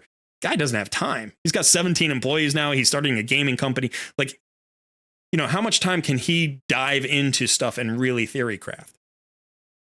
So, you know, Saphira is the theory crafter now, you know, and he's the HH gaming theory crafter. Well, that's great, you know, but my point is, when you listen to HH, his opinion has been filtered differently than it used to be. So now you get a different, you know, so sometimes when I watch him, I'm like, I think he's missing something. And sometimes he says something, I'm like, well, I'm really glad he's here telling me that, because I missed that. You know, it goes both ways. Like where I'm focused on all the free to play stuff and blah, blah, blah. Like I might be missing, you know, I don't have whales and krakens in my Discord telling me I'm pissed about this, or I'm talking about this, or whatever. Like, I don't know what's happening with high-end Hydra Clash. I don't know what's happening with high-end CVC. I don't know what's happening with the big spenders in the game. I don't know any of them personally.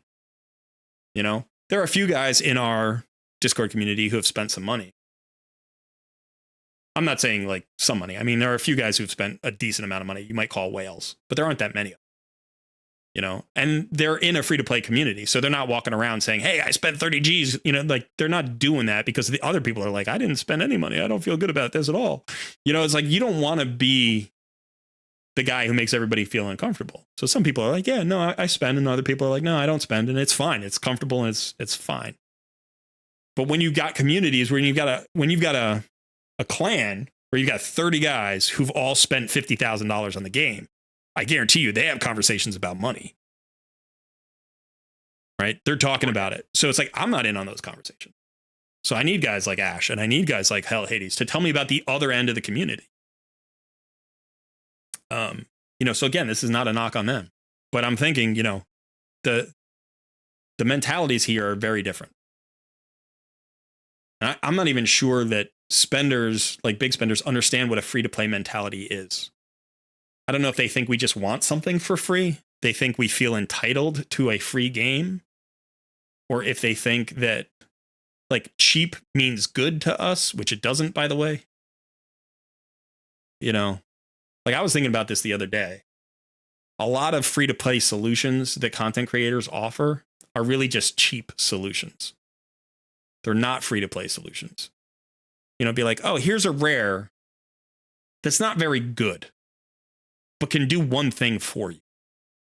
So if you're free to play and you don't have a better solution, take this cheap, bad solution as an alternative to having no solution. And it's like, that's not the free to play mentality, right? The free to play mentality is build good champions and only good champions. Build the best champions you can find that are going to give you the most value in the most places, and discover interesting solutions to the problems that you face. Be creative, be flexible, right? Don't just invest in a ton of rares because that's all you can get. In fact, don't do that. Do the opposite of that. Don't invest in rares. You know who can afford to invest in rares? Content creators who spend $50,000 on the game, and they've already built every legendary there is out there, and now all their resources, by the way, they're getting free resources from Plarium. They can just spend to like experiment with rares and see what rares can do. By the way, that sounds fun and cool, and I'd love to do that. But I'm not going to tell somebody to go out and build a rare that's going to solve one problem in the game for them. Like, Frozen Banshee is a great clan boss damage dealer. And she's a great progression champion that can help you get all the way to Ultra Nightmare. And building her as a rare makes sense because the progress you make and the resource return that you get from that investment is excellent. You get really good return on your investment for Frozen Banshee. You'll continue to use her for a long time in a bunch of different places, but primarily her goal is just to get you to Ultra Nightmare and maybe keep you in Ultra Nightmare as a 3 key or something until you find that better champion that might take you 6 or 8 or 12 months to do on a free-to-play account. So if you get 6 or 8 or 12 months of value out of Frozen Banshee, and she was relatively cheap to build, that is where cheap and good come together. Right? I built one champion, perfect solution for 6 months. Awesome. But I'm not trying to build an entire roster of rares and uncommons. Like, that can be a challenge account. That can be something you can do for fun. But as a free-to-play player, what I want a Helicath. I want to get that fusion champion. I want to invest as many resources in him as I can. And guess what? He is my Iron Twins solution. He is my Clan Boss solution. He is my Live Arena solution. He is a solution for Hydra. He's a solution for Doom Tower. So many Doom Tower bosses. So many Doom Tower waves. I can use him in Live Arena. I can use him in 3v3 Arena. There isn't a fight I can't take that guy. He's insanely good. That's the free-to-play mentality. Instead of building Helicath for one job because he's perfect at it, I build him for 17 jobs because he's excellent at it. That's the free-to-play mentality, right? So, you know, maybe sometimes you build a one champion for one really good job. I build Genbo, Arena Nuker, done. Don't use him anywhere else except Faction Crypts because he's a 6-star. I don't even have him, like, he's not even great in Faction Crypts. He's too slow to be great in Faction Crypts, but he's good. And I have him at 6 stars, so he works. So you can, as a free-to-play player, build one thing, one champion for one goal. That's great. Oh, what are we looking at? 1999. 1999. I've been letting you go. I've been trying to find a spot to let you, like, man, we're so close. We are almost at 2,000 subscribers. One away. Who wants to be our 2,000th subscriber? Anybody out there who is watching not subscribed yet? Who is watching the stream and not subscribed yet? Let's hit 2,000. Our goal is to hit 5,000 by the end of the year. And I'll be honest, like, we've picked up the pace, but we're not on pace yet. We still need to double our pace if we're going to get to 5,000 by the end of the year. So my hope is that, we can start really clicking. We need like 50 subs a day for the rest of the year. Maybe not, maybe like 40 or something. Tiny little counter over here. Yeah. Somebody's going to subscribe. Who's number 2? 2001. We got 2 people. All right. Victory. Excellent. Thank you so much to our viewers out there. That's awesome. Another fantastic milestone. Every time I go on a rant like this about something, I don't even care what the topic is. I'm always a little bit worried about clicking back to the studio and seeing the live stream stats, seeing where we are. I expect to see a dive. You know what I mean? Every time I'm like, when I started talking, we had 65 viewers and now we have 22. you know, but instead it stays it's steady. Like it goes up and down all day, just like it does normally. But I don't know, maybe people just like seeing me get worked up about stuff like this. I think so. Sometimes, yeah, that's definitely the case. You know, and also like, you know, this started with a comment from me responding to a comment from somebody in chat, Bill over here. And like, again, this is not me ranting at Bill. This is like the evolution of an idea that's been going on for months and months and months. So Bill, I have no problem with your opinion, and I hope you don't feel like I've attacked you or gone off on a rant on you. You're great. I appreciate you being here. I totally respect your opinion. You know, so, but the world's on fire and I have to shout it out. No, it's not. It's not. It's fine. That was awesome. I wasn't expecting to have that happen right during the live stream. Yeah, that's I just happened to go double look at the double check the numbers, and I'm like, oh shoot, we're at 1999. And right after the 4-hour mark, which is funny because we normally only do 3 hours, but we did an extra hour because I got rolling. Yeah, okay. Well, anyway, I think that's the high. I don't think the stream can get better at this point. No, I think that's a high note right there. I think that's it. So thanks to everybody for coming and watching the live stream. All your questions, the comments, I appreciate them all. I appreciate you being here. I know Sun does as well. Sun, thanks for hanging out today. It's always fun to do our noob versus pro.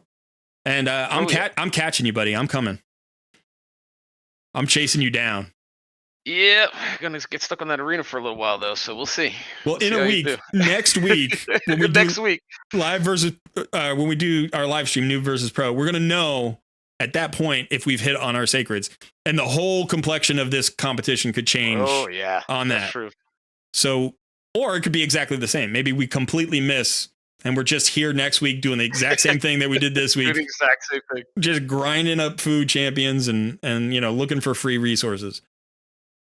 But yeah, definitely thanks for hanging out. By the way, we do have a video out today. If you joined the live stream like right when it started, you probably haven't seen the video yet, but go check out the video. It's a good one. I think it's an important one. Don't forget to like that video as well so we can push that algorithm and get that out there. Yeah, sometimes I have to shill for my own stuff and it always feels weird, but I'm trying to get better at it. So if you've watched anything of mine, I appreciate the support basically. Okay. And then Tuesday we have our takeover Tuesdays. So if you are a member of our Discord community, or if you're interested in a takeover, you can join our Discord community. And then we give away free takeovers on Tuesday. We usually do 2 or 3 free takeovers. It's at 2 p.m. Eastern time. I know a lot of people are working during those hours, but that's just the time that I can stream. So if you can get free at some point between 2 and 5 p.m. on Tuesday, you have an opportunity for a free takeover. Or you can always watch the live stream after it's been recorded and it's up there on demand. And I those are always fun. Those are always interesting. Yeah. Been a lot of coaching lately, not so many rebuilds, but it's interesting to see how different players approach the game at different points and where we all get stuck, because we all get stuck on some of the same things. And also everybody gets stuck on like a unique thing. Like everybody has their one sticking point that's a little bit different. So it's been fun to do that. But all right, so that is it for us. Hope you have a great rest of your weekend. And yeah, thanks for hanging out. Son, you want to say goodbye? Yeah, thank you, everybody. Have a good one. All right. See you soon.